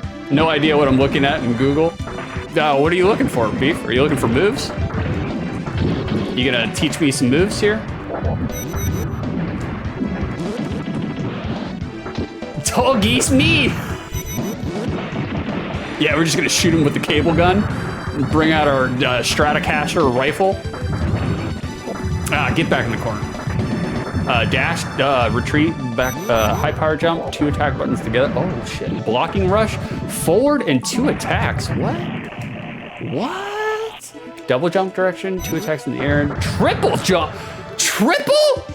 You can do 3 jumps in the air? Wow. That's crazy. Down jump, high power jump. That's a lot of jumps. It slows your... You can attack during this time, you fall. So you can like hover with your fucking jetpack. Vulcan, high punch, or LP when half a screen away. Vulcans cost energy or engineer. Oh, no shit. Oh, there's the Epion code. damn, bro. This is quite intricate for, like I said, running on the fucking Mighty Morphin Power Rangers fighting engine. All right, let's grab his ass. We've had enough of this. Oh, he's getting cheap on us now, huh? Yeah, that's right. We comboed into a fucking command grab. That's crazy. Damn, air juggling too? Air juggling? We brought out the air juggles? Holy shit. Oh! I didn't know they're supers. Oh, he wrecked us with the super. God damn. All right, ground only tall geese charges forward, grabs the enemy, counts as 2 hits, saber shockwave. Damn, yeah, bro, he's definitely doing some busted ass shit right now. Don't be shooting me when I'm down, man. That's not. Can we get a ref in here? Okay. No, that's not. Oh wow, just held down that button. All right, enough of this. I get it. You like projectiles, Jesus. You fuck. Oh, he grabbed me. Okay, that's cool. That's cool if we die, because I kind of want to change my character anyways, see what else we got. Because if this grappler-ass grappler is speeding all around, damn. Noted 6 dies from zoners. That's truth. That is truth. That actually is pretty true. The fucking gun sounds, ugh. I love the machine gun sound, Gundam. Which grappler has ever not died from zoners? That's true. That's true. Oh yeah, we gotta continue, don't we? All right, I'm guessing they let us change our character. They do, very good, very good. Hey, what's going on, Julia? Good to see you. Nice for you to join us. All right, let's bring it to white power. Not that kind of white power. I'll edit that in post. Just he's the white mech on the box, I think, right? Wing. Oh shit, yeah. Get in there, Wing. Don't let him out. None of that. Wow, Jesus. Yeah, what a way to wake up. Oh, look at that. Frank redeemed more time. We got more time. Bada bing. All right, well, Frank is taking us back to 15 minutes because we're at 10 minutes right now. So 10 minutes on the dot. Frank added more time. Very good. Bada bing, we're at 15. We're in there, Frank. It's a good game to fucking play some more, though. Tremendous. Like, I am digging the fuck out of this game right now. Chat, do you guys have any resonant memories of Gundam? How did you guys get into Gundam? Did you like Gundam when you were kids? Frank, how did you get into Gundam? Do you remember the first time you ever saw Gundam? Like, was it a friend recommendation, or were you just, you know, hanging around the anime store and some old man took you under his wing and trained you in the ways of Gundam? Oh, fuck, man. Okay, we obviously do not need this. The computer is cheap as fuck. Oh, bring it in.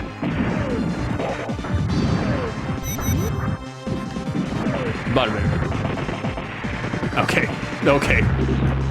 Get fucked. You know what? I kind of like geese better. It's like, oh, okay, never mind. I spoke too soon. I'm like, what are the supers in this game? Oh, wow, Wing, what the fuck? Another new clip? Oh, I'll delete that one. I'll delete that one. The chat resounded. Gundam Wing on Toonami. Yep. All right, so that's where you got hit with it, and rocked Frank's world. Immediately took up a career and a degree in robotics technology. You guys didn't know this, but Frank was the consultant for the movie Chappie. It's weird. It's strange how that works, but you know. Oh shit, man. The Wing, you're getting rocked around here, man.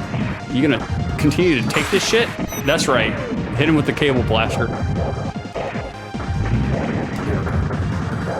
You're in the corner now, buddy. You ain't coming out. Enjoy the corner. Oh, fuck. Okay. Never mind. Nope, Oh, no!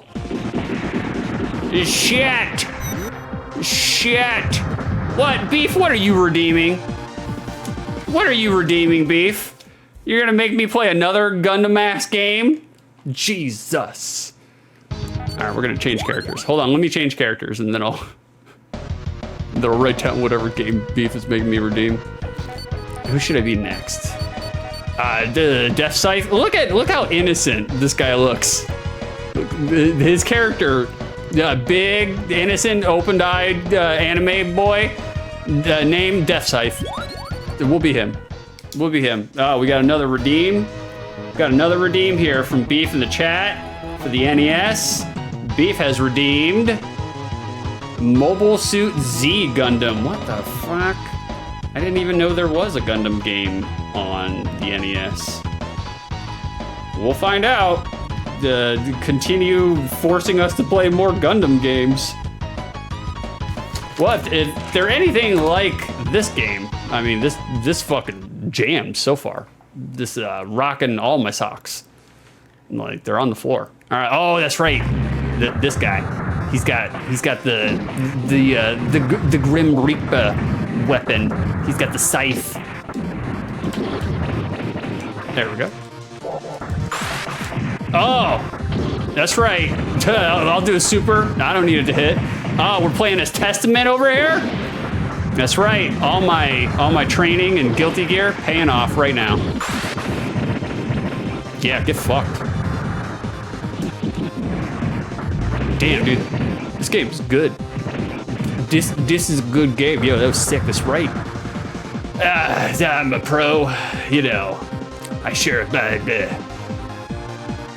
Once you play a Gundam game, you know all. You know. I've never played a Gundam game in my entire life, so no idea. This is new territory for all of us. All right, Heavy Arms. I'm getting tired of this shit. I've had enough.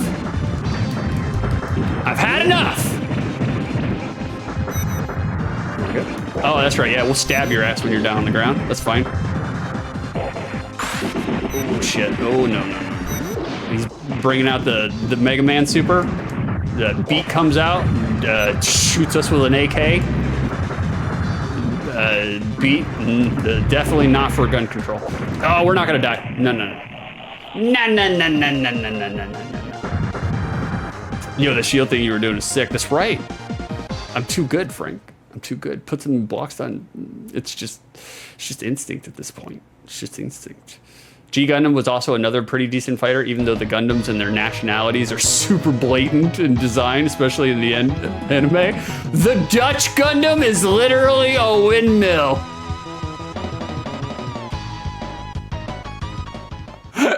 That's fucking hilarious. I love it. I love it. Mexico Gundam is called Tequila Gundam. It has a missile-loaded sombrero. Are you fucking with me?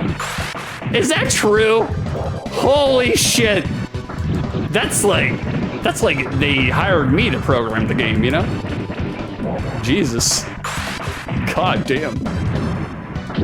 I mean, look, the Japanese, they're known for, you know, their racial stereotypes in their media, okay? It's not unknown territory, you know? The Japanese do like to do that sort of thing, so. Oh shit, we missed with beat. Oh no, he's hitting us with our own shit. Oh!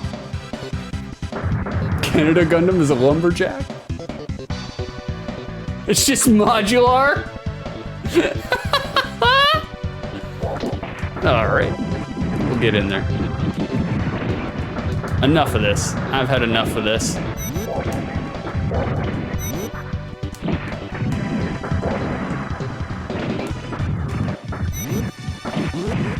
Ah, shit, no. It was too far away. I keep getting confused on which one is me. Mirrors, you know? All right, we'll chain together some hits.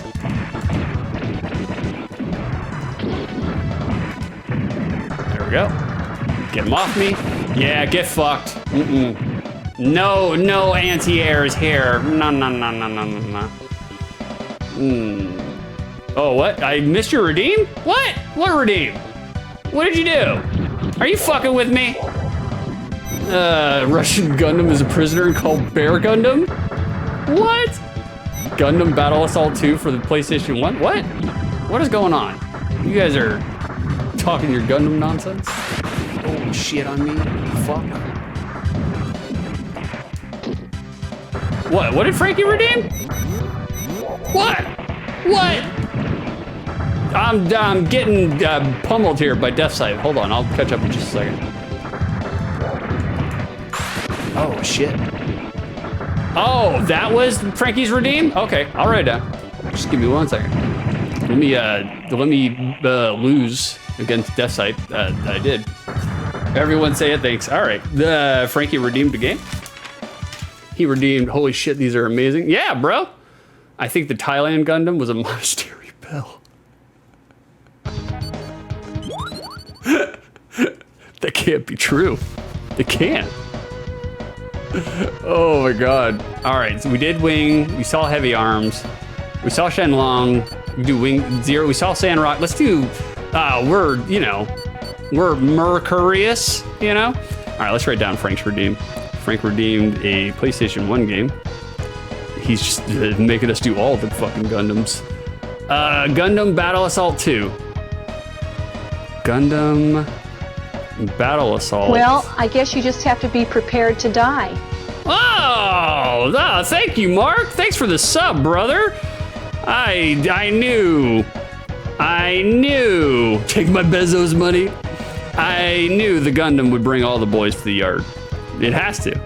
It has to. All right, Frankie, you're in there. We got you in there, buddy. Bada bing. Just have to get Vicer to teach me how to do PlayStation 1 emulation. All right, Mercurius, we're in there. Or I could do Stench too. Stench knows the ways. Fuck your astrology sign. What's your G Gundam? All right, Mercurius, I like it. He's all red. Oh shit, he just punt kicks his ass? Wow. Jesus. Okay.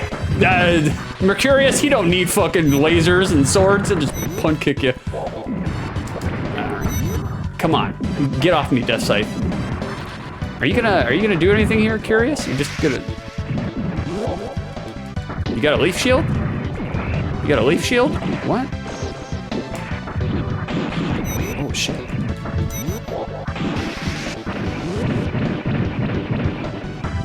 Damn, dude, Death Sight is bringing it to us. Okay, so it's like a juggle. That's cool, man. Oh, we got the leaf shield back out again? I feel like this is like Oro's special. He brings out and he has all the trash flying around him. Oh shit. Yeah. It's kind of a weird, he kind of plays a little weird, but I like it. It's a little unorthodox. Isn't the British Gundam a beefy rifleman red coat? Nah, just a can of beans. Anthropomorphic can of beans. All right, well, controls super tight. Like, amazingly responsive for a SNES fighter. SNES fighters, not known for, you know, the tightest of controls in their fighting games. Like, it's usually, like, at best, functional, you know? This is better than functional. I feel like I am very much in control of my mech the entire time I'm playing. Like, it's sound control, sound design is good.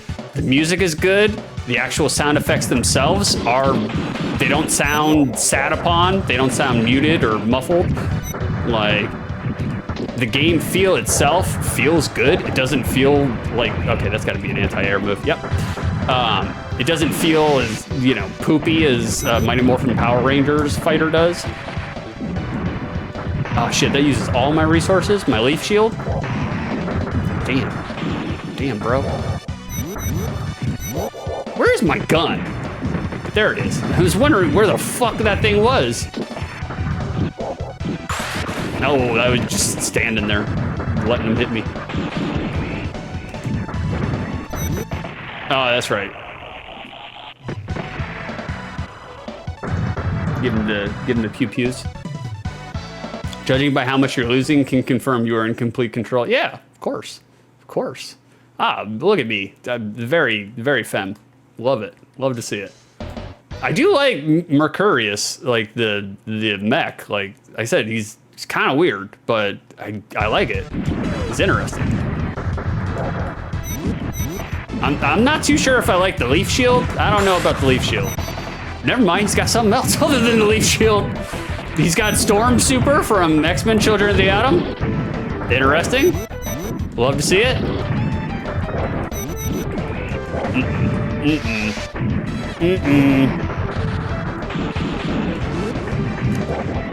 Oh, Wing fucking smoked us. He smoked us. But did he make an X with his arms?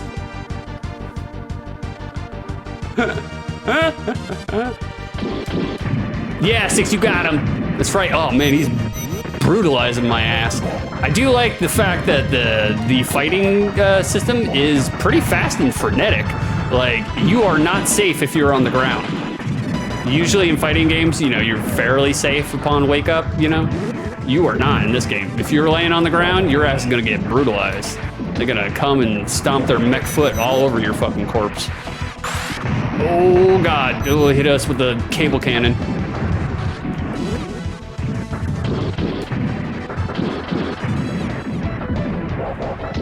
Ah, we're gonna die. Oh yeah, it had to have happened. There was no other way.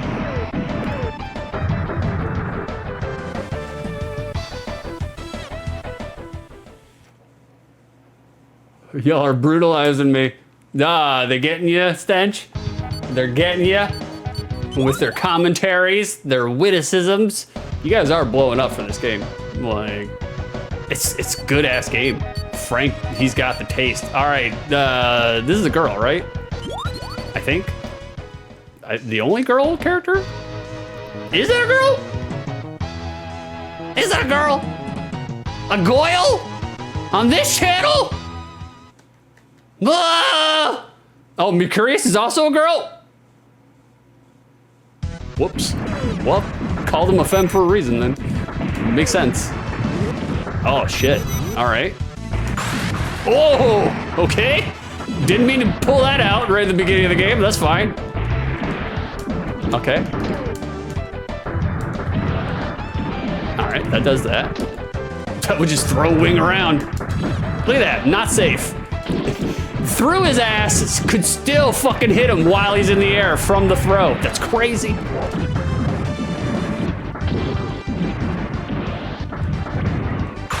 Oh, okay, no, the less crazy. What are you doing? That's an anti-air. Okay, that's my regular.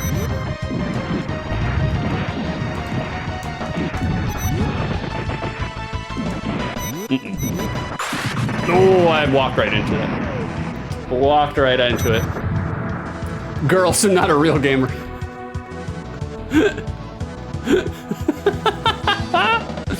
Yeah, Beef out here with his 1995 rhetoric, of course. Beef's clowning. We know Beef's clowning. Beef's never actually seen a human girl before, so he's just, you know, going off of what the internet has told him.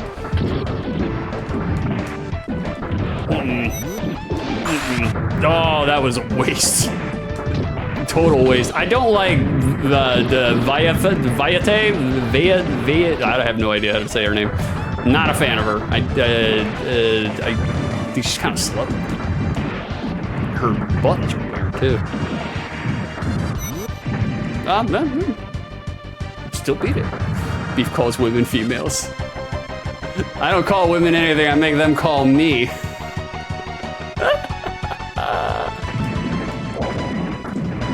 The Lady Une is a really unhinged character too. Who's Lady Une? Damn, bro, it is really easy to execute combos in this game, which I love. I love me some Street Fighter Alpha chain combos. Huge fan.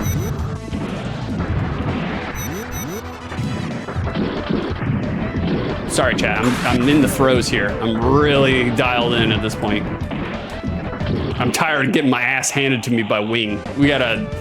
Oh, Violet's pilot? Okay. Gotcha. What makes her unhinged? I heard if I become a true gamer, my uterus flies out. All right, we're bringing out the big guns. Enough fucking around. We're bringing out Wing Zero. He's got zero in his name. That's right. Hero. Oh man, we're looking like the completed Megazord, the Power Rangers. What do you got? Oh shit, there we go. From behind too, look at that. Yeah, get fucked. I'll just Hadoken your ass all day long. Oh, you ran through it. Ah, one arm throw.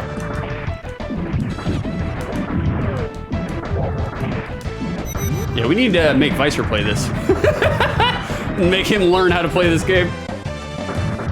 Oh shit, I just gotta become a true gamer for free hysterectomy? Damn, time to grind. I didn't know y'all were hungry for hysterectomies. I didn't know that was a thing. I mean, it makes sense. I talk often about my vasectomy, so, you know, might as well. That's not the same though, right? No. They're quite different, I think, right? If you have a hysterectomy, can you still have babies? How does that work? Piss is stored in the balls, right? Oh, no. Oh, nope. Oh, can we do it? Can we do it? Fuck, we did not.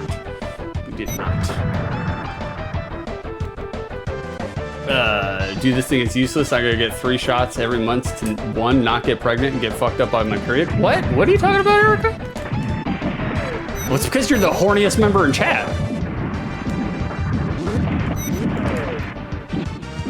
Shit.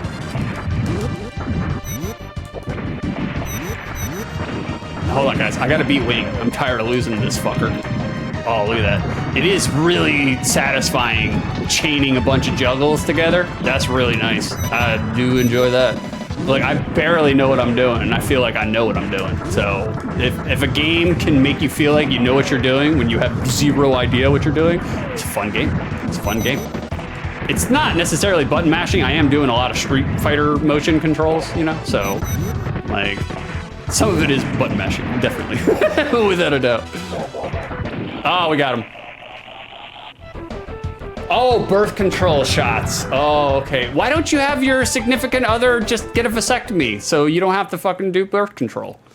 Like, normalize male birth control and just make the men fucking, you know, cut their vas deferens.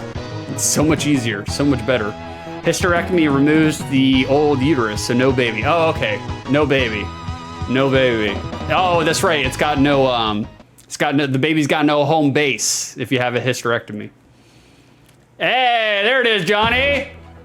6 and 2. You lost the third one though. John is our ass king. He's our copper crown failure. He got a vasectomy before we even got married, but my periods also fucked me. Oh, so you're taking birth control to regulate your periods. That fucking sucks.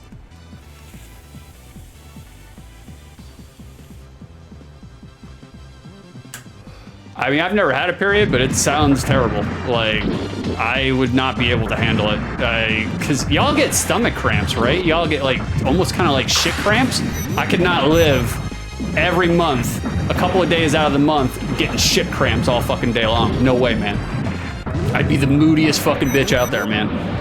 Terrible. If I get a stomach ache now, I'm the moodiest fucking bitch around. So, I couldn't handle it. I don't know how ladies do it. Period sex, way better than normal sex, though.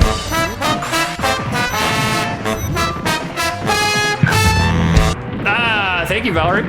Big fan, big fan. I love your work. I don't care what Frank says about you. I think you're good people. Thanks for the follow. A huge fan. Oh, Lord. There it is. Kicked his ass. Kicked his ass. Well, you know, we can only believe half of what Frank says. A bunch of Florida folk. Yeah. Oh, Valerie, are you a Floridian? Are you one of us? One of us. One of us. Yo, Zero Wing is pretty awesome.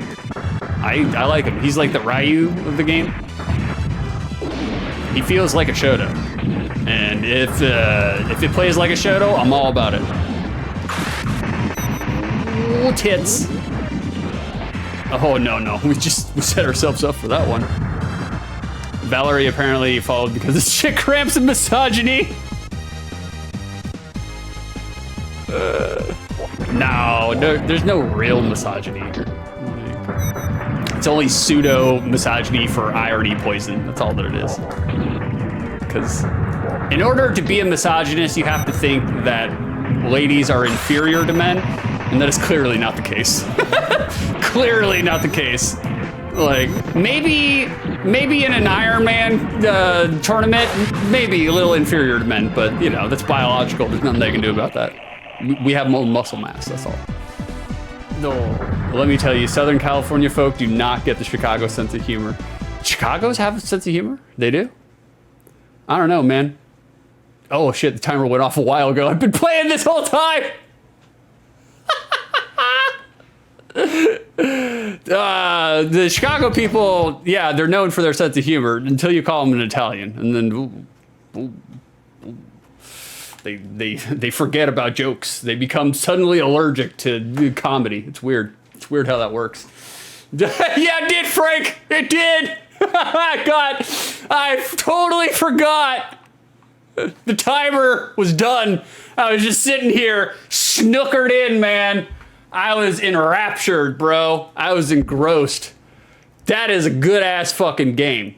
A good-ass fucking game. I loved every minute of it, to be honest with you. Yeah, here, hold on. Did I fuck this up? Oh, yes, I did. I don't want to deafen you. Let's turn that down before it comes back. Okay, there we go. Uh-oh. Okay, there we go. I was like, did my stream go away? No, there it is. All right, cool. Oh, man.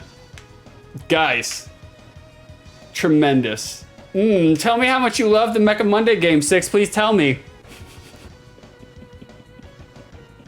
You did earn it, Frank. You did, brother. You did. Holy shit. Game was very good. Gonna have to jet, though. Got some errands to deal with. Thanks for the entertainment. Well, thanks for hanging out with us, Val. I appreciate you, man. Or, well, I say man, not, you know, it doesn't have a gender. It's just stoner terminology. Man, dude, bro, sort of thing. So I don't know if you're a female or a male. It doesn't matter to me. It's a guy. Yeah. Okay. Cool. Just in case. Thanks for the follow. Come back anytime, brother. Like, if the errands take less than 2 hours, you probably just yes. We still got 2 more games, so that's 2 more hours. Check your Discord after the wrap up. Will do. Will do. Beef's been busy. Beef's been busy. It matters a lot. What matters a lot?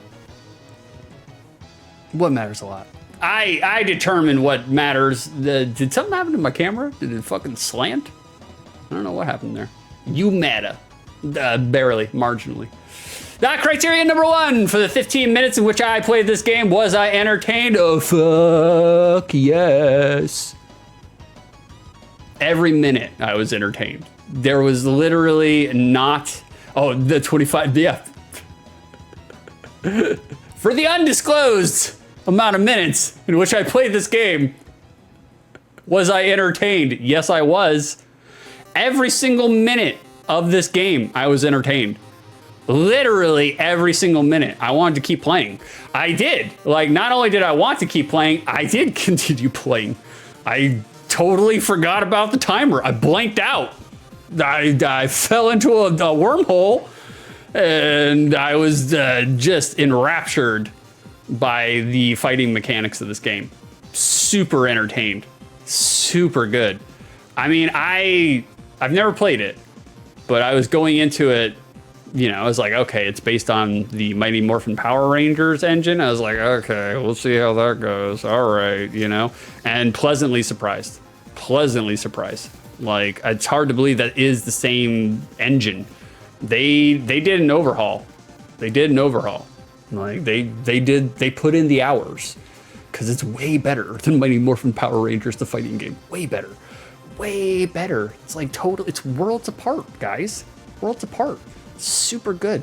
Fantastic. I was entertained every single minute. Riveted. Riveted. So good. So good. Criteria number 2. Now that I play, well, I don't have a memory core for this game, so that one won't fit. But I have created a memory core for this game now, as we are here today, standing before you in the year 2024, the year of our Lord.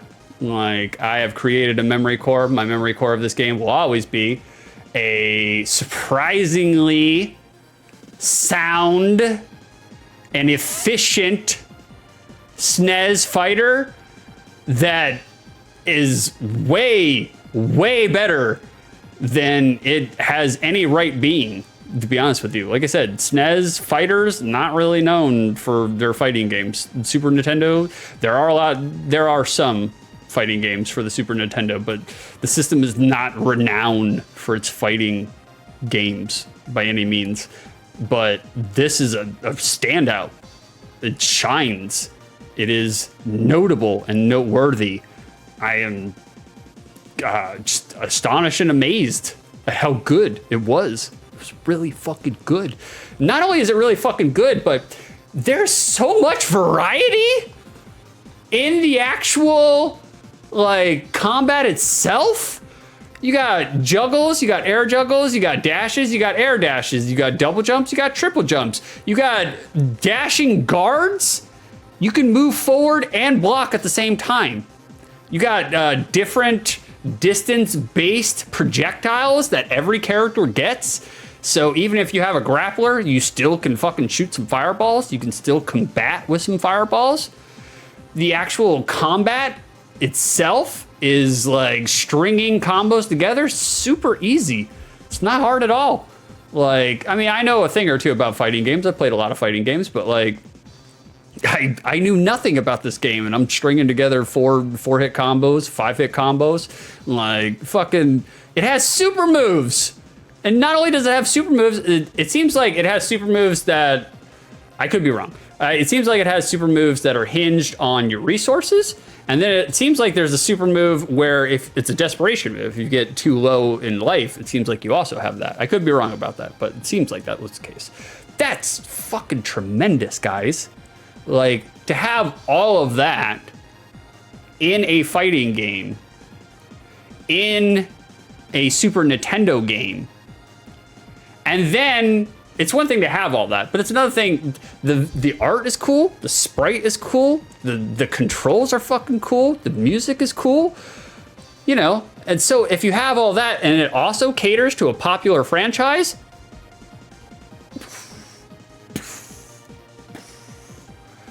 look, I'm just gonna go out on record. Easily, the top 3 best fighting games I've ever played on the Super Nintendo. Easily, without a doubt. Close the polls. We're closed, fat boy. Holy shit. Tremendous. That is the memory core that I have created with this game. And it's all Frank's fault. Frank is the one. Well, I guess you just have to be prepared to die. Ah, thank you, Julia. Much appreciation. Ah, you subbed. Whoa, you subbed at tier 1 for 3 months in advance. Check you out, girlfriend. Wow. Can we roll out the red carpet for Julia the Juggernaut? Can any of my 17 modders in chat? Oh, she did say you can look at the G Gundams. I'll look at them. I'll look at them. Fair. It's fair trade. Can any of my 17 modders in chat, can we give a shout out to Julia the Juggernaut? Julia the Juggernaut, she streams too. She's one of us. One of us. One of us. There it is.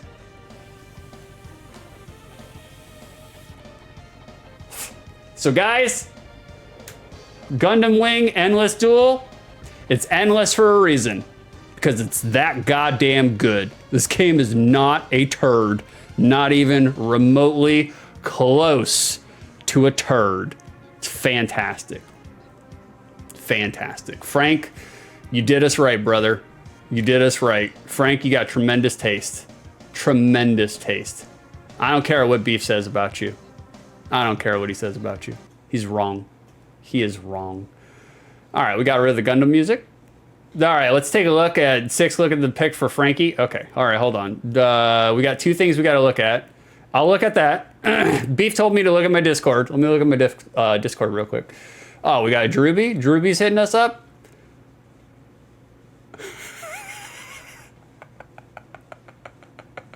Oh, that's a good idea, Drewby. That's a good idea. That's a good idea. I will. We're gonna keep a lid on that. Me and Drewby might be doing some saucy stuff later. What do we got? Beef! Beef!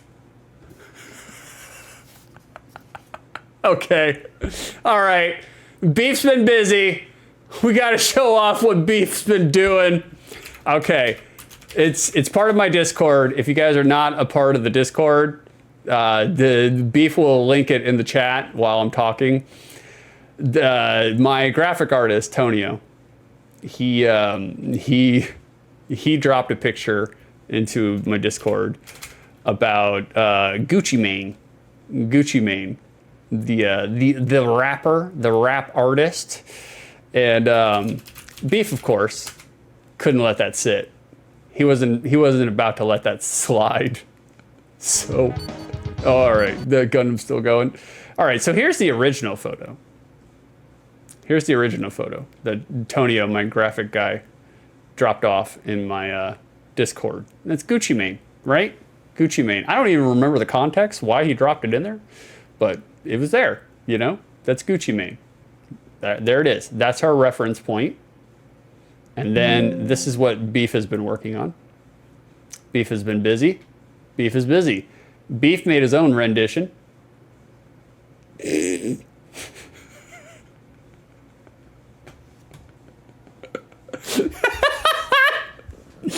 Pool Mane.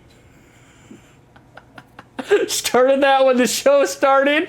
Hinge, honey. You have hinge, honey.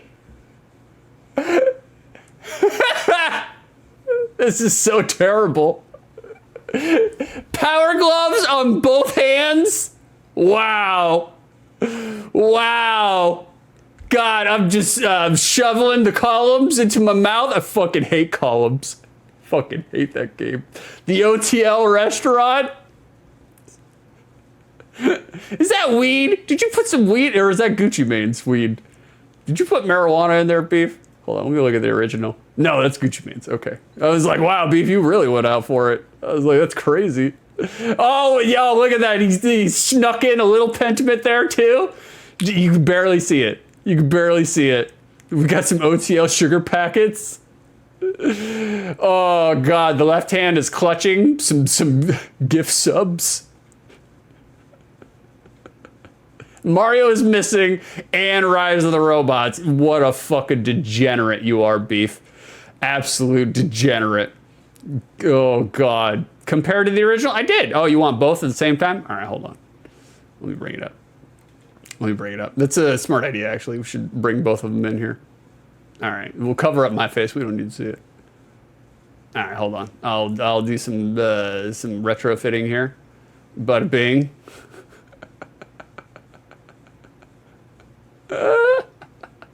Oh my God, Beef. What the fuck?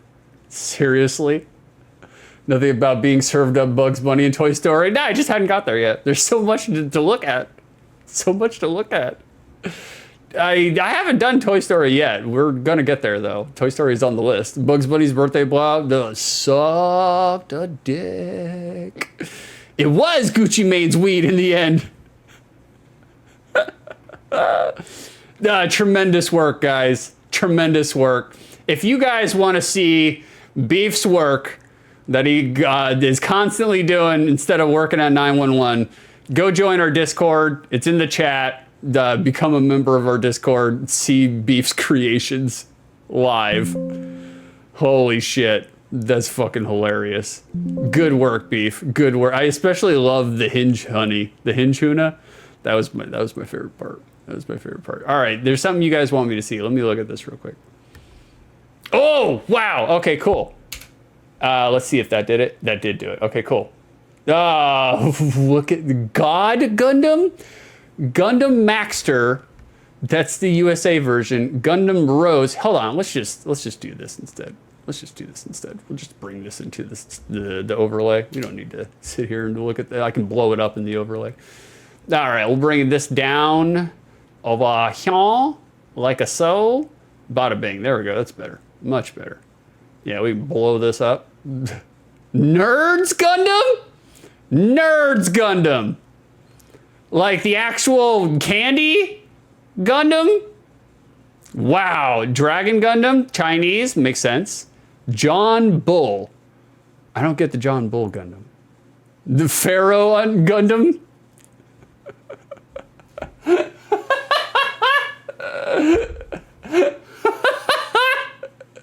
Gundam Spiegel? Lumber Gundam? Canadian Lumber Gundam. That is modular. It's correct. Holy shit. Oh, Mexican Gundam's my favorite so far. Zeus Gundam looks pretty badass, to be honest with you. What is that, Greece? Rome? I don't fucking know. Ashura Gundam? Skull Gundam? Ah, bro, that suit looks fucking badass. Suit looks super cool. All right, let's squeeze it down so we can get to the bottom row here. Hold on. Let's make this bigger. Get to the Zebra Gundam. Mandala. Time to go home. Have a Gundastic day. Glad you could hang out with us, Mark.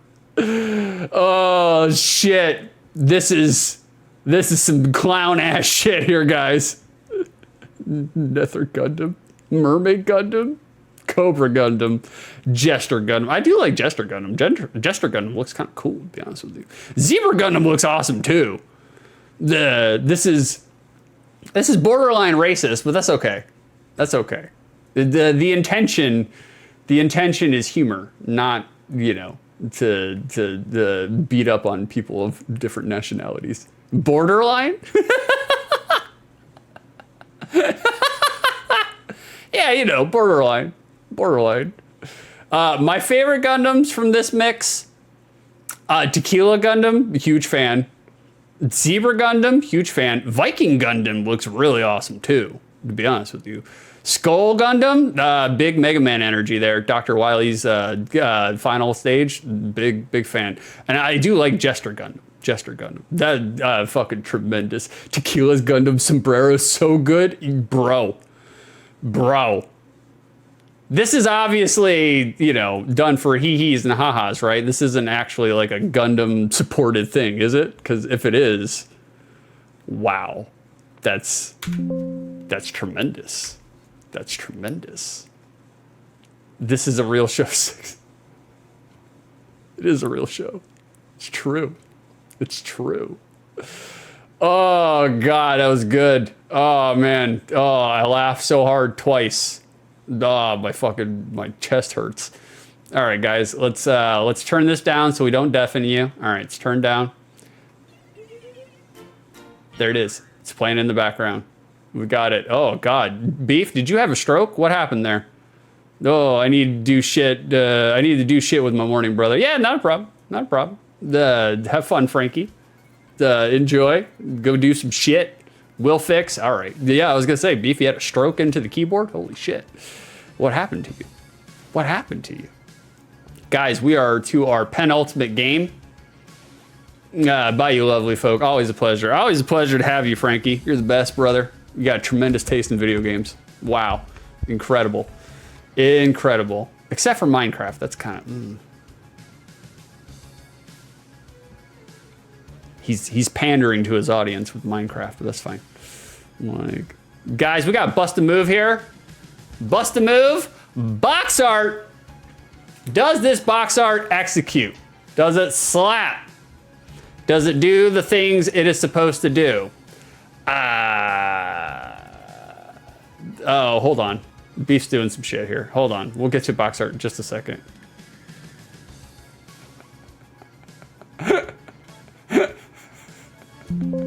Hold on, Beef. It's only let me. I have to do a print screen for it. Hold on. We gotta do some minor work to make that work. Hold on 1 second. Yeah, we'll do it. It's good Frank's leaving because he doesn't get to see this joke that is definitely aimed at Frank. Definitely aimed at Frank, for sure, 1000%. All right, hold on. Hold on, guys. Got to do some on the fly triage. There we go. We'll get that. We'll move this over. All right, we're almost done. Hold on. All right, we'll save it. There it is. Cool. All right, this is what Beef sent me. This was supposed to be for Frank, but he's leaving us. We'll just name it appropriately. There it is. There it is. Okay, now we'll pop this into the overlay. Yeah, I put it on the desktop. Yeah, there it is. Okay, cool. This, Frank's not here, so we can make fun of him. There it is. All right, you asked for it. Gundam feet pics. Can you guess the Gundam based only on their feet? So much work for such a shitty joke. I don't know. I liked it. I thought it was worth it. Oh, God. But Frank's not here for it. That's what makes it good. We did it just for Frank, and he's gone. We did it as soon as he left. As soon as he left, we got rid of him. Frank, one of the worst human beings I've ever met. I'm so glad he's gone. Terrible. Terrible. I'm surprised he beat the charges, to be honest with you. I was like, that man needs to be thrown into the slammer. Thrown into the slammer. Wait, is this just a balloon popping game? You are correct, Erica. You are correct. It's like the original balloon popping game. Is this Bust a Move that turned into the bubble popper with the little dragons? You are correct, Julia. You're both correct. You're on the mark, ladies. Ladies, with the intuition and knowledge and wisdom, you got it figured out. Box art. Does this box art slap? Does it execute? Does it do the things it's supposed to do? Kind of. Kind of. Look, for this type of game, there's not a whole bunch you could fucking put on the box art. So I think it's not great. Julia's right. It's not great, but it's commendable. Like, they did a lot more than I thought they would for Bust a Move, you know? So right off the bat, is there action? Do we see action on this box art? Yes, there is action. You could make the case that the marbles, the balls, the bubbles, they are falling, but this is in space. I'm assuming it's space because Saturn's right there. So chances are if they're in space, they're floating. They're not falling, but floating is an action. We do have an action on this box art. We also have the gun, whatever the hell the gun is, the lever, the pointer. That is throwing a ball at two other red balls, which makes them blow up. Well, not in the game. It doesn't blow up, but here on the box art, it does blow up. So there is an explosion right there. There's combustion. So that's action. I'm not a fan of how the red balls right there actually look like testicles. Like there's some hairy testicle action there. Not a fan of how that looks. Don't think we needed that. Could have done without that part. But I'm guessing the ripples and the lines in the red balls, it's like the globe or the bubble fracturing, breaking apart, chemical reaction. So there is action. There is action. Hairy or membranous. Yeah. There is action here, you know? So it kind of passes that criteria. The second criteria, looking at this box art, do you get a good idea on how the game plays? Looking at it, the front of this box art, does it encapsulate what genre you're getting into? Kind of, not really. I mean, it is a match 3 bubble bursting game, and it does technically have 3 red bubbles being burst. So, I mean, that is there. That is there, you know? Like,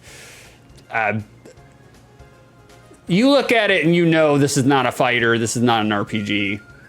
I don't know if it necessarily screams puzzle bobble, but it's something.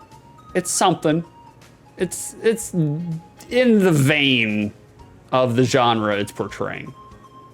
I don't think this is necessarily a fail. It's just weird. Like, I think it's just kind of weird.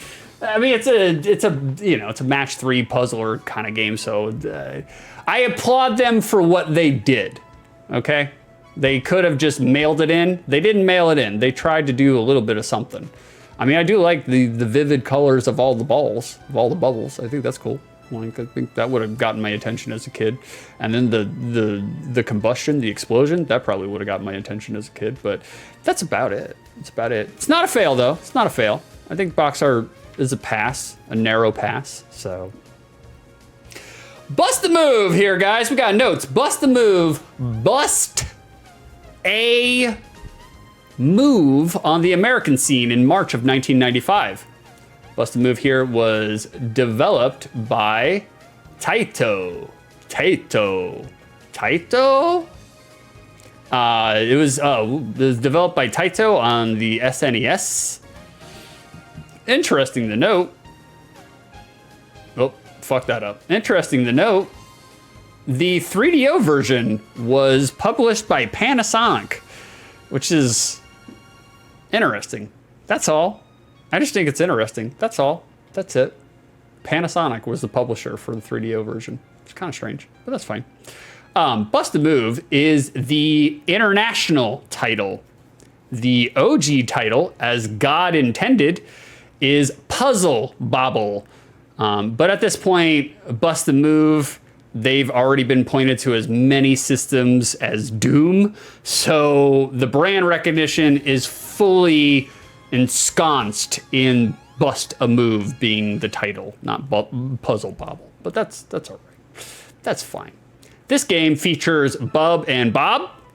They are the iconic dragons from Puzzle Bobble.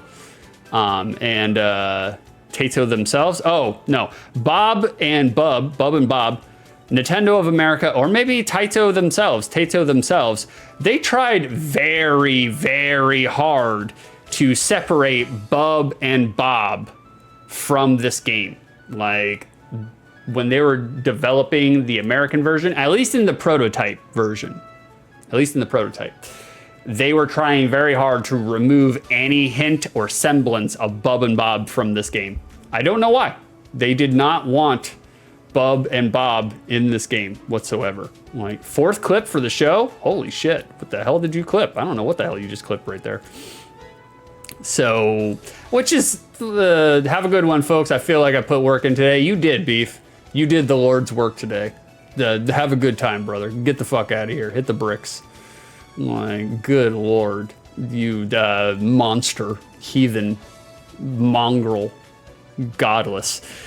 Bust and Move, like I was saying, they, for whatever reason, they tried to take the dragons out of the game for the American release. Let the chibi dragons thrive. Let them thrive. They're cute. They're cute. Bust and Move is indeed the first game of this genre to do what it is doing. It's the first of the same shoot and bounce objects to match 3 puzzles or 3 bubbles, items, whatever it is. Many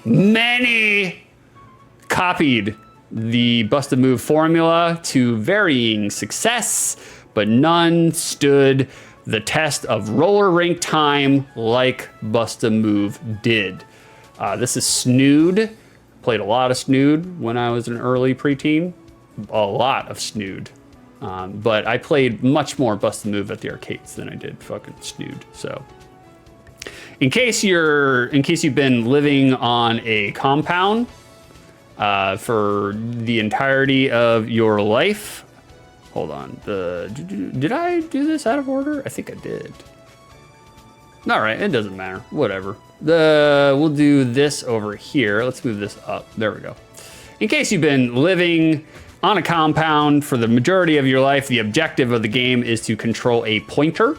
which aims and launches bubbles up the screen. Your goal is to clear all the corresponding color bubbles without any bubbles crossing the bottom line. 32 levels of that gameplay. You got Bust a Move. These are obviously, you know, it started a revolution when it comes to the match 3 generation. So, you know, that's Bust a Move. That's what they're popular for. They basically got the wheels of progress going for a whole bunch of the shitty free apps on your telephone. Reception for Bust a Move was pretty stellar. All things considered, pretty stellar. Like hovering right around the 7.5 to 8.0 range as it pertains to scores. In Japan, February of 1995 in Japan, Puzzle Bobble was the second most popular arcade coin op. It was generating some dollars. Then Puzzle Bobble went on to become Japan's second highest grossing arcade printed circuit board software of 1995, just edged out by Virtual Fighter 2 in the arcades. That was the only arcade game that beat it in 1995 in Japan. So the SNES version that we are about to play, generally, everybody remarked on the addictive nature of the game. It's very simple, very addictive. Those are the verbatim quotes. Very simple, very addictive. This is the young wheat of games.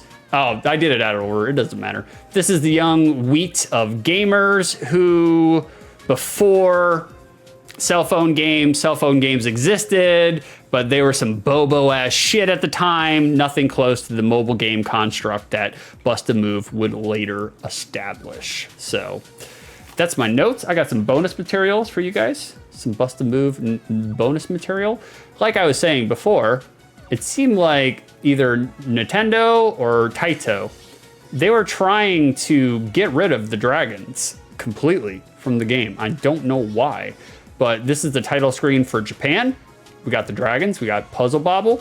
North America, we just have Bust a Move. No dragons, no Bub and Bob. Europe and Asia, we got Puzzle Bobble, we got Bub and Bob. So, don't know what that's all about.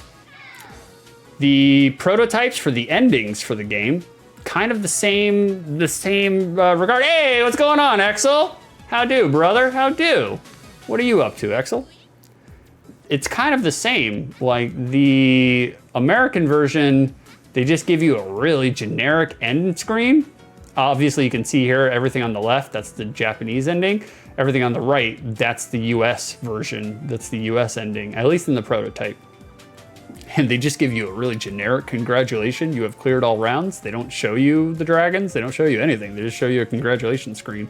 And then they show you a t-shirt contest that Taito were doing where you unscrambled the phrase right here. It's all right. The first word is Taito, the only game in town. If you unscramble that and send it to Taito, they'd send you a free t-shirt, which is weird, but kind of cool. I like when companies, when developers or publishers, it's a publisher, when publishers kind of like take the reins and have a little contest for the fans. They don't have to do that, but I like it when they do. Inside the game, there's a piracy message. It's in Japanese, so I just put up the English translation. If you try to pirate this game, there is a lockout protection for it, and it says, hey, wait a second, why would you copy this? In the name of the ROM, I will punish you.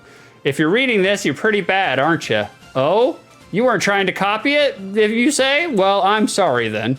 All right, kids, you can't go around copying games. Copying games is just for bad old men.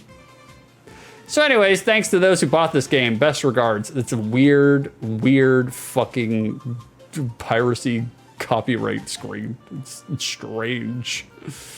Oh, God. Marketing. Is that a Sailor Moon reference? What? What's a bad old men? Copying games? I'm not super familiar with Sailor Moon. The only memories I have of Sailor Moon are horny ones from when I was a preteen. So, guys, what is Busted Move doing on the? Oh, I will punish you. It might be. I mean, it makes sense actually, because it's kind of a weird phrase to put in your anti-piracy screen. So it's got to be a Japanesey kind of anime reference. I think you're on the right path, Julia. Guys, secondary market. What is Busted Move doing? Loose, going for 23 bucks. Complete in box, Sib, 63 bucks. New, brand spanking new, 150. Graded, $550. Just the cardboard box, 23 bucks. And that is my notes for Bust a Move. I have some supplementary material here for you guys. Got some weird ass commercials. We're gonna get rid of those sources. And there it is. We're gonna put a pause on the Puzzle Bobble OST that's playing right now. It's very joyous, very boppy, bada bing. We're gonna take it over to the YouTubes like so. There it is. And this is a 15-second commercial. We'll watch this. Oh, wait, nope, hold on. No. No, we won't. We're gonna crank this up, and then we'll watch this. お眠の前にパズボブ遊ぼう。レディーゴー。いけいけ。にゃにゃ。ゲー朝だ。プレイステーション2用ソフトスーパーパズルボブル。タイト。Catch the heart. Is that what Taito means? All right, we got another one. We got 2 Japanese commercials. This one's a little bit longer.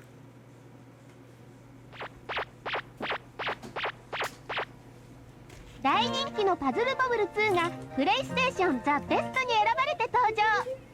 プレイステーション用ソフトパズルボブル2。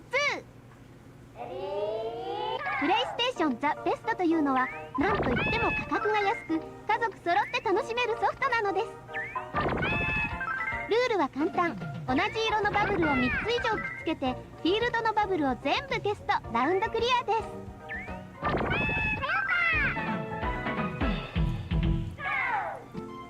オリジナルモードを追加して一段とパワーアップしたパズルゲームの決定版プレイステーション用ソフトパズルボブル2ザ・ベスト。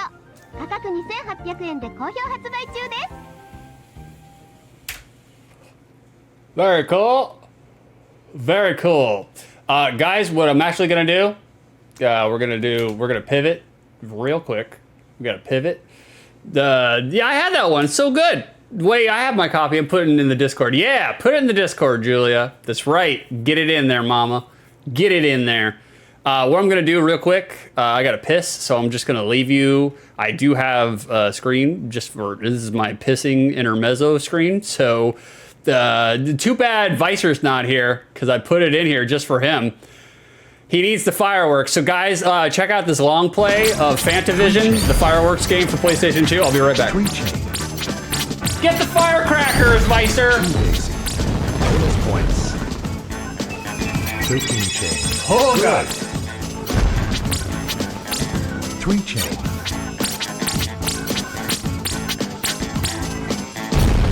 2 daisy. 8 chain. 5 chain.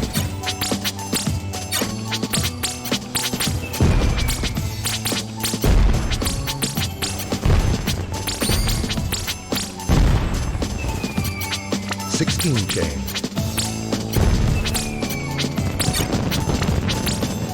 3 chain. 3 chain.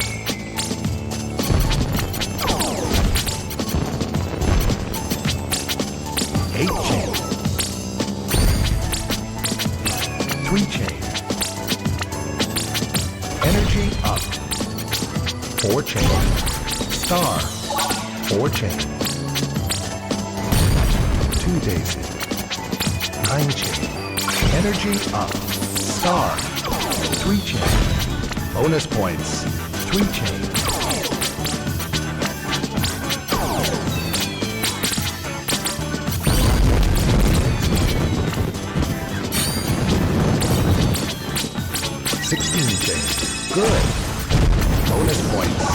Bonus points. Star. 2 daisy. 9 chain. Very good. 6 chain. Star. 7 chain. Oh, you guys love that riveting action we got going on? Star. 2 daisy. Oh, it's so good. It's so good. You love every minute of it, don't you? You love it.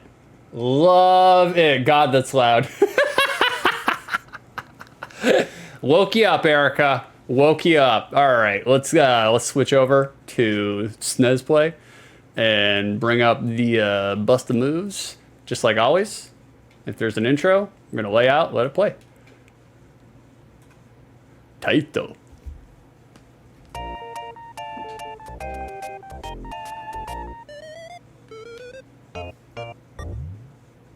All right, very good.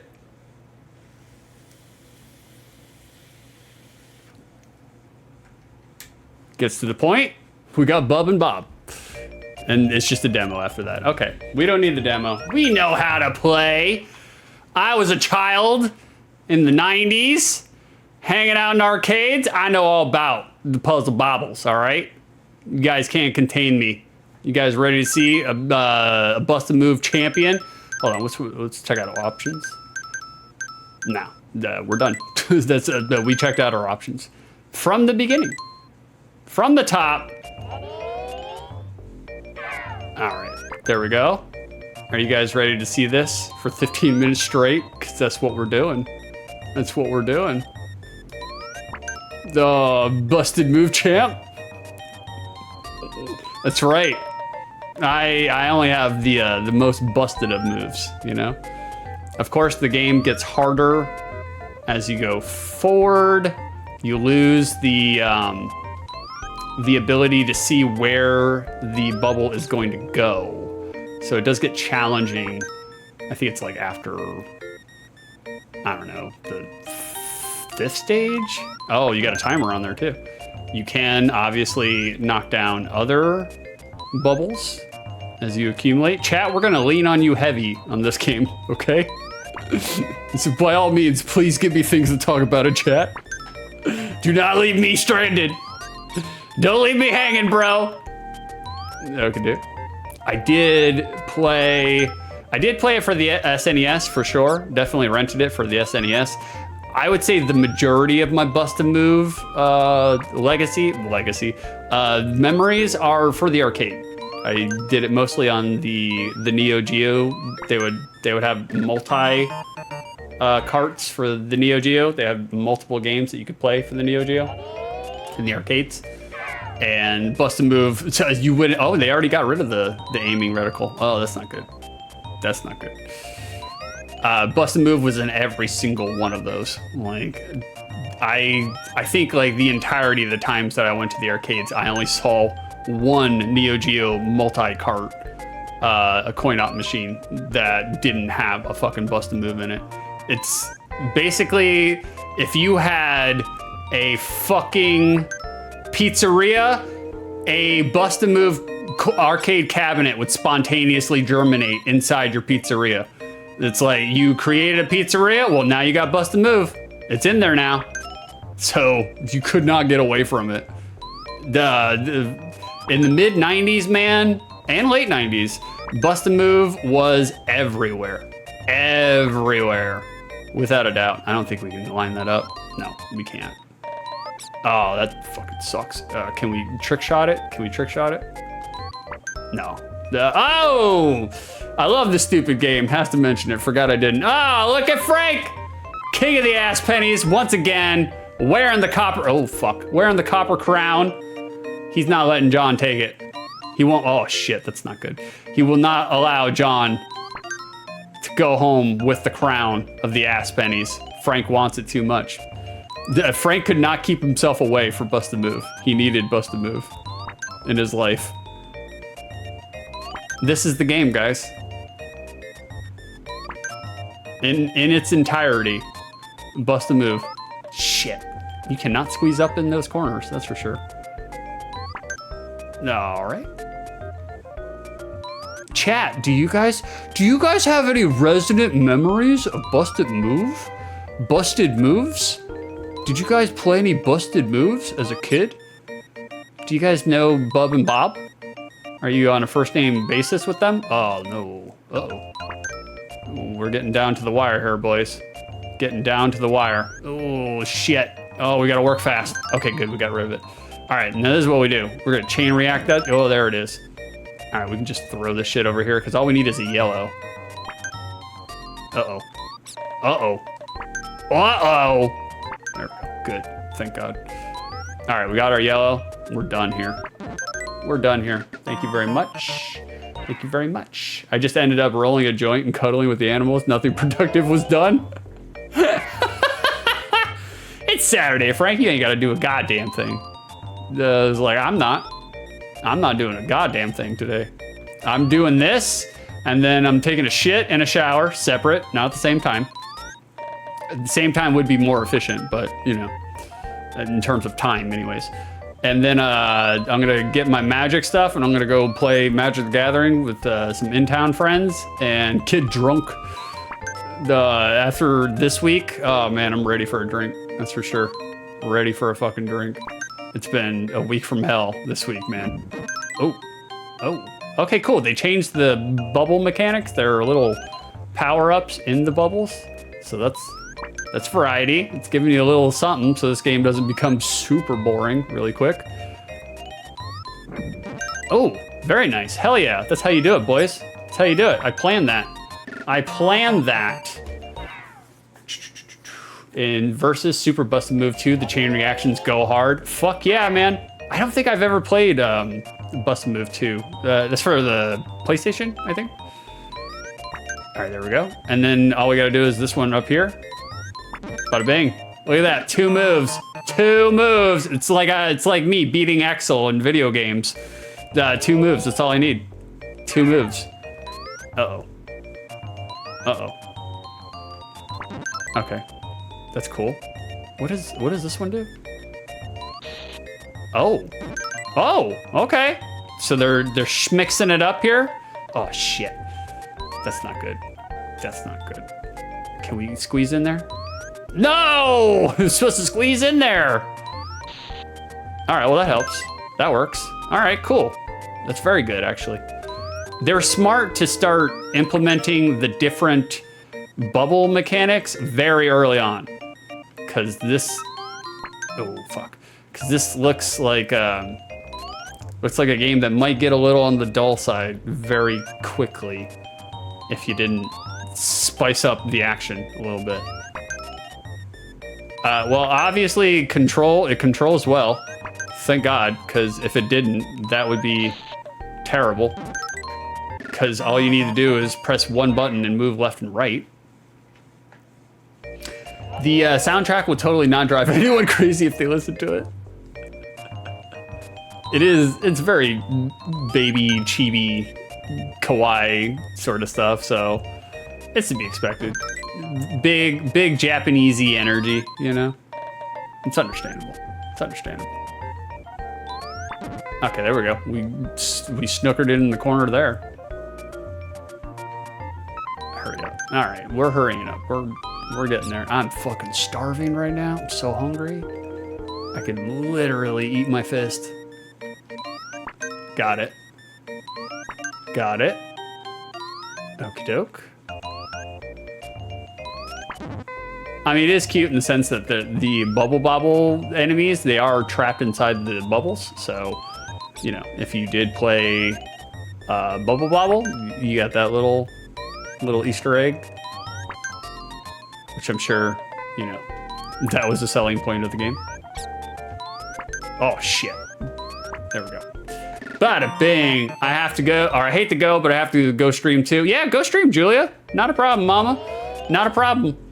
If you're still streaming by the time I'm done, 4 hours from now, I'll raid you. We'll send the raid to you. Shit. Oh, we'll do this. And then that. Oh, we're gonna have to shoot it right up the middle. Oh, look at that. Look at that precision and skill. Don't bother, I'm not as fun. Ah, sell the sizzle, woman. Sell the sizzle. Never pollute the well. Only talk good about yourself, especially online. You are that good. You're great. You're fantastic. You're wonderful. Fucking milk the udder dry. Like, get as much as you can out of these cretins. Get them. I'm good at art, so I think I'll transition into doing that. Well, there you go, mama.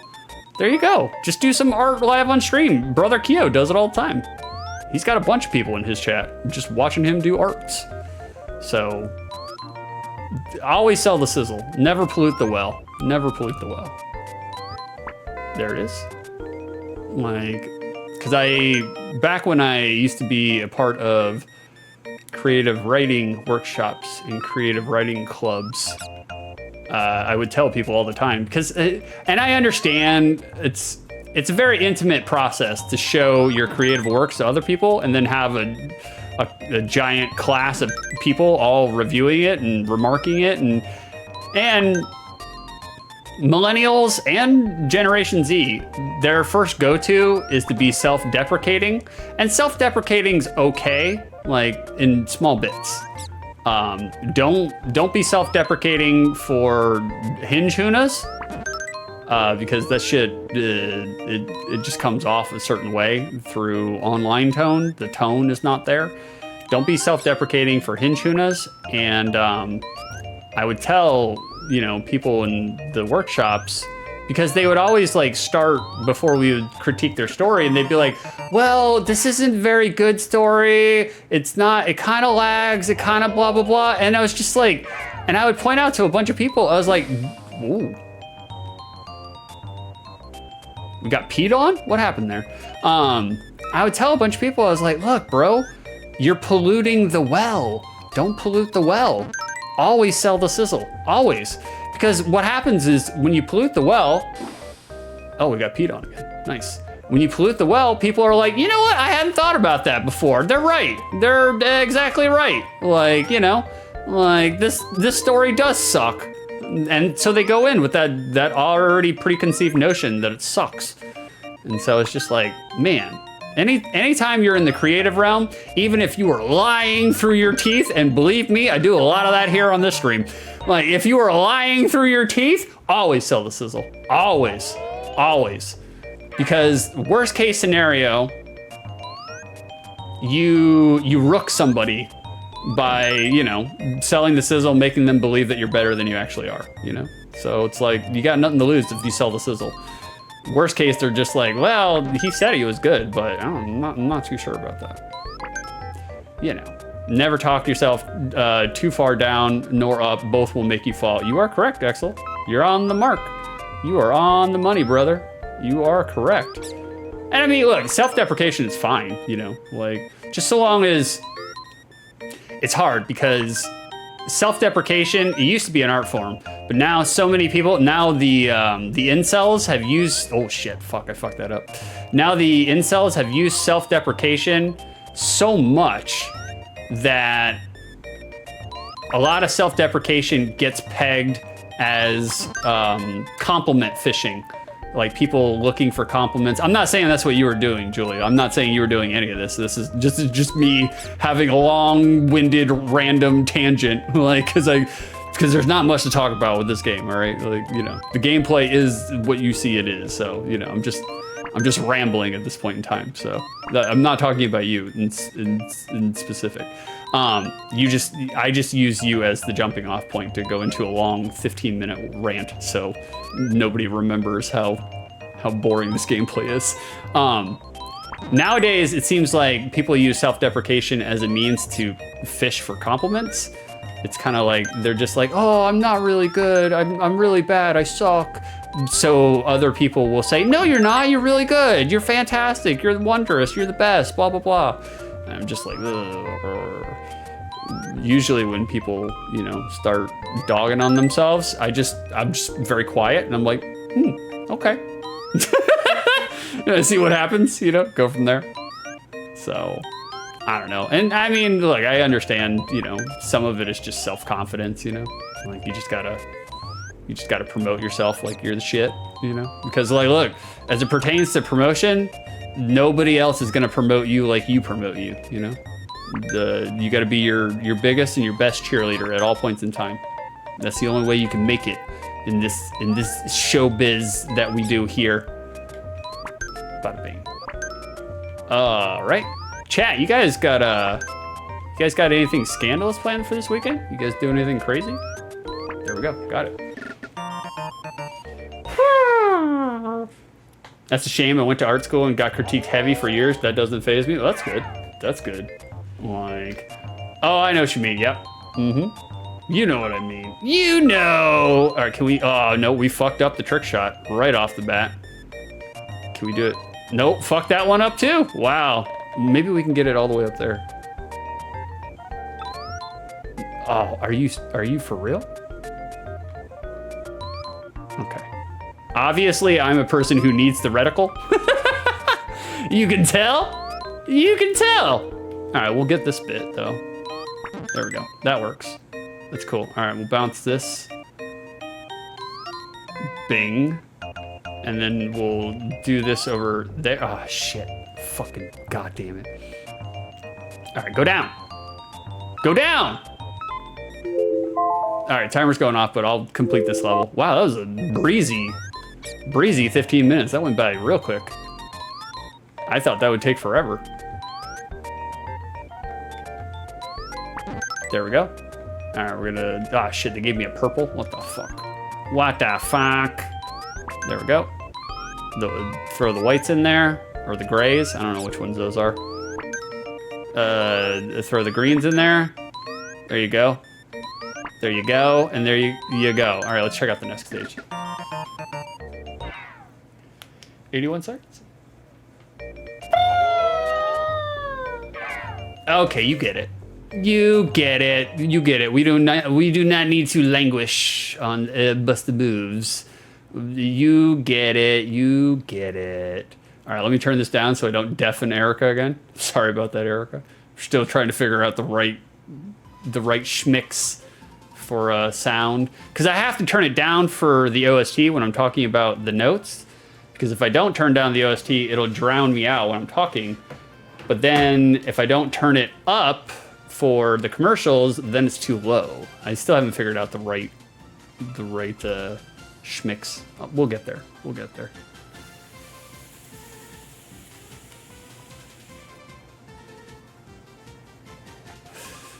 I'm just at a point where I think what I have to contribute to the art sphere is far more interesting than the game sphere. It's an embracing thing. Yeah, that's fine. Yeah, do what you, well, I mean, first of all, do what you do best, by all means. You know, if you feel like you're better in the art sphere than you are in the game sphere, then definitely play up how you are in the art sphere than you are in the game sphere. But speaking as a shitty gamer, I am a shitty gamer. Anybody who watches my streams, y'all know. Y'all know, you know, not exactly the best gamer out there. But I don't care. Doesn't bother me. It's not a big deal. I'll switch over, but for now, I just want to show up for people who want to hang out. Yeah, that's fine. That's fine. Oh, Dragon tier list, Bub and Bob. We're gonna go Bob. We're gonna go Bob at S tier, and we're gonna go Bub at A tier. Or switch them around. No, we'll switch them around. Bub is S tier. Bob is A tier. Bob is only A tier because it's the name of my dad. It's a funny name, Bob. It's kind of a weird name to call a dragon. On top of that, it's kind of strange. It's kind of strange. YouTube is freaking out today, man. YouTube's having a real hard time playing these OSTs. But Bub is tremendous. Bub is tremendous. Because big Wolverine, the Bub. Oh, Erica says, clean the house some more. Possibly get roped into planning stuff for my grandmother's funeral. Ooh, your grandmother died recently, Erica? Were you close? Were you close? Or at least being emotional support for my parents while they help plan stuff. Ouch. Ouch. Thanks for bringing down the stream, Erica. Jesus. Yesterday? Oh, she died yesterday? Ooh. Ah, sorry about that, bro. Sorry about that. Did she will you? Did she put you in the will? Are you gonna inherit anything? I mean, it might be a good thing that your grandmother died. I'm just saying. I'm not saying, I'm just saying. I wasn't super close and she was deteriorating for a while. Oh, okay. All right, well then I can make jokes. If you were close, I wasn't gonna make jokes, but that's fine.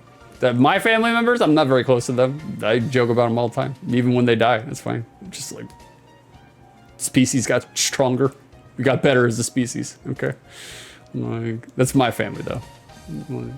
Criteria number 1 for the 15 minutes in which I played this game: was I entertained?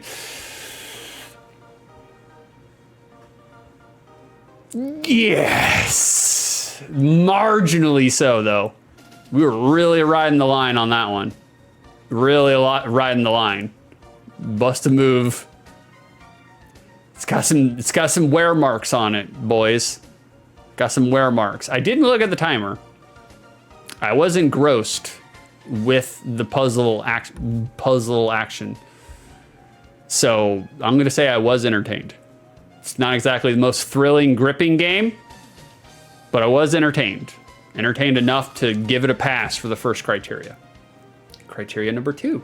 Now that I played this game, does my memory of it exist outside the lens of nostalgia? No, it does not. No, it does not. It doesn't. My memories of it are much more, I don't know, much more everything positive versus, you know, I distinctly remember many times just like, you know, skating up to the Bust a Move cabinet in the skating rink arcade and just sitting there and just like, you know, moving my feet back and forth while skating, while playing Bust a Move and getting really into it in the arcade. Cause like, especially back then, you know, if you had an arcade game that you could play for longer than 5 minutes on one quarter, you were in fucking heaven, bro. Heaven. Like, so, and Bust a Move was kind of like one of those games where it wasn't really a quarter muncher. It didn't punish you for playing the game. You know, it wasn't a super punishing game. It got harder as the levels go on, definitely, yes. But you could actually get a good amount of entertainment off of one quarter in the arcade. I don't have a bunch of strong memories for the SNES. I did play it for the SNES. I pulled a cheat on this one. It's mostly for the arcade version, but that's fine. We'll do the super version too. So, my memory core, polluted, marred, perverted. It's just an old ass dusty game, you know? It's not as riveting as it once was when I was a child. Is it a turd though? A turd?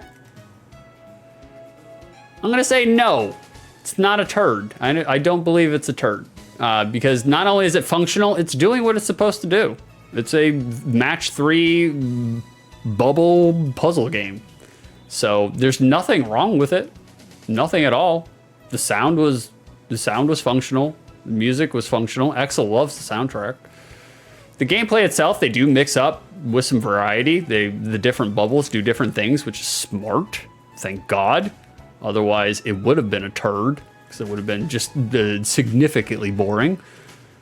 But it's not bad. It's not a turd. I do not feel like Bust a Move is a turd. It's definitely not my game nowadays, but it's not a turd. Not a turd. So, bada bing. Let's get rid of Puzzle Bobble, the OST. Let's bring it to Robocop's OST. We'll get rid of this and bring that up. Bada bing. There it is. Are you playing Robocop? No, you are not. Now you are. Now you are. I don't know that she had much to inherit. My grandpa is an Amish taxi for a living, and she was a homemaker her whole life. An Amish taxi? Are you for real right now? Or are you just leaning into the bit? Did your grandpa, was he hauling people around? Was he hauling people around in an Uber carriage? A horse and cart?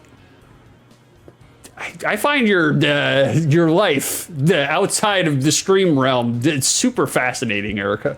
You live a weird life. Like, yeah, Amish haulers are a thing? No shit. No shit. So you're not leaning into the bit. Wow. No shit. That's crazy, bro. You got a strange life you're living. Strange life you were living. Did you ever finish up with that your thespian job? Are you done teaching people how to act?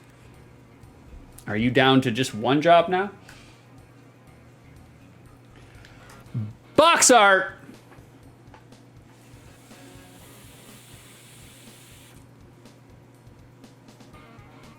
Oh, that's smart. That's actually really smart. Your grandfather, he had it figured out. Get a big van and the Amish folks will pay you to drive them for errands and shit they don't want to take 5 hours to get to by horse or a buggy. Smart. Your grandfather was a smart grifter, catering exclusively to the Amish. Yeah, I finished that a few weeks ago. Okay, good. You're done with your one of 18 jobs. Technically 2, because still I am one of my sister's caretakers. But yeah, basically one. I don't know, caretaking for a person with special needs. That's a fucking that's a full-time job too.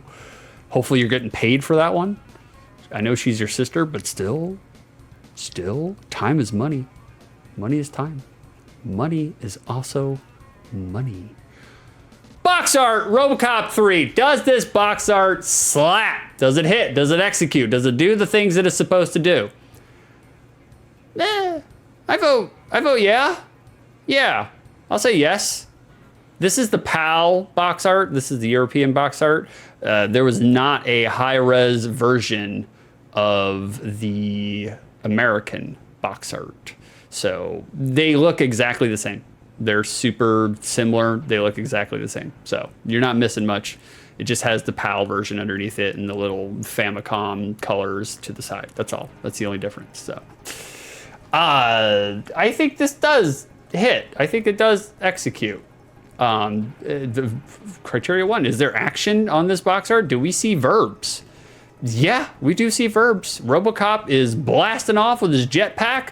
He's blasting off into a window. The window is cracked and smashed. The glass is scattered and smashed and falling all over the place. He's got a flamethrower in his fucking arm, and his flamethrower is combusting. There is a long stretch, a long line of flames coming out of his fucking mega cannon, his arm cannon. Down underneath Robocop, because it's an aerial shot, because he's going up. He's shooting up. He's jetpacking up. There are a lot of henchmen. There's 1, 2, 3, 4, 5, 6, 7, 8, 9, 10, 11. Did I count that right? Or 10? 10 or 11 henchmen down on the ground floor shooting up at him. And their guns are igniting. Their guns are shooting. Bullets are coming out of them. So there's a good amount of action here. A good amount of action. Does this box art encapsulate what the gameplay experience will be like? Looking at this box art, do you get a good idea of what genre you're getting into? Yeah, probably. Yeah. I mean, yeah, I would say so. Yeah. The action itself is lending credence towards the fact that you're going to be playing probably a side-scrolling action game. A frenetic action adventure game. You're going to be Robocop. You're going to be using your jetpack, I assume. And you're going to be shooting people. That's pretty much what the game is. So I think box art, I think it's a pass. I think it works. I think it's doing what it is supposed to do. So not bad. Not bad. It is only 1 week in a month, and yes, I get paid for it. Okay, that's good. As long as you're getting paid, mama. Get paid. Jesus. Again, it's your sibling, but it doesn't matter. Anytime you're an adult, you're what, 29 years old? Anytime in your adult life that your weekend is gobbled up and you're not getting paid for it, how much do you get paid? How much do you get paid to babysit your sister?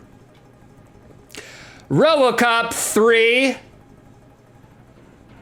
went into pursuit of our criminal enterprise in September of 1992. Guys, what does the gaming landscape look like in 1992, September of 1992? One championship manager, the most realistic football management simulation ever. Hello, of course. Art of Fighting for the arcade also came out during September of 1992. Art of Fighting for the arcades, not the home ports yet. What is special to note about Art of Fighting? Whoops. Everybody was big into Art of Fighting because there is a clothes ripping mechanic inside the game. And there is one character inside the game that is known as King. You see her in the top screen in both of them, and then on the bottom screen. And King in the game is portrayed as a boy. King is portraying themselves. She's a henchman for a criminal syndicate, but they won't hire females. I'm just paraphrasing or just making up the story. I don't really know. They won't hire females, so King kind of has like short hair, short blonde hair, and yeah, a drag king. You're correct. You're correct. And she styles herself after a male to fool everybody else into thinking that she's a male. And she fights as a male, fights like a dude. And then if you beat up King enough, it rips her clothes off, revealing her bra and her gigantic, perfectly symmetrical tits. So back in the day, that was something to see in the arcades. You were just like, holy shit, King's a girl? Wow. I also like King's look too. King has a really cool look altogether. Outside of the tits look great, by the way. No complaints there. Big fan. Big fan of the symmetrical, very spherical looking boobs. Love it. Love to see it. So, I don't know. I've seen guys with pretty big tits. I have too. I definitely have too. So, Art of Fighting for the arcades came out in September of 1992. What else came out in September of 1992? Dragon Quest V for the Japanesies came out in September of 1992. I'm not a huge fan of Dragon Quest, but I know there are nerds that are. Came out September 1992. Some other notable games that came out September 1992. Mario Kart. Mario Kart came out September of 1992. Pretty big. Pretty big. I think everybody here, everybody on this planet, played some fucking Mario Kart. Some Mario Karts, man. Without a doubt. Everybody did. What the fuck is playing right now? This is Command & Conquer. That's not Robocop. Bring that back to Robocop. Thank you very much. September of 1992, we got Mario Kart for the SNES. But probably the big dog, came out in September of 1992 for the SNES. That would be The Legend of Zelda. A Link to the Past came out in September of 1992. So kind of a pretty stacked roster. Pretty stacked roster, all things considered. I'm not a huge fan of the Legend of Zelda series. I appreciate it. I don't think it's bad by any means. The fucking music, the soundtracks to the Legend of Zelda's, chef's kiss. They nailed it out of the park. Just about every song on the fucking soundtracks are fucking good. Super good. Song of Storms is probably my favorite Legend of Zelda song of all time. But I'm not a big fan of Legend of Zelda. I don't think it's bad. It's not a bad game by any means. It's not a bad game series by any means. It's just not for me. I just never really got into it. It just wasn't my thing, you know? I did really love the original Zeldas for the NES, though. Huge fan. Huge fan. Played the fuck out of those. So, you know, the gaming landscape for 1992, September, is stacked. But of course, nothing compares to Championship Manager. I mean, nothing. Literally nothing. Robocop 3 was developed and published by Ocean Software. We've talked about Ocean Software and other OTLs. Don't need to jam you up. I don't need to shine a bigger light on their most famous work, which would be Red Heat, a beat 'em up based on the 1988 film starring Arnold Schwarzenegger and Jim Belushi. We don't need to talk about it, guys. You already know. You already know. That's a real ass game, by the way. It's a real ass game. It's a real ass movie. I didn't even know that was a fucking movie. I was just like, are you serious? There's an Arnold Schwarzenegger and Jim Belushi movie out there? Never knew. Never knew. That's Ocean Software. They developed and published this. Robocop 3, the game, served as a kind of ugly, reflective mirror of Robocop 3's The Movie, their shitty and anguished production schedule. Robocop 3, oh god, it was that shit was cursed. It was snake bit from inception. And I'll tell you why. You guys want to know why? I'm sure you do. Robocop 3 originally was scheduled to begin principal photography in December of 1999. That was postponed to February of 1992. Then it was initially scheduled for release, the movie, in summer of 1992, but Orion Pictures, we know Orion Pictures. I'm sure if you watched any movies from the 80s, you saw that logo. Orion Pictures, they were going through bankruptcy at the time. So they couldn't release Robocop 3 because they were kind of going bankrupt. They had no more monies. They were running out of monies. So after the buyout, Orion Pictures announced that they would release Robocop 3 in July of 1993. So right there, we're 3 years behind. In July of 1993, but they fucking postponed it again because they couldn't get enough distributors for a theatrical wide release. There were not enough movie companies that wanted to put this in their theaters. Or I guess they basically just didn't grease enough palms to get a wide distribution out for Robocop 3. Now, we're not done yet. Don't stop. Class ain't done yet. There is more about this horrible fucking movie. Columbia TriStar Entertainment. Now, Columbia TriStar Entertainment, they owned the international distribution rights to Robocop 3. And Columbia TriStar Entertainment said, yo, this movie's done, we're releasing it. So they released it in Asia. Did not even have a North American release yet, but they were like, fuck it, we got the international rights. We're not gonna sit around and watch this thing decay. So they released it in Asia. They released it in China, they released it in Thailand, released it in the Philippines, I think Japan too. They released it all over Asia. It was released all over Asia. And so after the North American delay, there were pirated copies of the movie being sold, pirated VHS copies of the movie being sold in Times Square in New York City. The movie still wasn't even out yet in America. Like, and there you could just walk up into fucking Times Square and buy some Bobo ass bootleg. That's hilarious. The film finally released in November of 1993. Finally released in November of 1993, which is 1 year and 2 months after the game. The SNES game was released 1 year and 2 months before the fucking movie came out.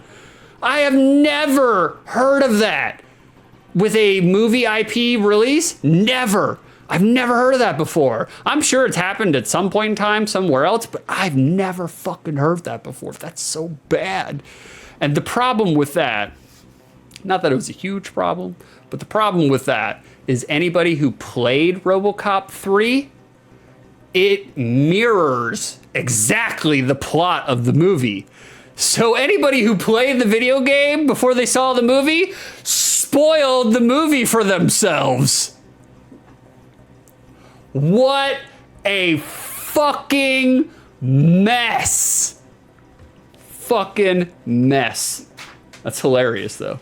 That is weird, brother. Yeah, super weird.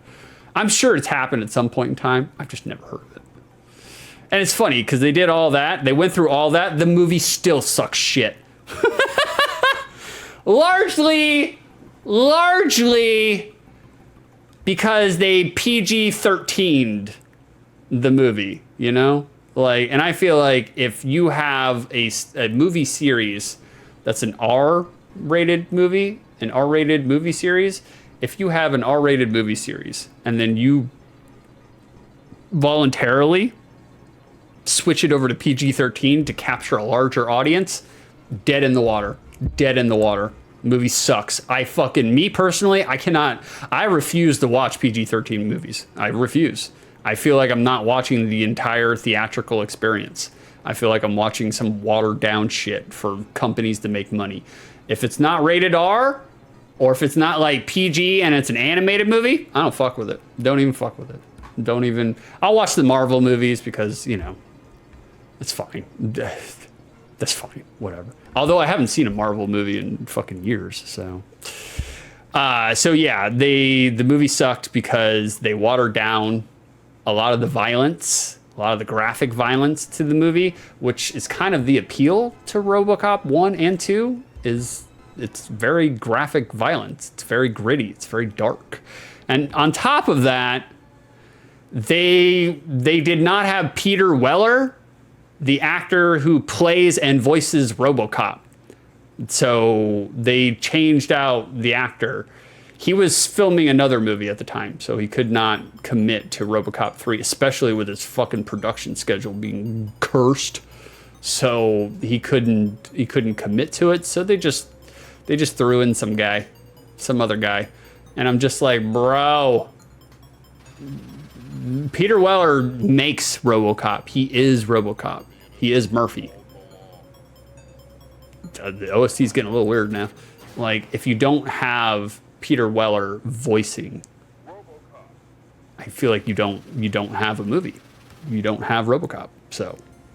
So not having Peter Weller, that probably had something to do with it. That, and it's also fucking goofy. RoboCop 3 is goofy as shit. The Genesis port, they got a flamethrower for RoboCop's weapons. The SNES and the NES, they did not get the flamethrower, which is weird. Like, why does the Genesis get a flamethrower? No other port does? It's kind of strange. It's very much Genesis does what Nintendo don't, okay? The film also bled into game development, which is terrible. Orion Pictures, they were pretty hush-hush at first. They were pretty hush-hush about the story and the plot.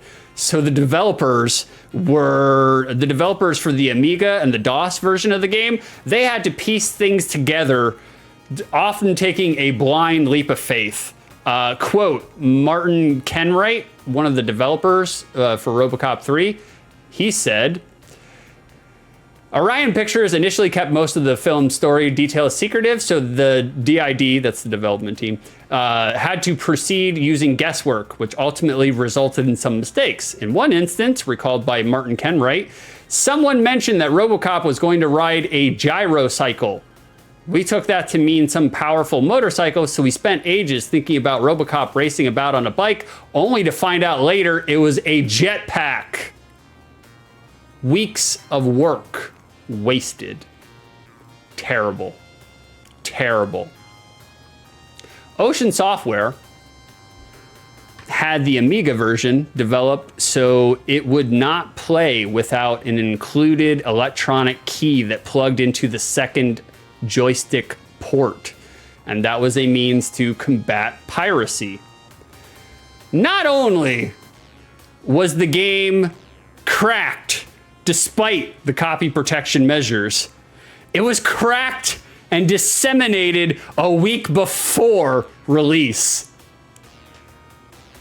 You can't fight the internet, guys. You can't. Stop trying. You can never defeat the internet. The internet's gonna do whatever the fuck it wants to do. You cannot stop it. You're gonna waste all these millions of dollars trying to, do some copyright protection. They're just gonna crack it anyways. I don't know why you're wasting your time and your money. Just go the Trent Reznor 9 Inch Nails route. Just let people steal your shit. Encourage people to steal your shit. Because, look, honestly, the greater majority of people, if they like an IP, they're going to support it secondarily. Even if they download it, they'll support the next iteration or they'll support that iteration. I don't feel like piracy, especially nowadays, I don't feel like piracy really makes that large of a difference in profits, but I don't know. Maybe I'm wrong. Who the hell knows? Reception for RoboCop was fiercely mid. super mid, skating around your 6.0 to 6.5 score range, averaged. Most cited the game's cheap, frustrating difficulty as its main deterrent, and that difficulty would turn off potential new gamers.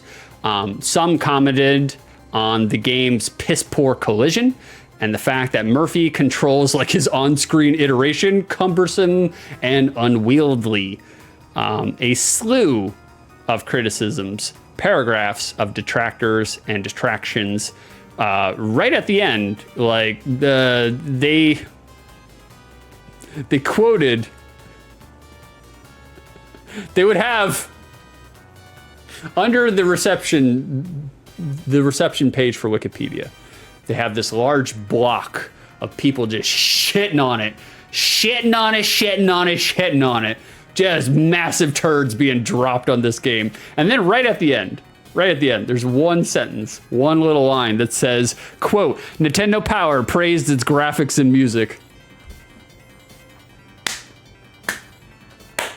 It's like, Nintendo Power, you guys are doing what you're known for. You guys just shill anything that's in your magazine. Super sussy. Just like, goddamn.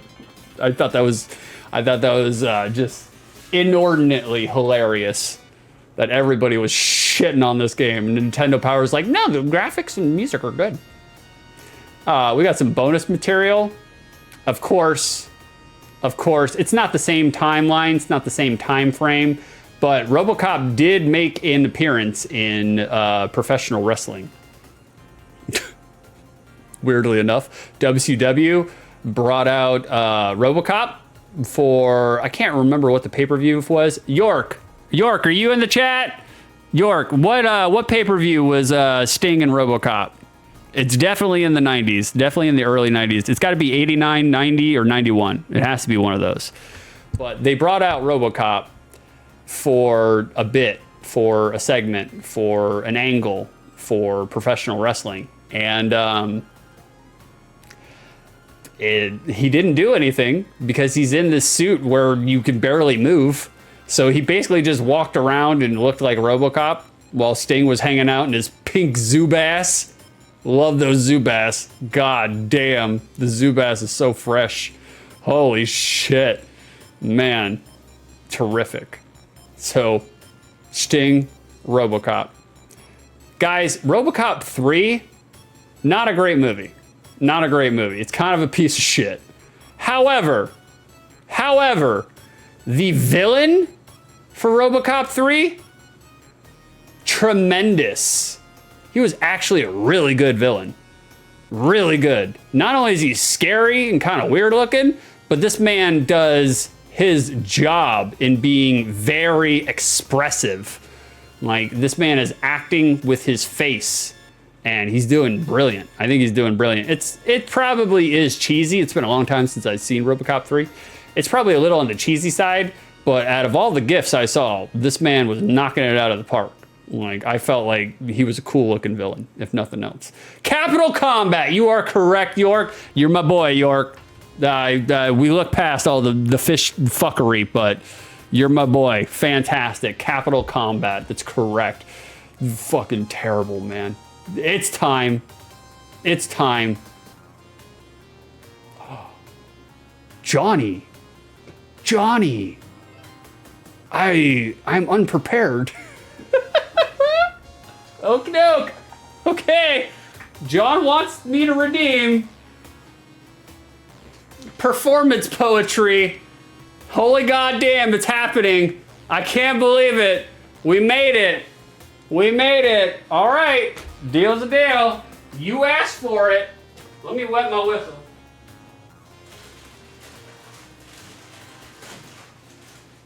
Wow. Wow. I can't believe you did that to me, John. I can't believe you did that to me. I can't believe you waited till the end of a 5-hour stream to make me recite performance poetry with my voice for 4.5 minutes straight. You're killing us, John. You're killing us. Fair's fair. Fair's fair. John, let me finish this note segment. I only got one more thing to talk about, just the secondary market, and then we'll do it. Fair is fair. All right. Prices. What is... No, you cannot extend my performance poetry. No way. Get the fuck out of here. It's 4.5 minutes long, brother. It's 4.5 minutes long of me doing motor mouth. It's 4.5 minutes. You don't want it anymore, I assure you. It's gonna be cringe enough, all right? It's gonna be cringe enough. Robocop, not fetching a fair price. Not fetching a high price on the secondary market. Loose, you can get Robocop 3 for about 19 bucks. Complete, it's about 55 bucks. New, brand new, $202. Graded, $223. Box only, $20.33. So, not many people scrambling for Robocop 3. Not many people. Wow. All right, let's delete these sources. We're just gonna rob John of his Dino Nugs. We're not gonna give it to him. We're just gonna rob him of it. Be like, sorry, John. There was a glitch. It didn't go through. My apologies, brother. Try again next time. Try again next time. All right, John redeemed something in the chat. It has never been redeemed, ever, until today. This man, he's been putting in the hours. John is one of our favorite supporters. Fantastic guy. Me and Vicer were just talking about him last night. He's good people. Until now, I used to, back in the day, I don't do it anymore. I don't do it basically at all anymore since COVID, because just like, and now I'm a business owner, so I can't afford to get sick. So I'm just like, fuck it. But back in the day, guys, I used to tour. I say that very, very loosely. I used to go to different bars, different open mics, different kava bars, and I used to perform performance poetry. I do have a background in writing. I do have a background in poetry. And so I would go to all these different places and recite my stuff in front of a crowd and do my thing, you know, and just do my thing. And I was pretty good. You know, like, look, I'm not blowing my own horn, but when you have more than a handful of people who come up to you after the performance, who come up to you after the open mics, who come up to you later and they're like, that was really good. That was fantastic. You did a super good job. You have to believe them. Okay. You can't be self-deprecating in the face of reality. So I'm pretty good. I'm not bad. I'm not your typical woeful fucking, stereotypical the performance poet who gets in front of the mic and they're just talking about their fucking, scarring up their limbs because they got dumped or whatever. That's not me.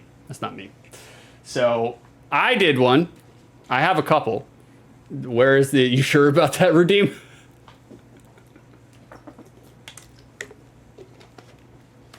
I have a couple.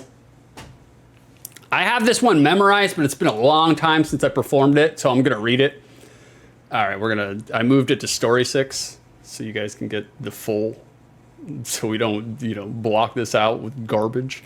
All right, here we go. I'm gonna be super embarrassed and super cringy, but I don't know, maybe it'll be good. Who the fuck knows? I am gonna read it. I'm gonna walk you through, hold on, let me find, don't make me feel things. I'm gonna walk you through how I would perform it, because the difference between performance poetry and normal recited poetry is that performance poetry has to be literally performed. You have to have expressions, you have to have gesticulations, you have to do things with your eyes, you have to read it in a certain inflection. Whereas recited poetry, you can just read it from the page. That's it. Whereas performance poetry, it's a literal, you're making a show. You are the show for the 4 minutes that you're up there. Usually not 4 minutes, but I don't know if you guys have noticed, but I kind of talk a lot. So, I'm not able to be concise, let's say. So, all right, so that's that. The background, this is an angry poem. I was very angry at the time. I had a lot of anger. And have you guys ever been so angry about something, about someone, that you kind of just like wanted to open your front door and just scream from your front door and just scream, just, you know, that's where I was at. I was at a place in my life where I just kind of felt like I needed to scream all the time. Like my anger had bubbled so much. I've calmed down a lot since then. The old wounds, they heal. So, you know, time will get you past those things. But the snapshot of this is that I was a very angry boy at the time. So the title of the poem is Town Crier, comma, in front of his home. I'm gonna take a break for this. You're gonna need to. All right, so Town Crier in front of his home. And what I would do is I would start the poem, I would get on the mic and I'd be like, and I would talk really low. I would talk really, I'd be like, excuse me, announcement. You know, talk kind of timidly, have a timid voice. Excuse me, announcement. I may not, in fact, actually have one thing figured out, and I just may naturally assume the role of brother to all cyclones, but that doesn't make me some Joe Blow getting high off his own gusto in Reeboks when goose steps in these peace talks sound more like methods without madness, excess formulae that attract like access magnets to the saddest palace seen this side of psychiatry, forced to unpack my overactive tongue when I can't be French kissing all of society. But since I live here somewhat of my own volition, don't go and get it twisted thinking that this is an audition for an amateur hour edition of lecture and conjecture from confessor who think lesser of the way I dress up my interiors. You? Just a guest here, entrance exam test here. You don't live here, I do. So shoes off if you're lighting Yankee candles with Molotovs while tracking in dog shit you failed to scrape off the one brick out front I laid as foundation to myself, for myself, by myself. Announcement? I guess I just don't find it all that soul restoring, hearing sparrows chirp each and every morning, enough so to convert my life into some boring rom-com story just because birds want a bone like the rest of us, looking to take someone home like the rest of us, and undress inside the glow of an idle iPhone like the rest of us, inevitably led through a steadily fed buffet banquet of bullshit and requesting seconds on completely stuffing myself with complete disgust in myself, attempting to call it even by claiming vegan just because I didn't want to be cruel to other animals, but now I reside inside a slaughterhouse, not even remotely shy about the mechanical separation of vacuous cows, trying to steer me with single horn, double speak vows. So man, fuck this automatic hesitant reluctance over receding vandals holding anvils for themselves with destructive tendencies that render me wrapped to the marrow, kidnapped by the feral, kept crumpled down in floorboards like MapQuest printouts of scenic tours along despair routes, delivering the good word to those so devout in their home being a temple that they forgot to install front doors, and then have the lurid and absurd audacity to passionately trespass me safely behind their own stained glass, which is frustrating and lamentable. And also, as an aside, pretty laughable when the only actual, actable, factual action was my walking away announcement. This slab is no longer some heartbreak hotel drive-through as much as it's a spellbound gravesite locale where locals rendezvous to tell prolix fables about every single brick laid atop a paved-over craven enslavement, battling oneself sober inside this concrete coffin arrangement, especially with my overall patient contempt and being left here in stasis, singing through the motions without one roof overhead on these gingerbread devotions, too sweet to be chewed and too bitter to be swallowed, like a sunburnt Hansel and Gretel hunting down a trail of aloe, following the fallow resentment weaving around underground internal plumbing so damn shallow that I gotta piss in the kitchen sink, making that what I wash dishes with, and even then it can barely reproduce the tang from the salt that comes from hanging family portraits with a noose. Announcement! No one here in this dwelling etches memories on the insides of eggshells. No one here fetches water from wishing wells that are more pennies than wishes or water pails. And no one here trusts hearts that only beat once below the belly. No one here lives like a resident ghost of omission, refusing to make contact with those who, like a house settling into sleep, would have listened. There you guys go. There it is. That's performance poetry. That's what I used to do back in the day. I'm retired now. There it is. Bada bing. So worth the nugs. I appreciate you, brother. I'm glad you think so. I was like, oh God. Yeah, been through some shit. Yeah. For sure. We had a lot of anger at one point in time. A lot of anger. 5 more minutes. No, God, no. No. I do have other performance poems. Should you guys redeem ever again, if I didn't scare you away the first time, there are others that are not quite as angry. I do have one, I'll spoil it, but I do have one poem. It's called Found Poetry.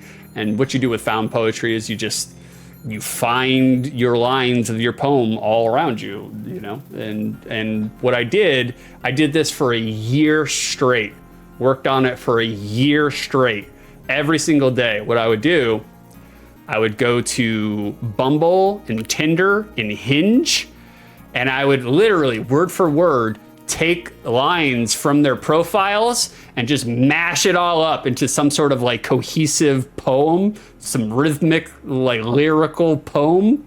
And then, so I made an entire 3-minute poem just consisting of quotes and phrases that I found on Hinge Huna's profiles. It's a crowd pleaser. A lot of people love it. So, you know, that's what we do. That's what we do. Very nice. Back to work. I appreciate you, York. I appreciate you for stopping to listen to that. Very good. You guys are very supportive. I appreciate you guys supporting it. Like it was very vulnerable. I felt cringy saying it, but the deal's a deal. John redeemed the nugs, so he gets to see that garbage. So that was my past life, guys. Let's get back to this OTL. We're still doing a show here. We're almost done. We're at the very end here. We have some supplementary material here to show you. I got some commercials, and one of them's a movie trailer, of course. But of course. So let's get to it. All right, this first one is a commercial for the computer game. Oh, no. All right, well, I'll turn it up. Instead of 100, I'll turn it up to like 82. Maybe that won't deafen you guys. Let me know. Well, you can tell me, but I won't be able to see it because this is full screen.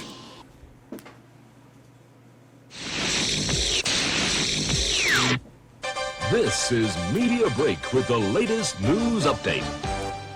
Based on the forthcoming movie, Robocop 3, the computer game was released today, creating chaos in the high street. It's a fast, 3-dimensional simulation game featuring car chases, alleyway shootouts, close combat with ninja robots, jetpack flying missions, and much more, all in a staggering 3-dimensional environment. Brought to you by our sponsors, Ocean Software.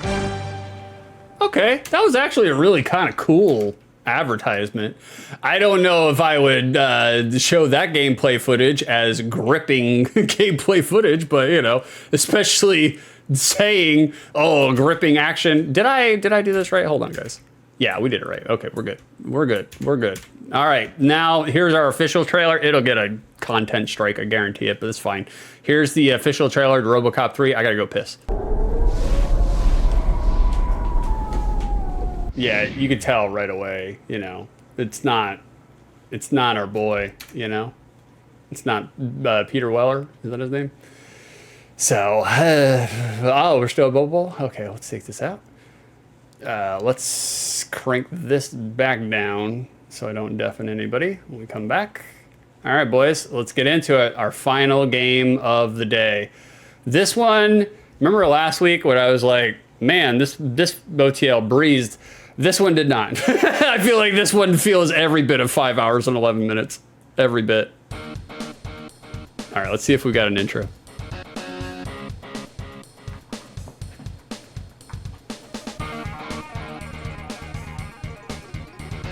I do like the music so far. Wow, no intro? They drop you into the option screen? What? What?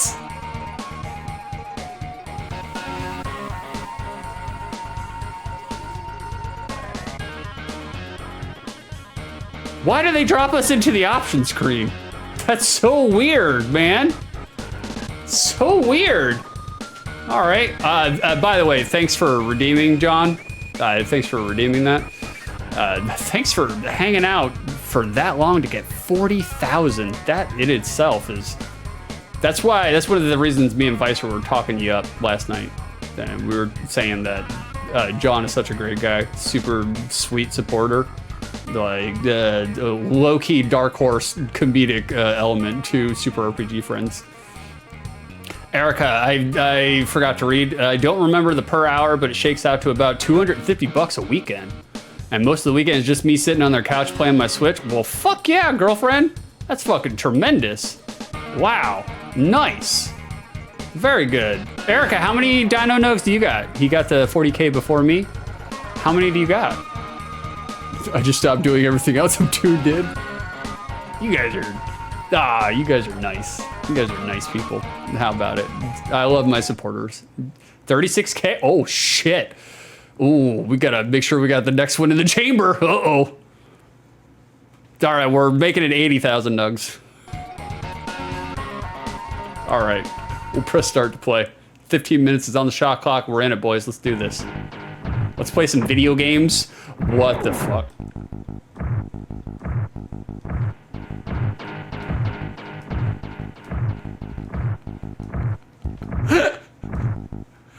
God in heaven. There is a button mapped to shoot above. Oh, Robo here, he's got one dinky ass fist. And that does nothing. Okay, let's jump. This jump, awful. Oh God, this jump is terrible. Are you guys seeing this jump? Okay. Where's my life? Oh, it's the battery right there. Okay. What? Oh, punch, Robo! Fuck, we're dead already. That's not good. That's not good, guys. That's not good. We're not off to a good start here. Punch him. Punch him. All right, they don't react to the punch. How the fuck am I supposed to get that? What the fuck, dude? What? Do you punch it?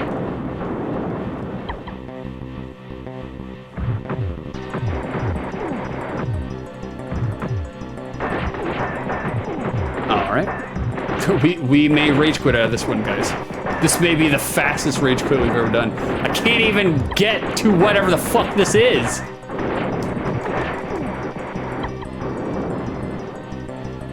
Robo. Oh, that's a cool game over screen, though. I like that. That's cool. Is that from the third movie? Or is that from the second movie? All right, they have a continue. starts us back at stage 1, so it ain't gonna matter. All right, no more fucking around. Serious mode. All right, professional streamer. I'm done. Done fucking around. Don't even care about the fucking vacuum cleaner. Who gives a shit? You have limited bullets.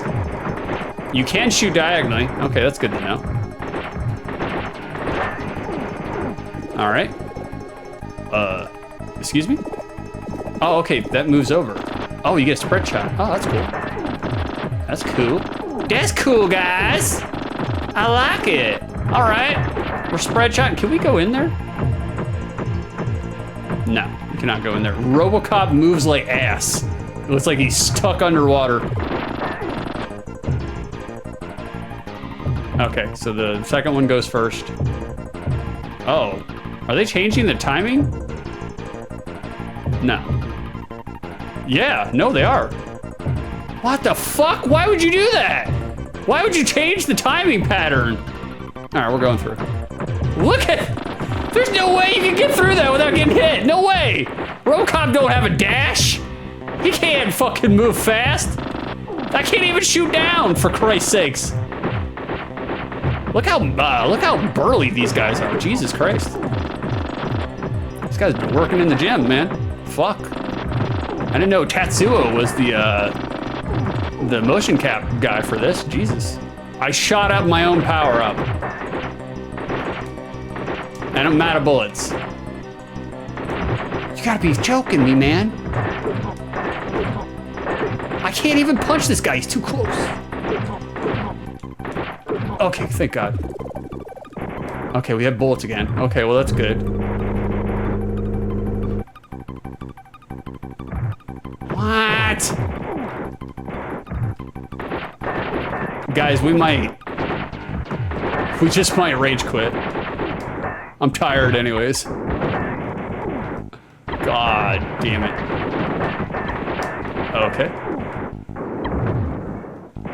Damn, bro. We go 3 screens. Not even 3 screens. I'd say like 2 screens. I jumped on the health power up, still died. We go 3 screens and we're already 75% down on life. How the fuck are you supposed to get through this? For reals. All right, we gotta get away from the candy bot from fucking Five Nights at Freddy's here. Jesus Christ.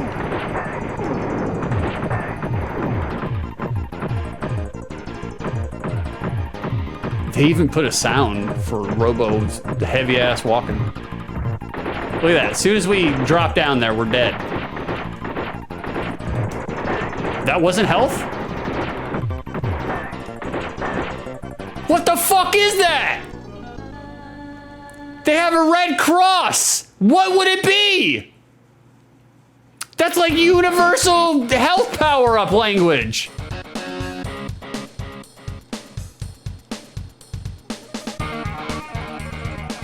We gamed over. We don't even, oh no, we do get to continue. All right, we gotta continue. All right. I don't know, boys. Do you guys want to see this for the 15 minutes? It's like, is this what you guys want? Am I doing something wrong? Is there a way to not get hit so fucking much? God damn it, man. Look at this. Pick up the health. It's... Wait, what was the plus? What the fuck is the plus? If the plus is not health, and the H is health, what the hell is the fucking plus?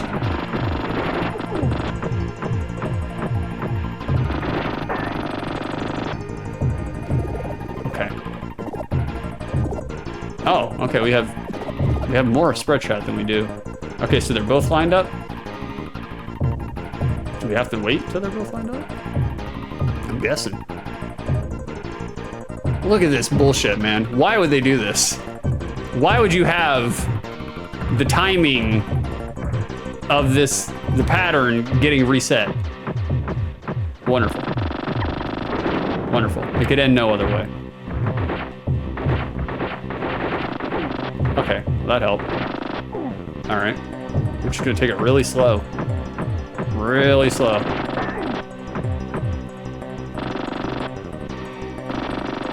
There we go. Spread shot is actually pretty good because you can take away enemies from afar, which is what you kind of need. Dude, Robocop is a sitting duck. He has no means of evasion whatsoever. None. Zero. Okay. E is a health tank? Why is E health? I shot my fucking power up again.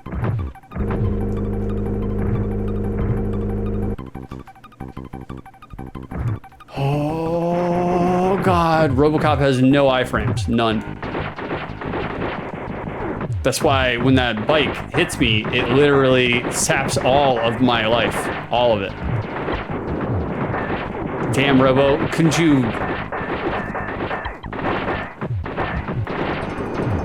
have some means to move faster? Something? Can we use these jetpacks? Do we have the jetpack? Nope, we don't. God damn, bro. I don't know about this, boys. I don't know about this. I mean, I didn't have really strong memories of this game to begin with. I remember it being kind of a turd. I was a huge Robocop fan as a kid. Huge. Still am. Still am.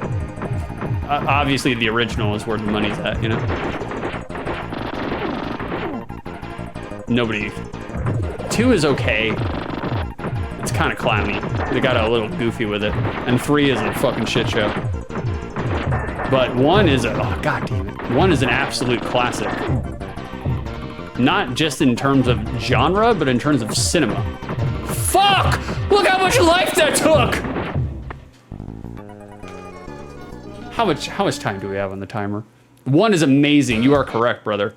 We got 6 more minutes. I'll do 6 more minutes, maybe. 1 is absolutely amazing. Reduce time? Oh, thank you, York. Thank you. Thank the Lord. Oh, God. We got York watching out for us. Thank the Lord. Okay, we only have 2 minutes and 41 seconds now. That's good. That's good. We don't... It's okay. I'm not going to do a review for this for YouTube. This hurts me to listen. Not only is 1 a tour de force as it pertains to cinema, but the actual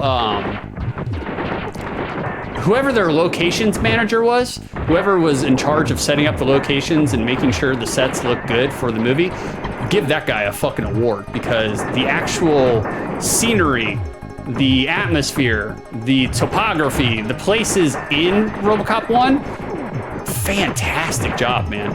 They really did a really good job of, like, you know, portraying a kind of like the bad future dystopia in oh God, Jesus. What is it, Detroit? Is it Detroit? They did a really good job. Like, even the architecture, like the buildings in the movie. God, so much life, man.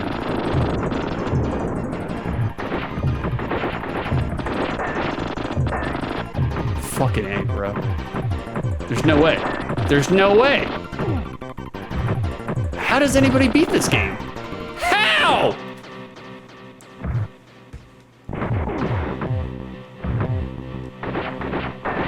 I'm mad. It's funny because me and Vice were talking last night about streamers who like legitimately get frustrated and mad. You know, I get frustrated and mad at the game, but I'm not really mad, you know.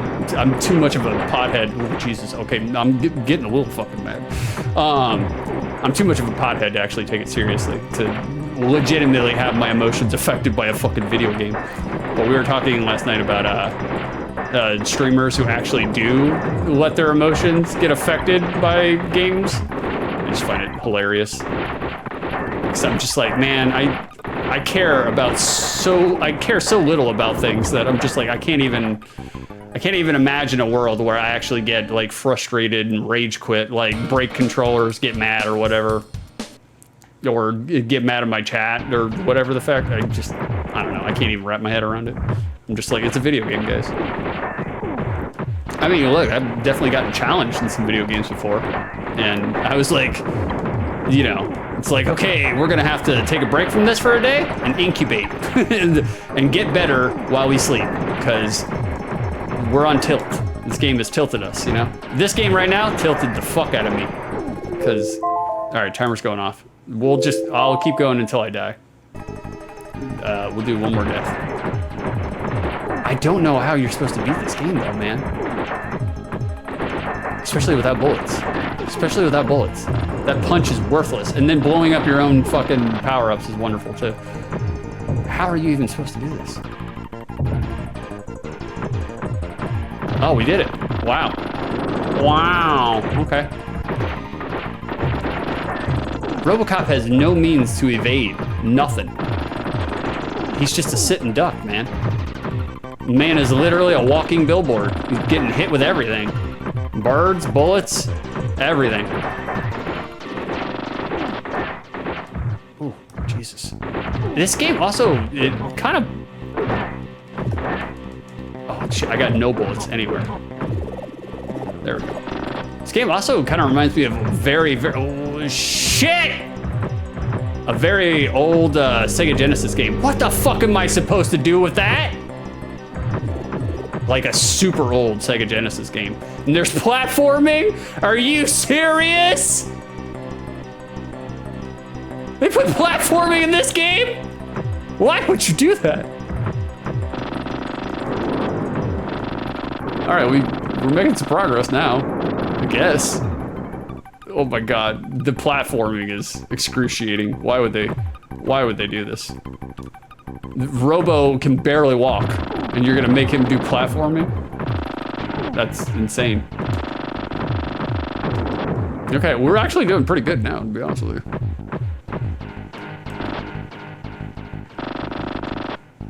We got over our baby mode.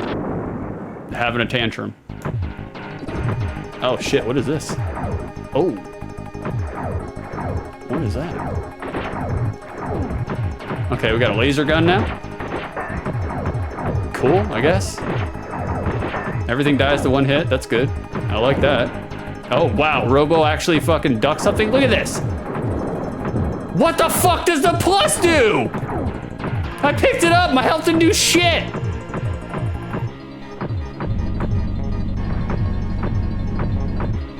What?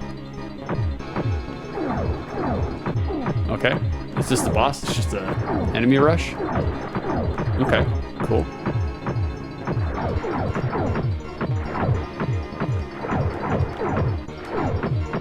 Oh, I hope it's just an enemy rush and I'm not supposed to be doing something right now. That's gonna make me real mad. If I run out of bullets and I have no, okay. Wow, we got to the second level, holy shit. You will now receive a bonus. Okay, that's good. What does that bonus do? All right, let's just take a look. Let's just take a little peek at the second stage, and then we're gonna rage quit so fast.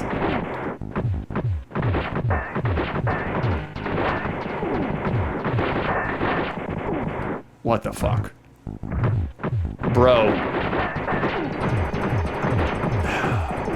Robocop moves around like he's a goddamn oil tanker out of the water.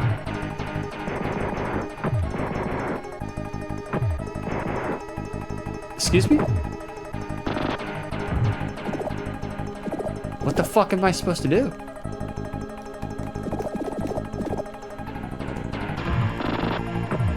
Bro.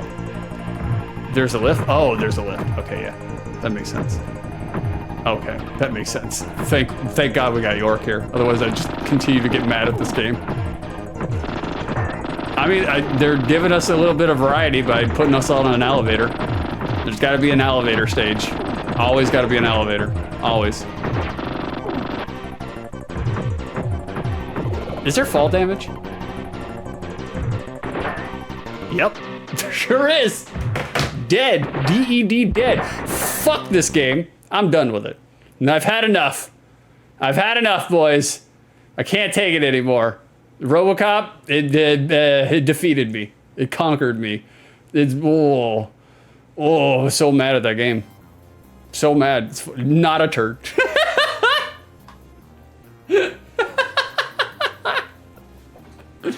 all right, let's wrap this up. Let's make this as quick as possible. Let's make this a very short review. You ready?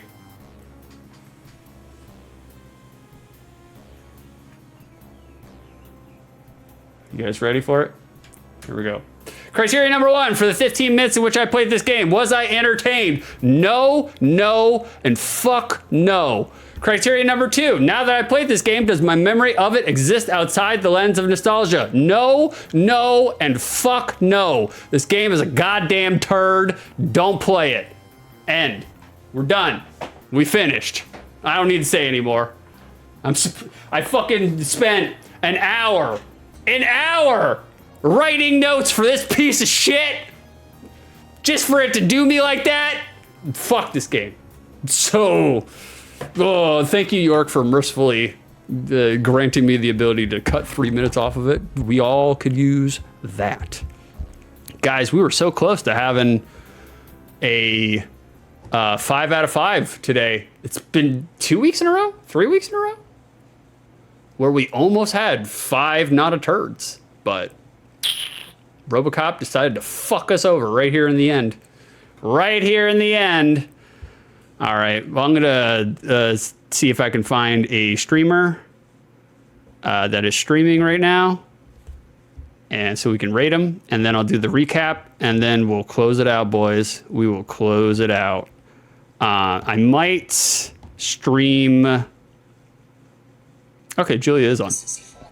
I might stream Harvester tomorrow morning if I'm not too fucking tired and hungover from playing Magic drunk.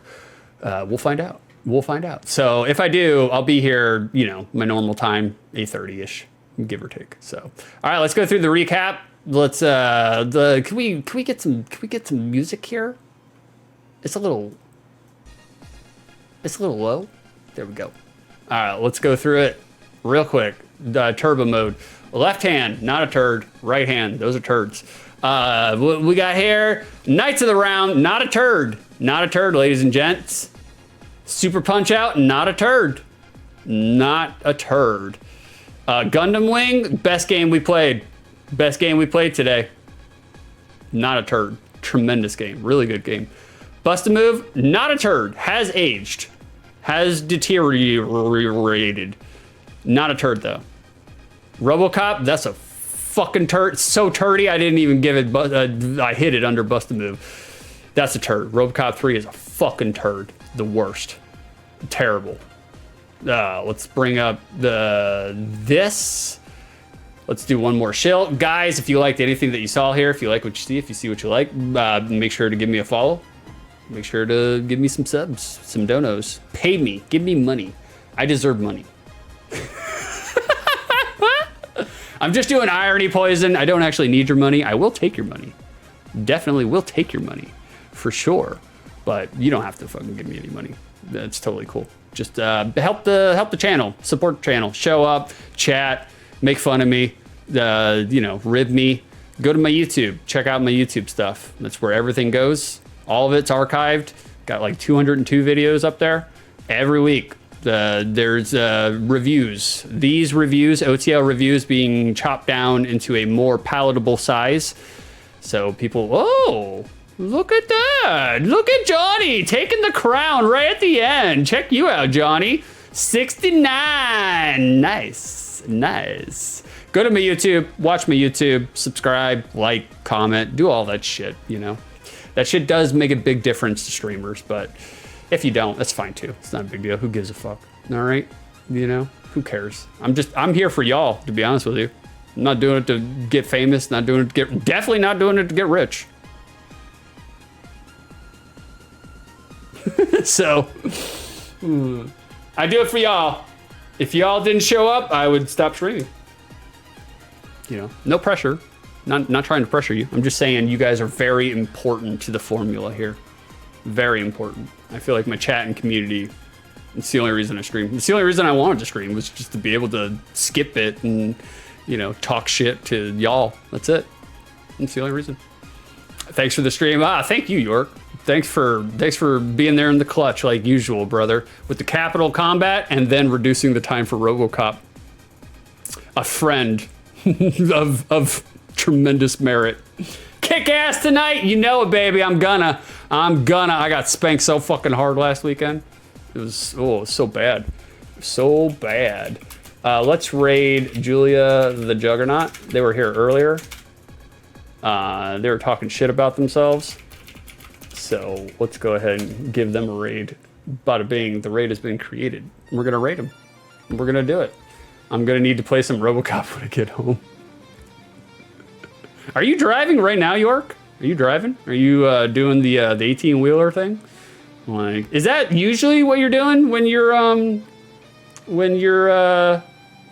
watching OTL? Are you at work? Are you driving around the country? Like, are you doing some welding? Which one? That's all I know about York's work. He's either an 18-wheeler or he's doing amateur welding at home. I'm in the yard driving haul truck. Oh, shit. Oh, shit. No shit. You're in the quarry. God damn. This man doing the true mining. The fucking, he's down in the fucking, the mines. The extracting quartz and rose metal.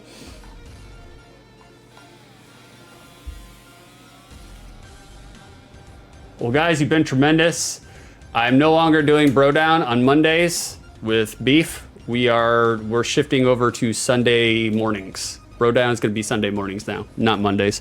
I'm too tired during the work week. Beef's too tired during the work week. All right, guys, we're going to a raid. Bada big. Maybe see if I'm here tomorrow morning. Maybe 10, 9, 8, 7, 6, 4. Thank you very little, and you're welcome even less. Go fuck yourselves. I love you. Every single one of you. Some of you.